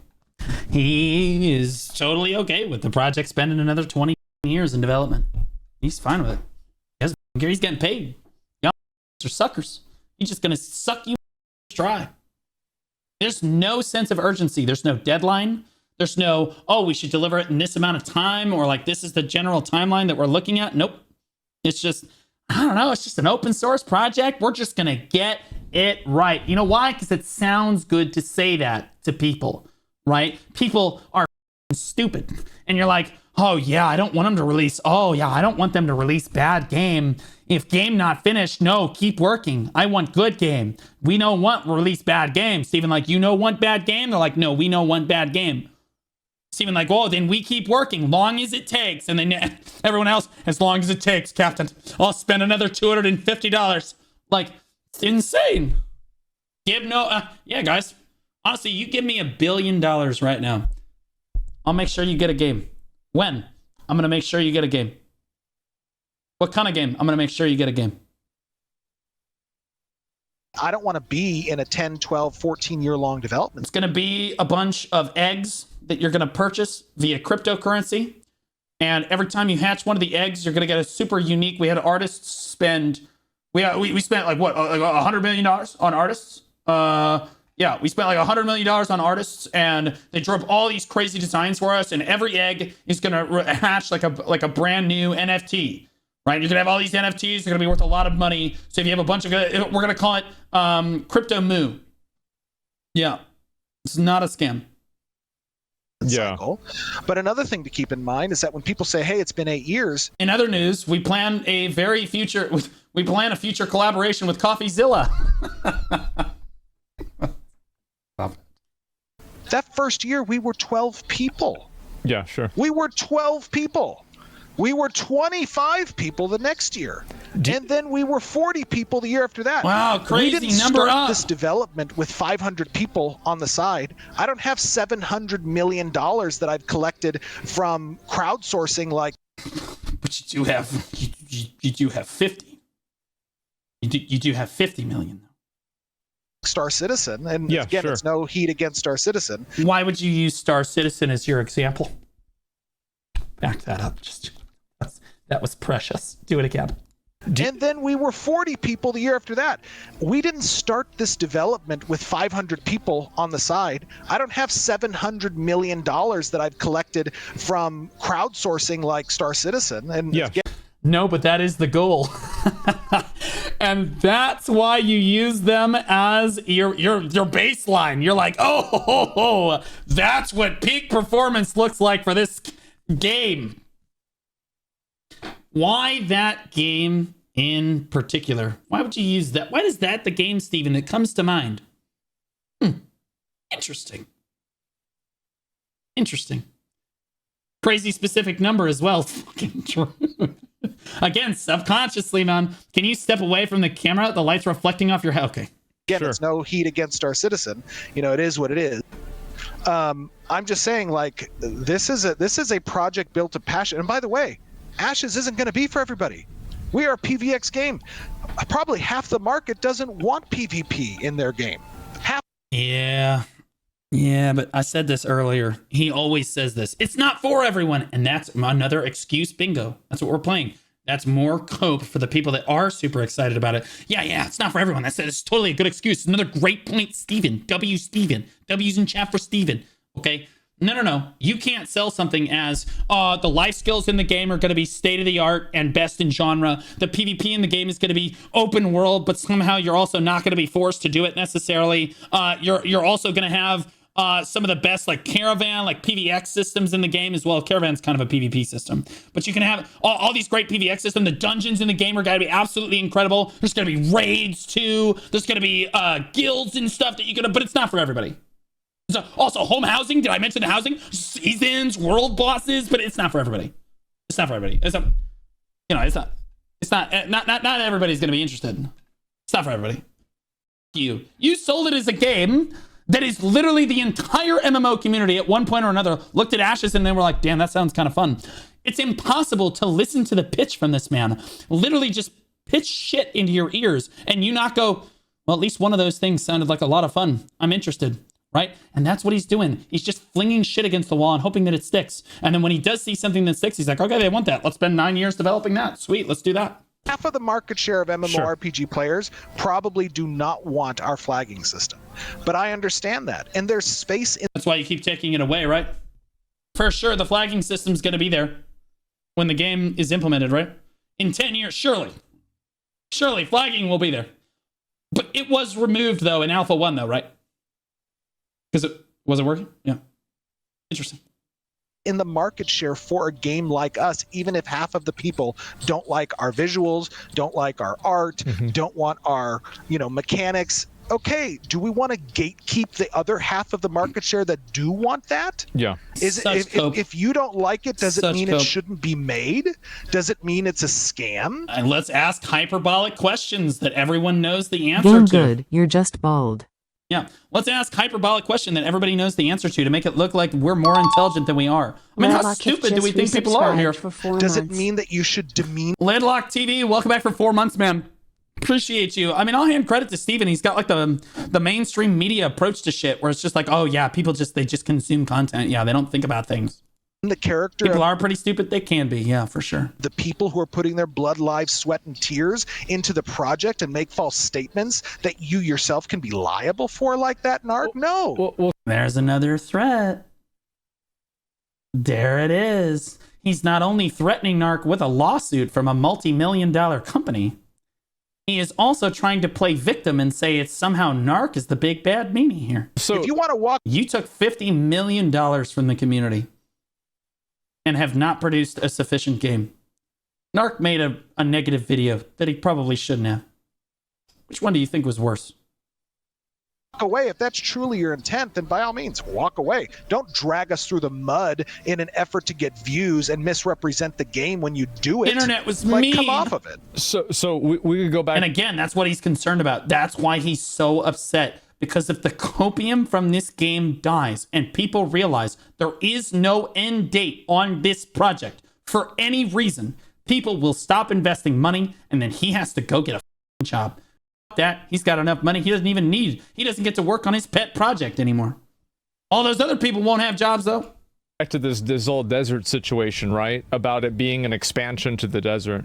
Now, whenever you were talking about the expansion to the desert that was going to happen on December 20th, what is that? What? That's the nodes. That's the node. Okay. So these three locations, you see this node that says Can you fly us over there, please? Sunhaven, and So Asmara. Like those were nodes that didn't exist before the 20th. You have the dev okay, client. so those all got added.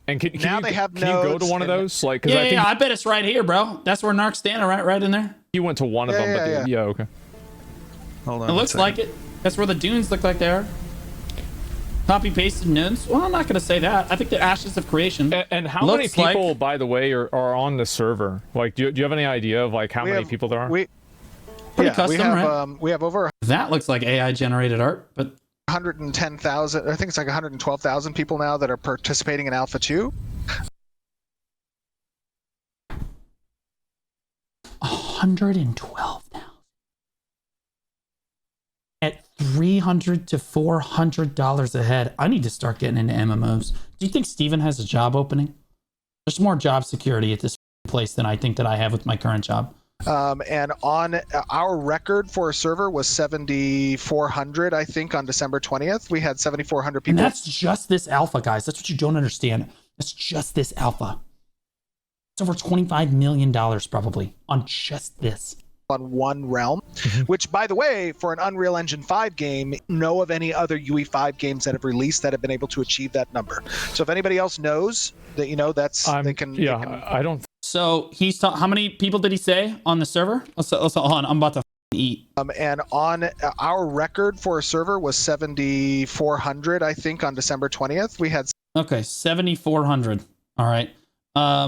And technically, it's not an Unreal Engine. Throne and Liberty was a Unreal Engine 4 game, wasn't it?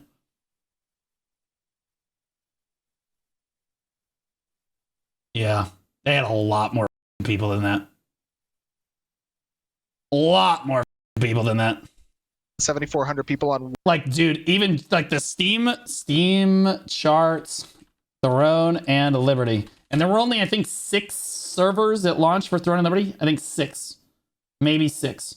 So if we go out, boom, all-time peak. This is like basically like literally, I think it was like 220,000, right? 220,000 divide by 6. That means there were 37,000 or so people per server if they were evenly distributed. And I'm telling you, they were not evenly distributed. One realm, which, by the way, for an Unreal Engine 5 game is dead game. It's because it's in maintenance, you idiot. I don't know of any other UE5 games that have released that have been able to achieve that number. So if anybody else... Technically, it's Unreal Engine 4, so he's not wrong. Deliberately disingenuous, though, because there's no way he doesn't know that. Else knows that, that's... they can, I don't think so. Yeah, I'm not sure. I don't think so. So this is the Sunhaven node. Okay. Right? And this... So this is one of... And this was added in the December... Okay, so this is... Correct. So to say that, like, there was nothing that was added, this was added. Absolutely. Okay. Yeah, there were 3 nodes that were. And there's 2 more of them besides this. Cool. Correct. Yeah, that's right. And and they were encampments before this, and they were crossroads before that. Super basic town. This looks like one of the towns that he showed in the development thing, where you could like build a giant. You guys remember this? You could like build a giant building or whatever. He like showed the building. I felt like it looked like exactly like this town.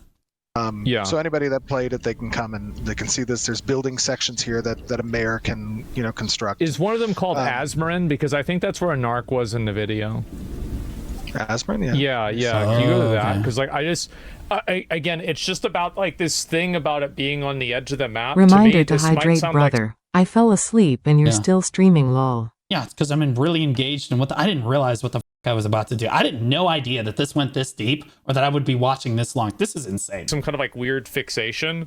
But like to me, that matters a lot because it's like, was it or wasn't it, you know? I don't give a I don't know why Asmon's focused on this when Steven has said so many other inflammatory things during this and he hasn't pressured him at all. This is like, was he standing on the edge of the map or not? Well, he very clearly was, in my opinion. I think that Narc very clearly was like right on the edge to make it look as bad as possible for Ashes. Like that was pretty obvious. It looked like that to me as a third party. It looked like he was kind of on the edge of the map, right? Like it is what it is. Some people say he was, some people say he wasn't. Regardless, even if he wasn't on the edge of the map, he deliberately chose a place on the map that would make Ashes of Creation look as bad as possible. Can we agree on that?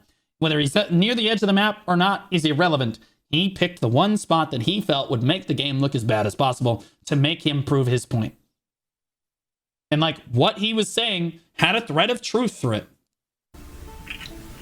Yeah, that's fine. He becomes stupid or something? Asmon is not stupid. I think that he's trying to preserve his relationship with Steven. And this is one of the first times I've ever seen Asmon be this cautious with somebody that he's brought onto the stream. Normally he's pretty neutral with people. He gives people some benefit of the doubt, but he's going to ask for receipts where receipts can be provided.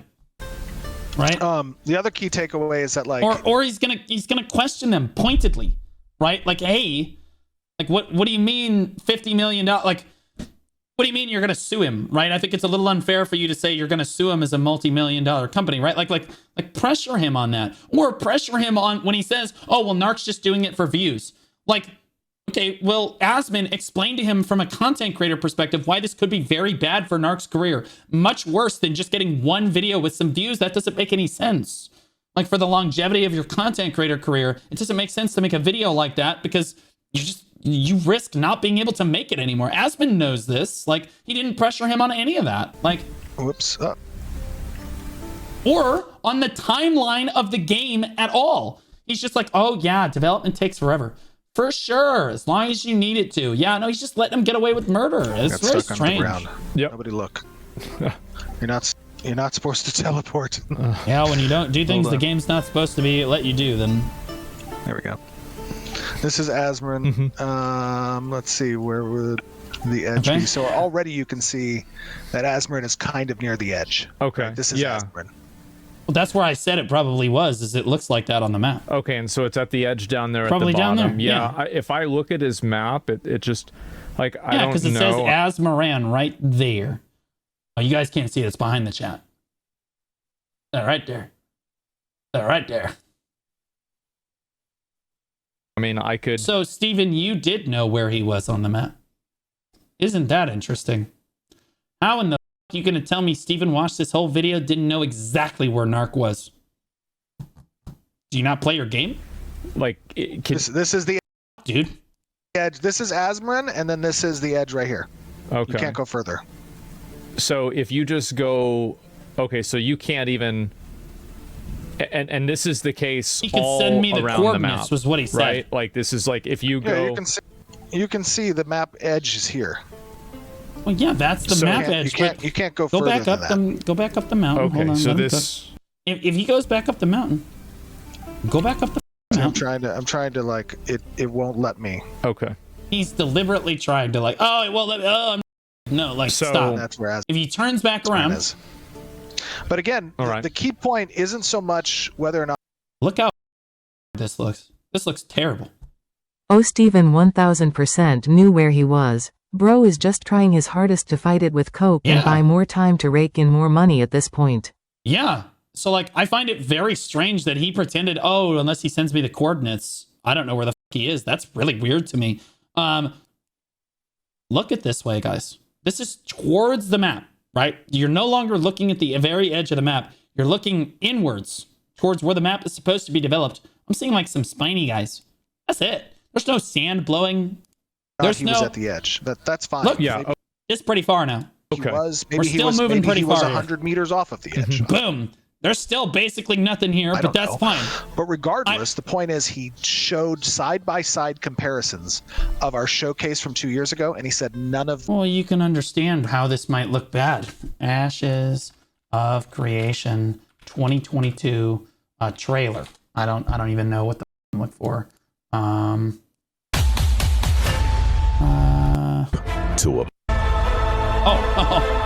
Where's that thing? Yeah, bro, what the is that? 9 races. Do we get 9 races? A new MMORPG. We have so much to share the support that you all have shown us during our development. Everyone here at Intrepid Studios is so appreciative of the support that you all have shown us. What the fuck is that? Sorry, I'm a biologist, so like, I just have to ask, what exactly is going on here?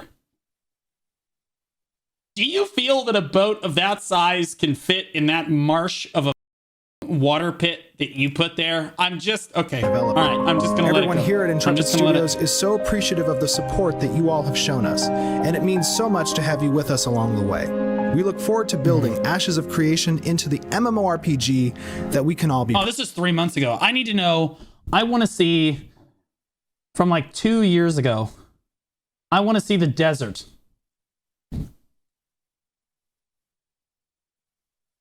Because like it looked like way different. Was it a lie? I love how we focused in on Narc's video. Maybe I just say showcase. Damn it, dude. Oh. When was this? 2 years ago. Okay.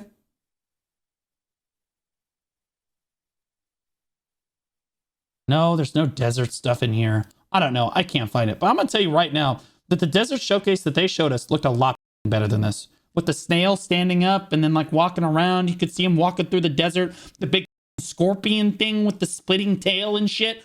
That shit was hype. And then what we got is this. This is in the game. That is what he said. Yeah. He said none of this is in the game. And that's bullshit. That's bullshit. It's in the game. It's just garbage and not finished. I just Fair. released a video And this, that showed this all what of you're the, all looking those at assets right now. This is it. This was added into the game on December 20th. Yes. Okay. This was added into the game on December 20th. Anybody who's been playing here, let me ask this dude. Here, let me just ask this guy.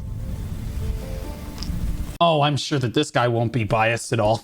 This guy's definitely not watching the stream and is not standing by you so that he can be on camera in front of 50,000 people. No, this guy will be completely unbiased. Hello, Mew. Hold on.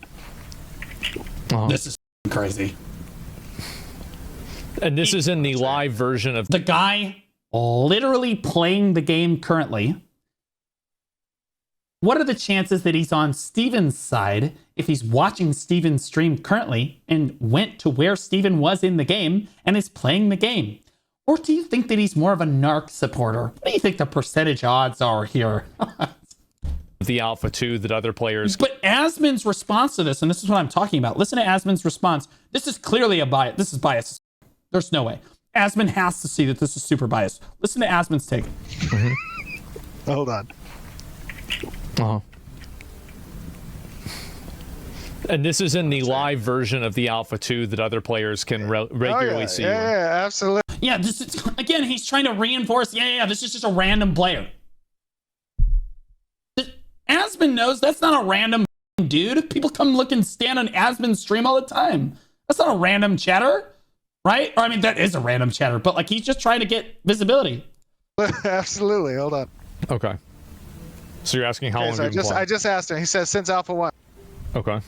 Oh, yeah, so he's been playing since Alpha 1. There's no bias here. Yeah. What are we talking about? Somebody else saying they were there. Yeah. Hi, Asmon. Yeah. This is unbiased. Yeah.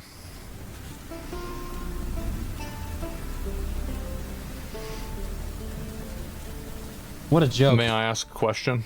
All right. Paid actor. It is, bro. It's crazy, bro. Were these nodes present in paid phase actor. 1? He says no. There you go. Shocked. All right. Well, he's gonna have to check. I want to be clear. He's probably right. They probably weren't in phase 1 of the alpha. Yeah, whatever.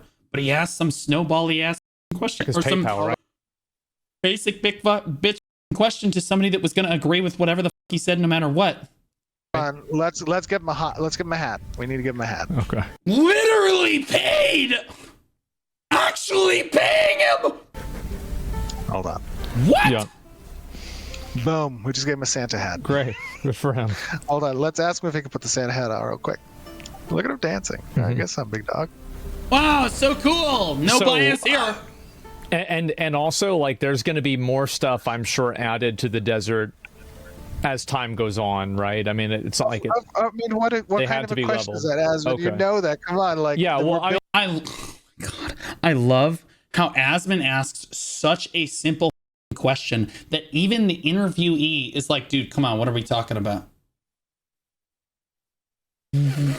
What the? Hold on. Let's ask him if he can put the Santa hat on real quick. Look at him dancing. I guess I'm big dog. Let's draw focus off the subject. That's so, and also, like, there's going to be more stuff, I'm sure, added to the desert as time goes on, right? I mean, shocker there, guys. Do you think there's going to be more stuff added? Golly gee whiz. Ah, man, tough question. Really asking the tough questions here. It's not like it. I mean, what kind of a question is that, Asmon? You know that. Come on, like. Yeah, well, I mean, the game. Well, it's just, yeah, but like I'm leading it because like that's like these are what the concerns are, right? And yeah, that's true. I don't think that anybody had that concern. Of course, it was going to get added. Like, and so, like, that's really, about? I'm not really like obvious. Like, no, this is the finished product. Nothing is ever going to be added to this. Yeah. That was the response that people expected. Let's be real. Obviously, it's not like you're going to have a bunch of random mobs out there doing nothing. Like 100%. Correct, yes. Yeah, of course. Here, This is a mayor. Oh, come on. Why didn't this dude put his hat on? Yeah. Holy Dragon Pog? Maybe he doesn't know how. I'm going to say, put your hat on. I love it. Put your hat on right now. I just gave it to you, you stupid bitch. We talked about this before I went live. Put the hat on. Making me look bad. Oh man. Yes, absolutely. Okay. I mean that is the whole point of. Oh look, he did. He put his hat on. There So it that's is. a Santa The hat. Dragon's not. No, nice. it's not. Thank The you. Dragon's not. Thanks, brother. $1,000. Appreciate that, Mew. About a week late, but it's okay. Yeah. For real. So that's going on. You've got all of the so this is the desert. They did add new stuff into the second phase with these 3 nodes. And wow, I'm Steven and I'm so cool. I can just get up and fly away. Wow, Steven's such a cool guy. Man, he can fly. Desert being expanded, and with like the dungeon and all of that, I'm sure that'll probably get added into the future too. I feel like Which dungeon? Which dungeon? How barren and shitty this desert landscape. Who in the fuck designed this? What is happening? Why is there a random outcropping of trees right here, followed by a massive amount of sand, followed by one tree, followed by one giant plateau of rock? Where the I'm sure that'll probably get added into the future. Where the there's one mob here, there's one mob there, there's no NPCs. I feel like there we go, there's some mobs. The one that had that, I forgot the term that you used They were like, make it look like the Grand Canyon, but don't make it look like we copied their homework. For it. The Najosh dungeon. Yes, in the Najosh dungeon. Yeah, yes. Absolutely. So we just added the Befallen Forge dungeon in, which is like a bunch of undead dwarves that are governed by a Dracolich, basically. Yeah. This Dracolich does sound pretty cool. This is, hold on one second. Let me do this real quick here. Give him some credit right there. This is the Befallen Forge dungeon. Which just got added in December 20th as well. There's a little party here that's probably trying to do things. So it's an outdoor dungeon. No, this is an indoor dungeon. So I mean, a non-instanced. Yeah. Oh yeah, no, not the vast majority of all of our content in game is open world. Like you, the whole point of a PVX, game that we're trying to build is contested, zones and whatnot. I'm going to be honest with you. I have played both types of dungeons now. I've played the World of Warcraft dungeons. I've played Throne and Liberty dungeons. And I've played the open world dungeons that he's talking about here. That's what BDO has. The instance dungeons are way better. I don't know why, but every time I do an instance dungeon, like in World of Warcraft that was made 20 years ago, way better. It's not even close. The open world dungeons are way overrated. Like in Throne and Liberty, they have both. The instance ones are much more fun, in my opinion. Unless you just go there for PvP, which is different. But like, so I'm there for PvP. When I want to do a dungeon, I want to do the PvP. I want to kill the boss, right? Like I'm scared. Desert or whatever. Yeah, no, I get it. There are good spots to XP. There's rare drops or whatever. Like, look at this dude. It's not just that I can't necessarily be ganked. I don't know. It runs better. There's more to it. I don't know. Like, again, even in an old game like Classic WoW, because I'm playing in OnlyFans, oh God, those dungeons are just so well designed and so cool. You know what I mean? The mobs each have something like different and unique about them, and every pull is just a little bit different. You know what I mean? There's less care and tact when you make it an open world dungeon like this. Like, there's just less precision in how it was created. It's really tough to put my finger on. I'm just telling you, the instance ones, in my opinion, are cleanly better than this. Like, the World of Warcraft dungeons are the best dungeons I've ever played through in any of the MMOs that I have ever played. I have not played Lost Ark, to be clear. Available. There's another group. They're kind of down here. There's a little puzzle down here that you can succeed at to get to cross. But yeah, it's all open world. And in the dungeon you're talking about, the Najash dungeon that has that Essence Geyser, the Essence Geyser asset is complete, but the asset kit that's used to actually build the interior of that dungeon is obviously something that we're still working on. So it's not done. The Najash so Narc was right about that. Monsters and whatnot have been worked on, and those models we've shown. And that's the whole point of our development update that we do every single month, right? The whole part of us showing all of these assets getting created, all of the world. Lava does not move like that, even in a fantasy setting. I hate that. World being built and the monsters being constructed, like that's not how lava works. Hold on. The whole point of that is so that we can get player feedback. What the fuck is this? Just a pillar of what is that? Like before we they're not going to merge into each other. Do you know how fluid and viscosity we're into mass production, which is an alien idea for many people, for many developers, for many publishers, because of course you can run into situations like the one we're currently in. It's a placeholder. They released it as a placeholder. A lot of people who are witnessing the game that are very, we have millions of registered users that are interested in Ashes of Creation, because for 8 years we've been very public about its development, which is a good thing. That's Humble the good side again. of the sword, is that we don't have to spend any money on advertising. We don't have to spend any money on marketing. There is a cost. Right, because the plan is to let the content creators and the community advertise it for you. But then when the community says bad things, you don't like that very much. So marketing not working. So that's what you're doing right now. It's not marketing. That comes with us needing to each month kind of prepare something to be shown to the public. That's why we have a community team. That's why we have appreciate you, buddy. Margaret, who heads up that team, right, in the communications team. And a lot of development teams don't like having to kind of, to essentially having that exposure to do regular updates, because there's also there's a degree of accountability with it. No, absolutely, I can easily see that. And the biggest concern is that something changes, and we don't want accountability for this project. Yeah, accountability would be bad. Yeah, deadlines, not something we're familiar with here. And in Camp Intrepid. Community puts you on a flail for it. Yeah, of course. Right? Where it's like, oh, you promised this and now it's not a thing anymore. Well, the whole gambit, the whole gamble of this approach is that we can be open about the changes, and we can foster some degree of understanding from our community when those changes happen for the game. Isn't that what we want to see? Isn't that the exact same lava pool that we just saw over there? Wait, and I swear to God that is somebody's legs in a lava format. There's the ass right there. Do you guys see it? That's the ass right there. These made a pair of legs. Look, I'll draw that. That's the thigh right there. There's one leg. Right, there's the other leg. That's the shin right there coming down. And then there's the ass up there. Oh, you guys can't see it. I'm so sorry. My bad. So here's a leg. You can see there's the knee right there. right? And it comes up like this, and then there's the crease for the back of the second leg right there, right? So, bro, that's someone's ass. They literally just took a character, blew its bottom end up, and then turned it into a lava texture. Holy shit, this game is ass. What the?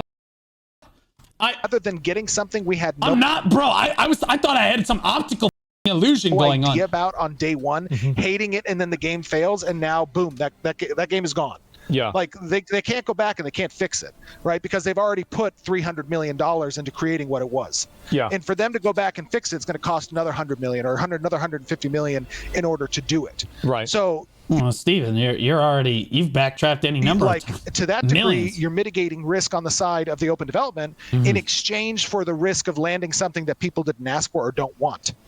Right? Well, in my opinion, it's worth this risk that is now being realized in the communications department that's a problem, right?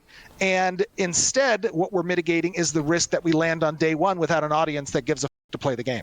Yeah, sure. No, so you can't push Steven on communication because all he's going to say is that we've been the most communicative. The only thing that you can say, and this is something I don't ever see people bring up, is that they're so communicative, it actually hurts the development process. Like it slows down development to a point where they don't actually have to do anything because the community is going to change their mind anyway, so they don't actually have to develop anything ever. Of course, right? Because like that at that point, it's like you're going to have people that, like, if you develop in the wrong direction, you go too far in that direction, you can't change course, and like then you're kind of stuck there. Correct. Like I've seen a lot of games that have ended up being in that position. That's absolutely right. And let me tell you another big thing. One other thing that is really sets my bullshit radar off. Okay. Oh, here we go. He says, that he doesn't agree with the pricing. That was the big thing. To play test your game, let's talk about the pricing. Talk about no, absolutely. Interesting. And that's totally fine. Like, this is specifically priced in part to restrict the number of people who are participating in this alpha because it's not for everybody. In addition, we have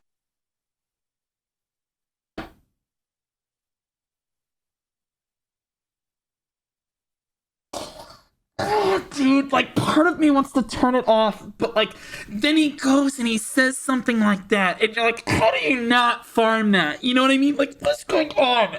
So let me get this straight. You charged like $600 for the alpha in order to limit the amount of alpha testers in your alpha.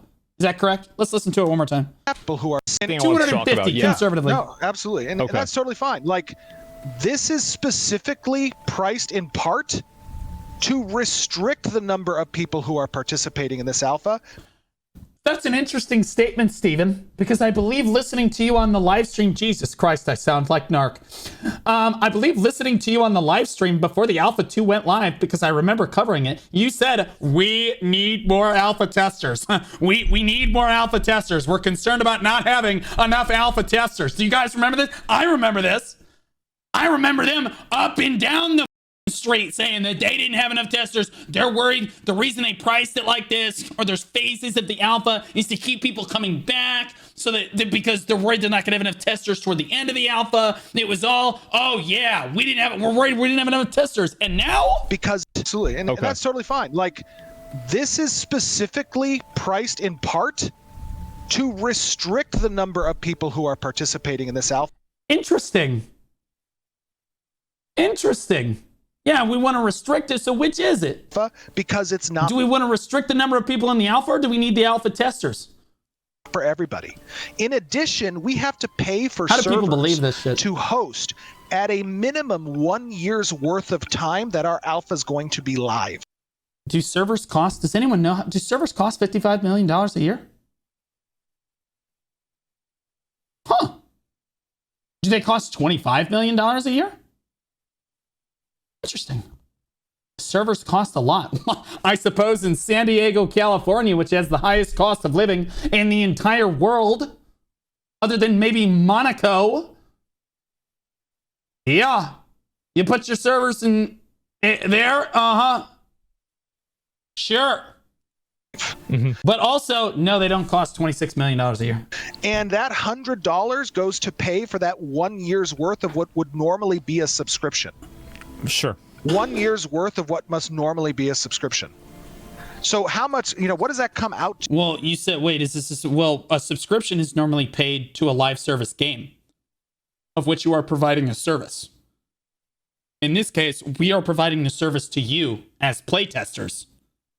Okay, so no, we're not paying a subscription. We're even paying you to playtest your game, right? And now you're trying to akin it to a subscription model, which would normally, again, be attributed. Has anyone ever seen a subscription model attributed to a game that wasn't released yet?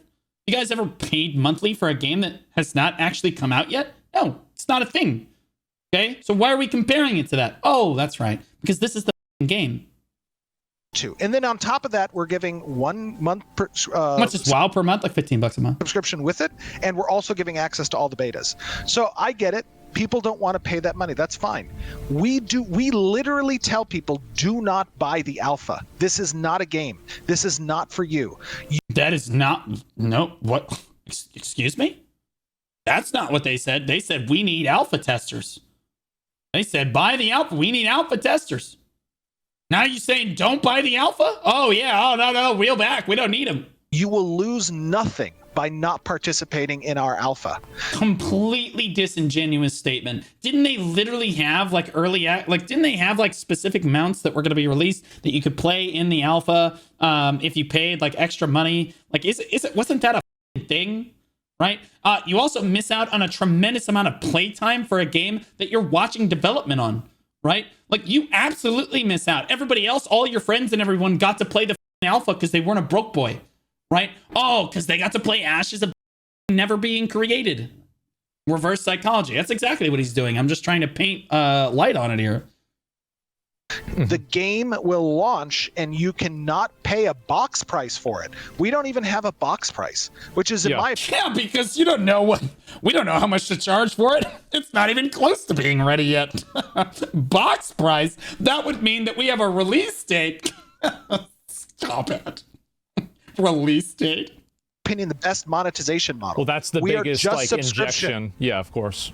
Correct. So anybody that goes out there and says this is a scam, I am telling you that this game that I've sunk $55 million or more into of your money over the course of the last 8 years, so myself personally, so far, and we'll have to put in another 50 probably. Yeah. Man, another 50. That's great. Steven, all of your money? All of your money. Man, the $8 million he just got for this Alpha 2, damn, that's all Steven's money. And he's going to have to reinvest all of it into this game because he cares so much about it. God, what a martyr. That you should not buy the game. And we have a 90-day refund policy on all of it. Bullshit. By all of it, we mean $25 million. All $25 million, I'm going to have to reinvest that. It means I'm only going to make $3 million this year. Do they even know the amount of health insurance I'm trying to pay for people? Well, you're trying to pay for people? These $100 alpha keys. Yeah. And we do not have a minimum time requirement if people want to. The amount of misinfo up in here is crazy. Playing in PvP in the alpha every day, having a great ass time. Yeah. Good for you, man. No problem with that. We're not talking about you. You can have fun with the game. I'm sure the game can be fun. No one's arguing with that. We're arguing whether or not the game's a scam. Scams can be fun. I'm sure people had fun with Chronicles of Illyria too.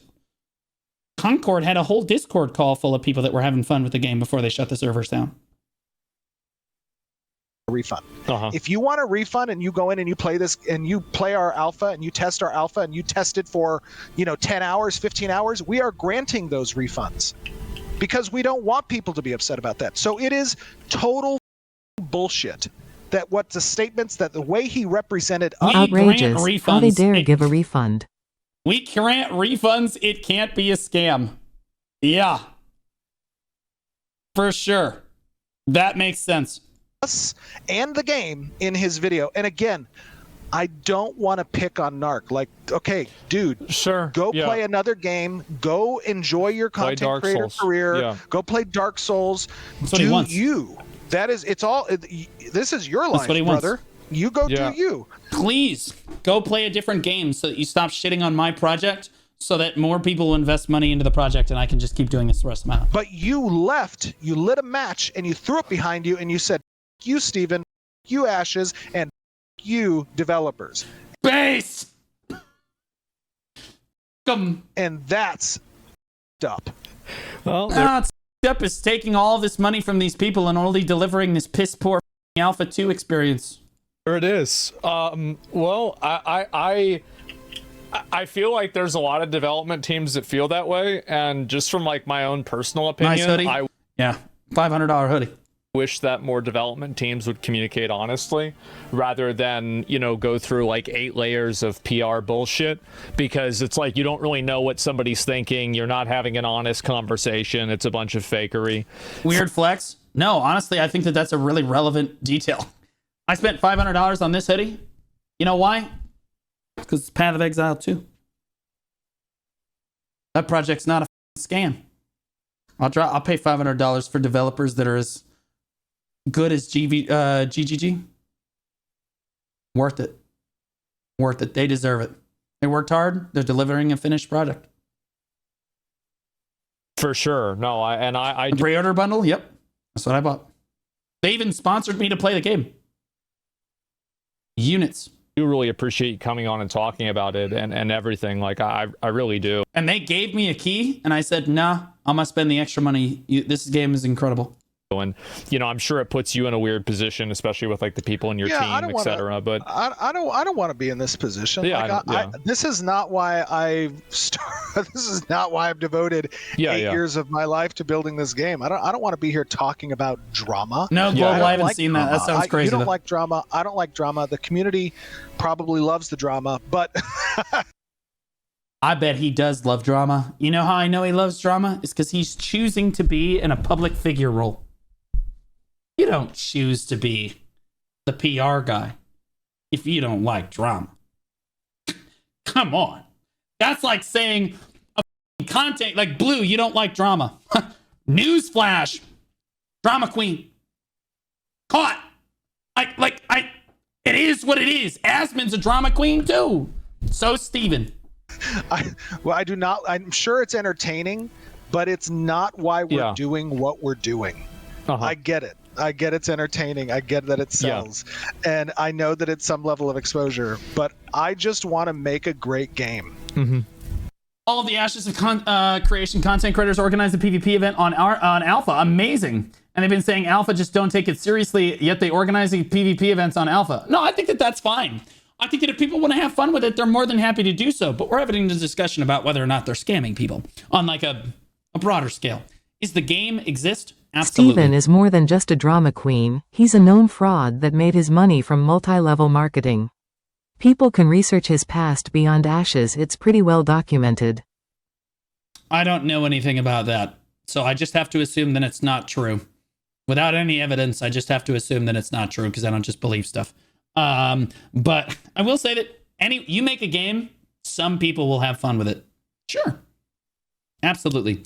And Ashes, they've certainly given more effort than Chronicles of Illyria did, right? Or Logan Paul did with CryptoZoo, right? But still doesn't make it not a scam. That's all I want to do. Oh, there's one other thing. Yeah. Blue doesn't want to be sued? No. All I really need to do, look. Here's the deal. Plenty of people said this is a scam. I personally believe it's a scam. You know the funny thing about that is it's my opinion. What are we talking about here? Right? I haven't said anything libelous or slander. My opinion. Freedom of speech. Bitch. Was in our video here. Hold on. Yeah, no, if there's anything else you want to cover, like I'm ready to see it. Or I'm sure they would threaten to sue me too if he gave a about my content. You should show the snail. Okay. Because that was in the desert video. Yeah, too. it was. Are we going to show the snail? Are we going to show it in the desert? That's the mount, right? The blue one? Oh, yeah. Yeah. It's a very rare snail. Okay. Its name is a wisp whelk. Another random player that we can ask questions. And you can walk around on the wisp whelk. I'm going a little fast. Okay, so this is the one exactly from the video. Yeah. Yep. And that's going way faster than the video. Snail. We call it a snorse.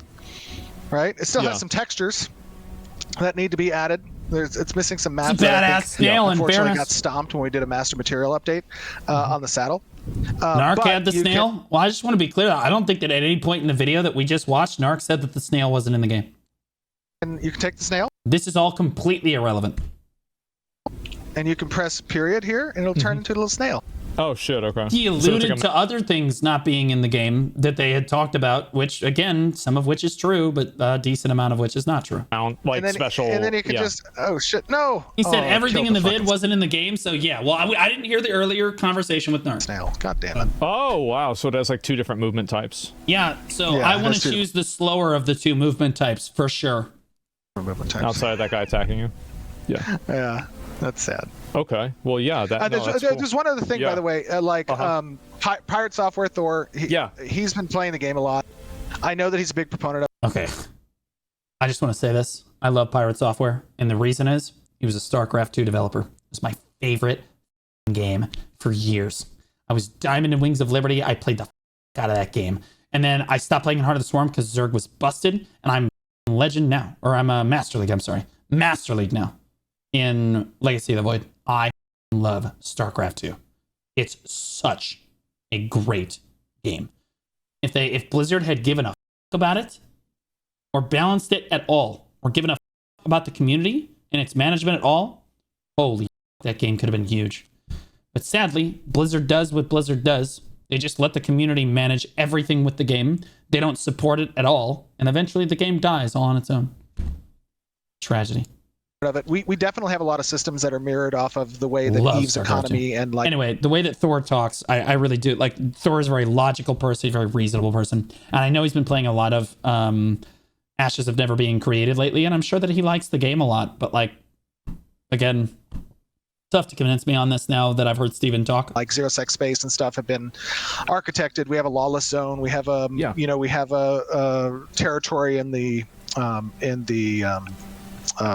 same shit with Heroes of the Storm. That are, Look at Overwatch. Overwatch was completely abandoned by Blizzard. Heroes of the Storm was too. StarCraft 2 was as well. At least in Overwatch, they were like, damn, League of Legends really put the effort into making their own professional scene actually be credible. And then they tried it with Overwatch and realized, damn, we're losing money on this. And then just stopped and gave up. And then the entire scene collapsed and the game collapsed as a direct result. are kind of similar to HOTS was kind of good. It was kind of good, but it was also kind of like really bad. Zero Sec. And, you know, a lot of the things that Narc said about Pirate are just totally unfair and demeaning as well.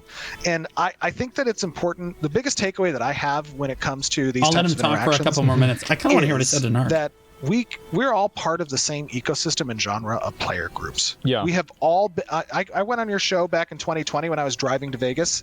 That looks like somebody's legs, maybe a little bit more squiggly, but and I made the statement that as an MMO player, we all feel like a there's bunch an of ass dogs. right there. Oh, yeah, I remember this. Yeah. And that is still to this day very true, and we all know this because of some of the games that have recently released. Yeah.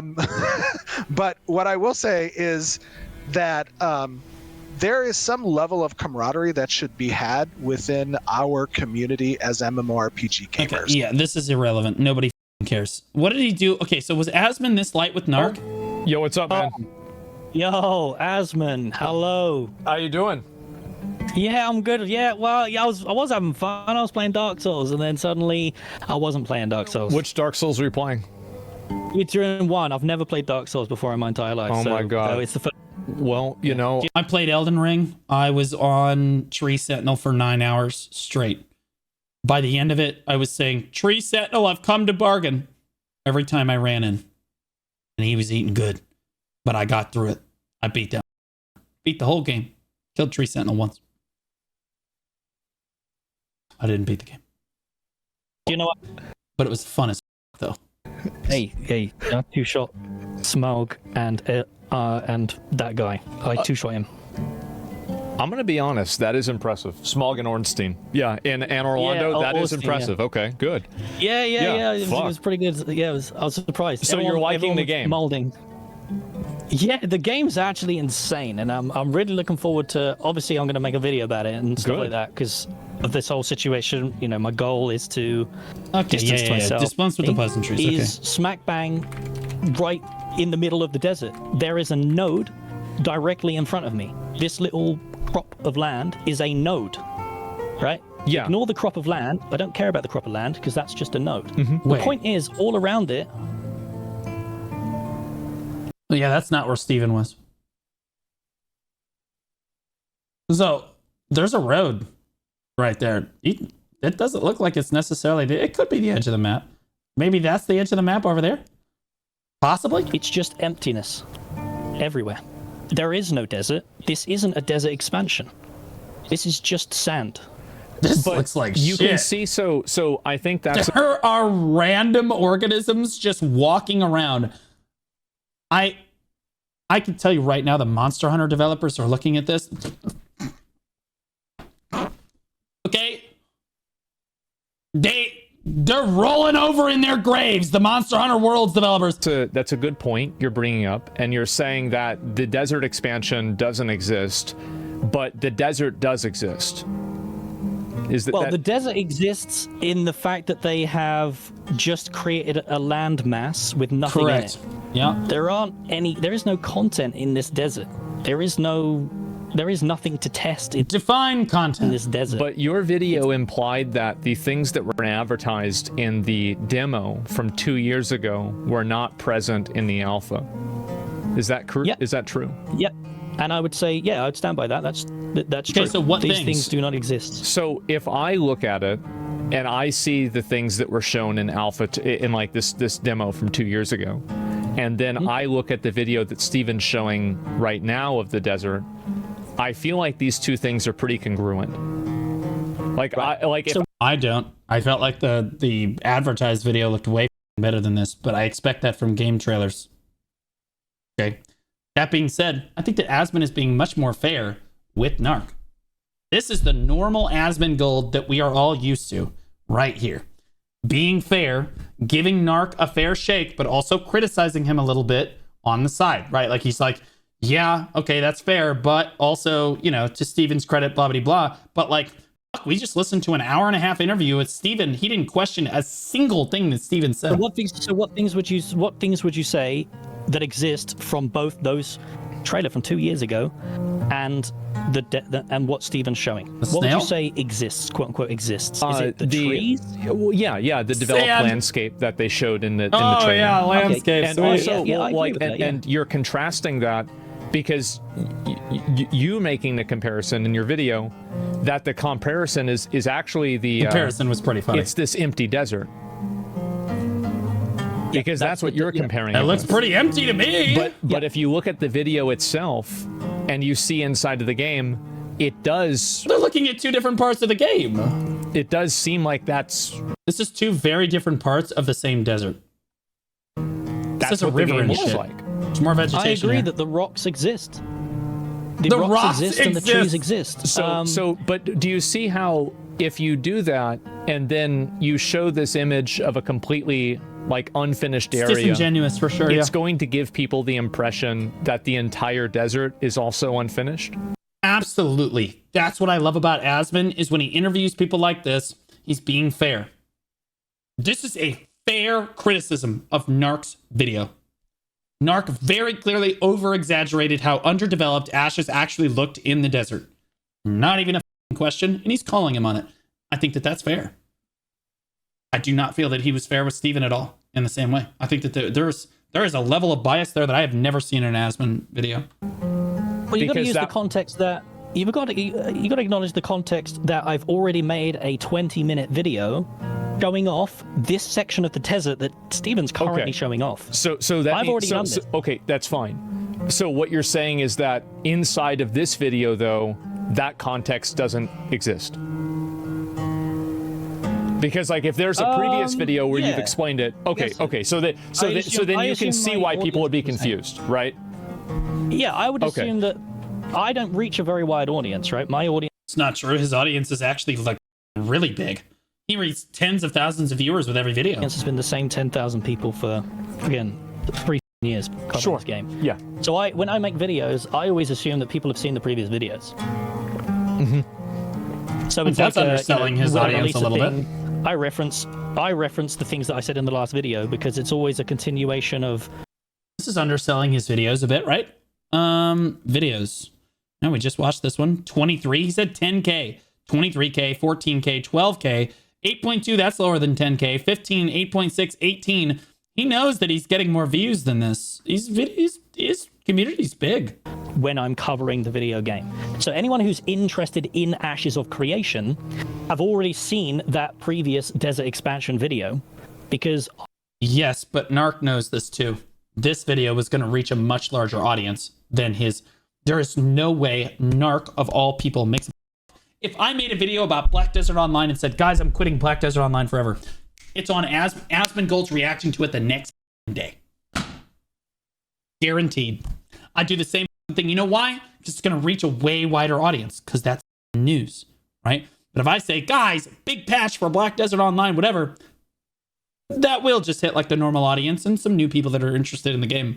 Narc has been he's got how many subscribers? 60,000? 60.9 thousand? He knows. He knows that this video is going to reach a much wider audience. This is disingenuous. I don't really reach an audience outside of my own 10 to 20K. Yeah, that's bullshit. People. He knows that this video particularly was going to do something like that. That's fine if you want to do that. Thanks, but Mike. I think when you do have a video that does get popular, right? I mean, and I'm sure you would have expected this one to get popular. Is it popular? I've not checked. I mean, it's got 130. Bullshit. Bullshit. You see it go up all the time. You're watching it like a hawk. I bet you know every single comment on that video. Guaranteed you've seen it. In fact... Hey, what up, boys? I hope, please scroll down, Asmon. Please scroll down. I want to see the hearts on the comments. Show me the hearts on the comments. That's how you know he knows how many views are on the video. Stop. 1,000 views. That's really good. I mean, it popped off. Yeah. I'm gonna put some ads on that one. Yeah, me too. I don't like that. I don't like it when that was... He's being shady. That's people do not like it when you're not being genuine with them. That was not genuine. Yeah, guys, if you think I put out a video this morning or yesterday or even the day before and it got 100,000 views, do you think I just don't know about it? What are we talking about? You're being interviewed by Asmon Gold for a video that you created. You don't know how many views the video has? Stop. Come on. And so the point is, like, so if I just watched that video, which is what I did, and I think also the odds are that every single person watching the videos is not, because and this is fake another as way to hell. look See, at the it, right? audience Is is that calling. Yeah, see, the audience is calling him. People, guys, viewers are not stupid. I hate it when content creators are like, oh yeah, my consumers are like, no, they're not. You guys know, of course I check my videos. What are we talking about? Like, if I said the same thing, you guys would be like, oh yeah, so he's lying. Some are, yeah, but the vast majority of people are not. They're well educated enough to know how much a content creator cares, especially about a video as impactful as this one. if a lot of people are angry about it and they're perceiving the desert to be incomplete, first time looking at videos, that would also imply that they also did not see the other videos either. Because if they had seen the other videos as well, like you said, then they wouldn't be making these comments because they would know that it was contextualized. Well, here's the thing. Here's what all I'm trying to do is make a video explaining why I am no longer in support of this video game. Right? Okay. Fair. I don't support the video game anymore because what they showed 2 years ago, this doesn't exist. This doesn't exist, right? Looking at my stream, I'm showing you this. This shit doesn't exist. Chat, does that exist in the game? I don't play this godforsaken game because it's not actually been released and isn't finished yet. Is that right there in the game? It's not? Okay, so yeah, see, this is what I'm talking about. So, did he lie about some of the stuff? Lie, imply, lie. Did he lie about some of the stuff in the video? Absolutely. But there's a thread of truth in what he's saying. They're not delivering on everything that they've shown in the trailers. Right? He's right about that. It's correct. But there's absolutely points where it's like, yeah, that's in the game. That's in the game. That's in. How can you say that's not in the game? That's in the game. And he knows those things. He exaggerated, right? is this? Is this even an asset that exists? None of this is, right? But when they showed it 2 years ago for a $250 price tag based on this, the current state of the game, you saw these reactions, didn't you? You I were did. there I for watched that. it. Yes. You were very excited. Did you have any impression that this wasn't the current state of the video game? True. True. Yeah. Stop. Okay. All right. Asmon, of course that's not the current state of the video game. Come on. Come on. This is like the day before shit. Right? Why did everyone get upset with the day before? You guys remember this game? The zombie game, the day before trailer versus launch. Let me see this. Compared to it. Here we go. Look at this shit. Like when people see stuff in the gameplay trailers and like the trailer and shit, you expect it to be at least somewhat like what you're gonna find in the game.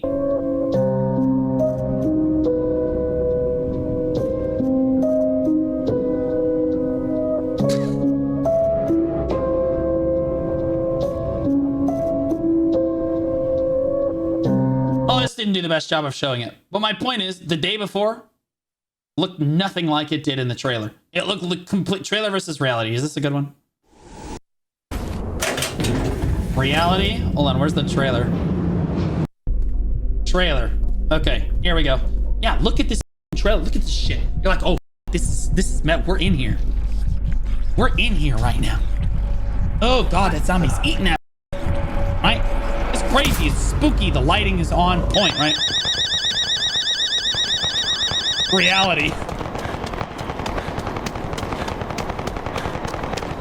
There's just gunfire going off.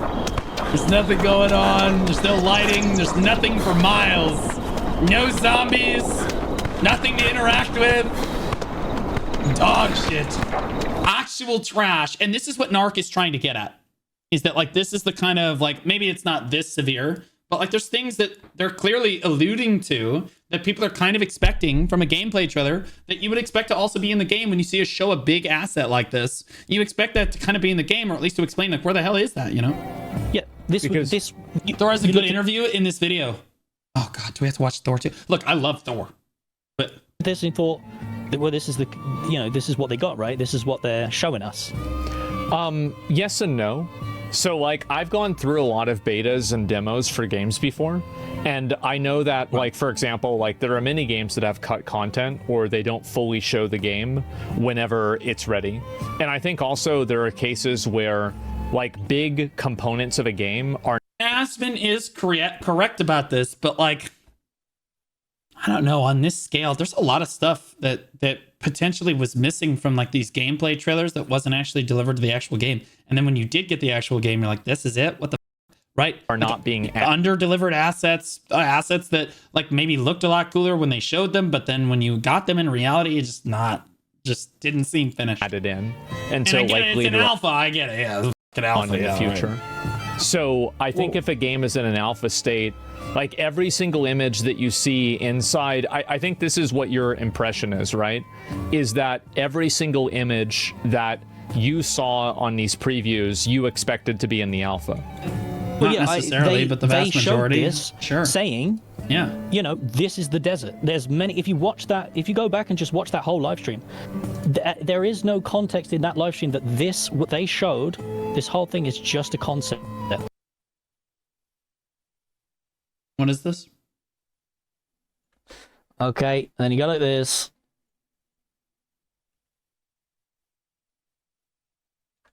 Okay, and then you go like this.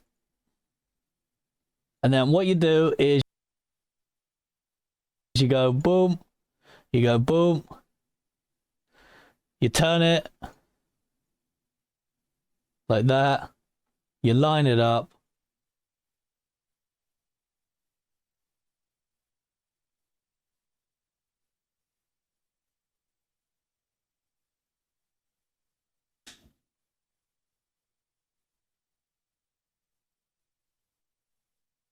Okay, so yeah, that's cooked. Bro, and here the thing is, I saw like 30 seconds of gameplay through Steven's thing, and I paused it at one moment. I'm like, that's somebody's legs just turned to lava. Right? You guys saw it, bro. It looked just like, they're like, wait, it is somebody's. It's just a character's like, and then you see this and you're like, wait.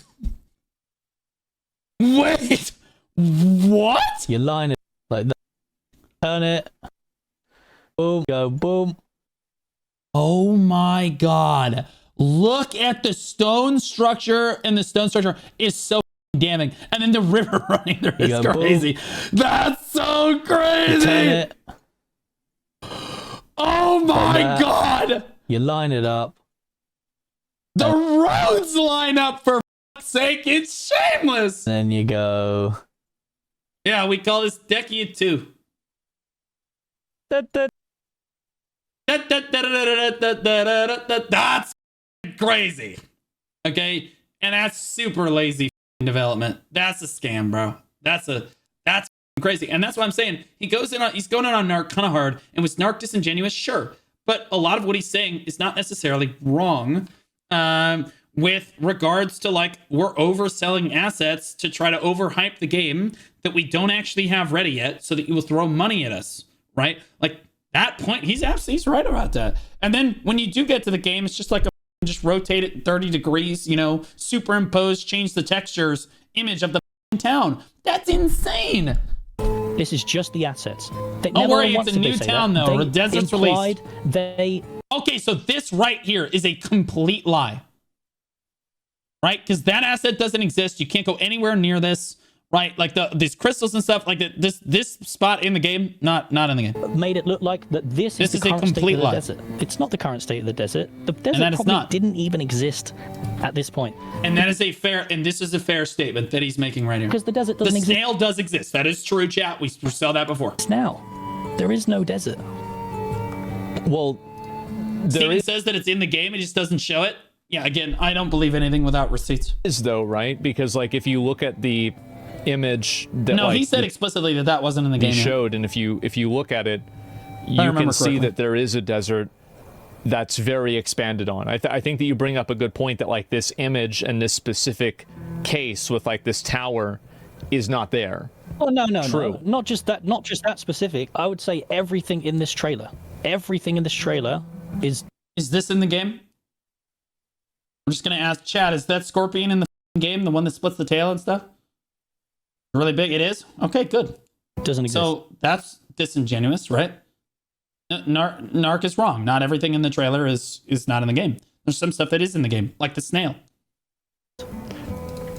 Everything. And you'll be hard pressed to find it. Okay, I don't know. why don't you just pick a like random 8 spot? seconds. This one. Snail's in the game. Is this in the game? I haven't seen that anywhere on the shit that I've watched for Ashes. That's not in the game. Okay, so he makes a good point. So Narc is not completely correct, and he's not completely wrong. And this is what I'm getting at, right? Is that like Narc's kind of telling the truth. This looks badass as I want to be clear that this guy walking down this slope with the lighting and then this weird ominous statue in the background in the middle of the desert. Like, why is it there? That is really cool, and it is not developed. And that was shown 2 years ago. When the fuck is the plan for that happening? Right? So Narc's right. Shit like this motivated people to buy the game when it wasn't ready at all yet. And we're just showing off like trailer assets that aren't actually in the game yet. So that's not in there. He's also wrong to have done it the way that he did. But pick another one. Okay, and by the way, this is just a random. What are the chances that I don't want to be this guy? What are the chances that Steven is DMing Asmon right now and coaching him through this?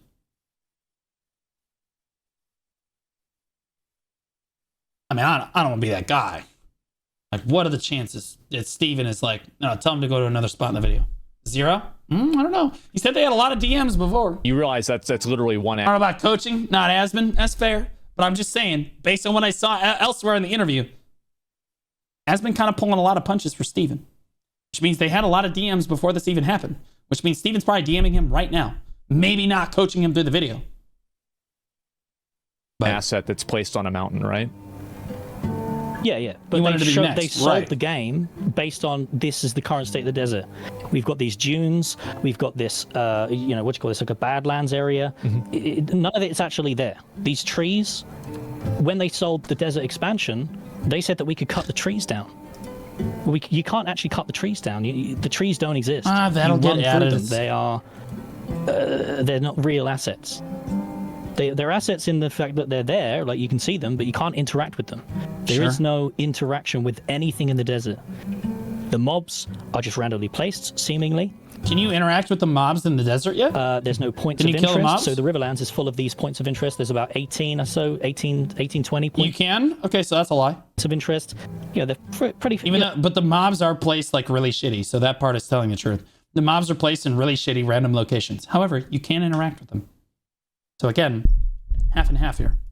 They're pretty fleshed out, pretty good, especially the Tara Coffin. Tara Coffin looks great. Just generic mobs, yeah, right. But the desert is missing all of that. It's missing all of that, right? This is what the quote unquote expansion to the desert is. It's this. So what do you like? How do you define? Because I think this has been a big problem with the Ashes of Creation development, and it's it's holy. Wait, what? You're not wrong. The whole thing where what's what. Well, what is it like? Yeah, how do you define an alpha? Because I played through a lot of alphas in games, and some alphas are very different than others. Some of them will have the entire game available, and there'll be huge swaths of just totally unfinished content, and other people will only have an alpha where it's a small slice of the gameplay, but it's finished inside of that little small area. This is the normal Asmon I'm used to. How do you define alpha? Yeah. Yeah. So Ashes is obviously not a marketing alpha. However, they have marketed the current progress of the game. I don't know. I feel like it's marketed. Another really, really good example. The definition of that is the Freehold live stream. Did you watch that one where they showed off? I did. And you're talking about the rabbit mount where they're there. Yeah. So the Freeholds, they're not real either. They've just been implemented into the game. There is no pigs. There is none of this. And when you say there is none, what you mean is that the alpha doesn't have any in them, any of that system right now. That's correct? Yeah. And that was okay. So you're saying that's a lie, but here's the thing: Steven Sharif got on stream and said, "No, that stuff's in the game," and then did not show it to us, which again is bad on Asmon's part because he should have pressed him on it. And normally Asmon would show that, right? He'd be like, "Well, show us that it's in the game." Okay, there it is. Boom, you can see it. Right. I believe chat that they're like, okay, yeah, that stuff's in the game. But also, where was the press on this? Yeah. So currently in the alpha, he's involved in the fraud. Asmon is not involved in the fraud. Stop. I believe that at the very most, probably Asmon just didn't want to burn his bridge with potentially a developer of a potentially massive project game. Okay, that's literally the worst that this possibly gets. Okay. Did he go too light on Steven? Sure. But the Freehold it's just a static asset with a fence and a house. Just a massive L take. Seemingly. Yeah, I think he's going in on Narc a lot more. He's questioning Narc like normal. Generated house. Yeah. Then you walk up to it. That Narc clip was it for fucking 20 crazy. Gold or 50 gold. The Narc clip was insane. It's supposed to have the ability to plant trees, but I received a bunch of reports. So what do you think is going to happen? Do you think they're not going to finish it or because I feel and this is the problem is Asmon can poke holes in that argument. Do you think they're not going to finish it? I would say, of course they're going to finish it in 30 years. 30, 40, 50 years. That's according to Steven, 120. A textbook example of something that they clearly have. This is the rudimentary version of it, and they're going to put more of it into the game, right? But what people are discontent about is the fact that they showed it 2 years ago in a complete state and in a seemingly fully functional state. And now we pledged $250 based off the idea that it was in that state, just to find out that 2 years later, remember this is a 2-year context, right? 2 years. So you'd think they'd be much farther along than what they showed in 2 years. And we spent hundreds of dollars to support it. But now it's seemingly only just being rolled out. But I think that's what a lot of my community are are discontent about, and it's why I don't really feel like, what I feel like. The question is, what are the testers testing? Why do you need testers to test generic mobs and cut trees down? Yeah, so if the argument is that it's an alpha and it's not even close to development yet, and I said this before, why even have people test? Why not wait till you're closer so that you know what bugs actually have to be fixed? It doesn't even look close. I'll be honest, the mobs are just randomly thrown down. They all look generic. They're not interacting with each other. What the fuck are we testing? That's a good question. Like, Asmon, I feel like I've lied to people for 4 years based on what Steven said. And I feel really guilty that I've lied to hundreds of thousands of people because I thought what was being shown and what was being said was real. And it's not. Well, it's not in the alpha right now. I mean, no, like, it's not in the alpha right now. Right. No, Narc's right. He made Steven north of $1 million, probably. Millions of dollars. Guaranteed. I know because I make Pearl Abyss probably millions of dollars a year too. You add up all the people that play the game more or got into the game because of me, and every dollar that player spent on the game you attribute to me. Oh yeah, no, that adds up quick. Same thing goes for Narc. Advertising Ashes of Creation. It's seemingly not even being developed, or it seemingly doesn't even exist. The story arcs is another really something I was super excited for. I mean, do you really think they're not developing the freehold? I mean, we have to assume that they obviously. Oh yeah, they'll roll out the freeholds. Yeah. I'm not saying that they're not going to. I don't think I've ever said that they're not going to develop it. What I'm saying is I don't agree with how they've sold $250 packs of the things that. Making it seem like it exists when it doesn't exist. I don't agree with that. Therefore, I decided, do you know what? Ethically, I can't continue doing this. I can't continue because I feel like I'm lying. I don't want to lie. Okay. So do you think if the alpha was free, how would you think that would change your perception of the game? I would improve dramatically if the alpha was free. I would say that, well, this is a little bit different now. Now people can see an honest take of what the game looks like without having to spend a dime and then choose for themselves whether or not to try to invest into the project. How would it change me? I mean, if it was free, nothing would matter, right? If it was free, then thumbs up. I'll be pogging out. If it was free, okay. So you're primarily upset about the price of the alpha, and you feel like that the alpha for the price of it isn't giving you what you thought that you spent your money for. Is that pretty much it? What's happened? Yeah. I feel, just for context as well, is that I didn't actually pay any money. Someone I used to know actually donated me a key back in Alpha 1. So I've got context all the way back in Alpha 1, right? I know the full development. I know all of it, right? What I'm saying is when I say I spent $250, I'm speaking for my community. So I spent $250. Okay. I've heard enough of this. People said that the clips are shown later in the video. Let's see. I want to see the reaction to the clips. The clips are insane.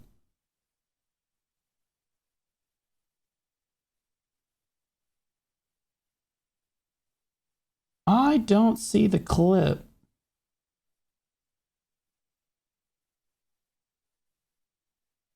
Yeah, I don't see the clip anywhere.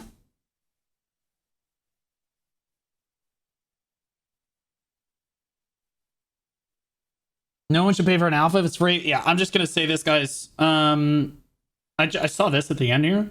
And this is his interview with Thor, which I would encourage you guys to listen to.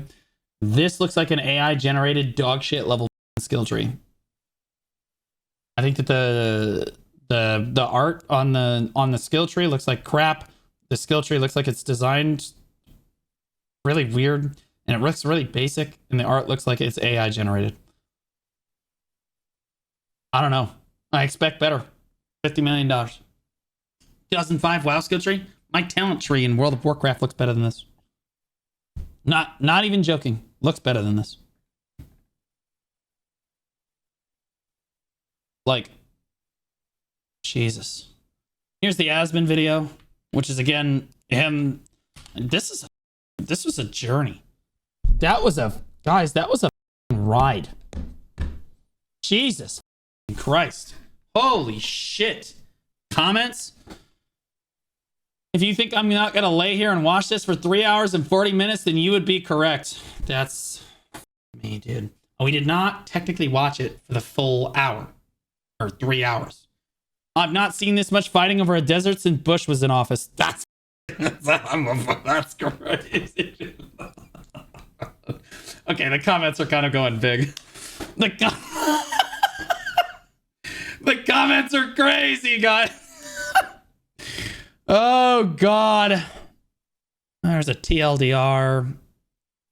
My wife doesn't know that I watched a 3-hour video about games I don't care about. When the drama is so big, the editor says it uploads the stream.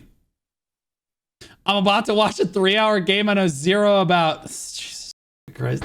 The Bush comment was absolutely out of pocket. That shit was crisp. That shit was so good.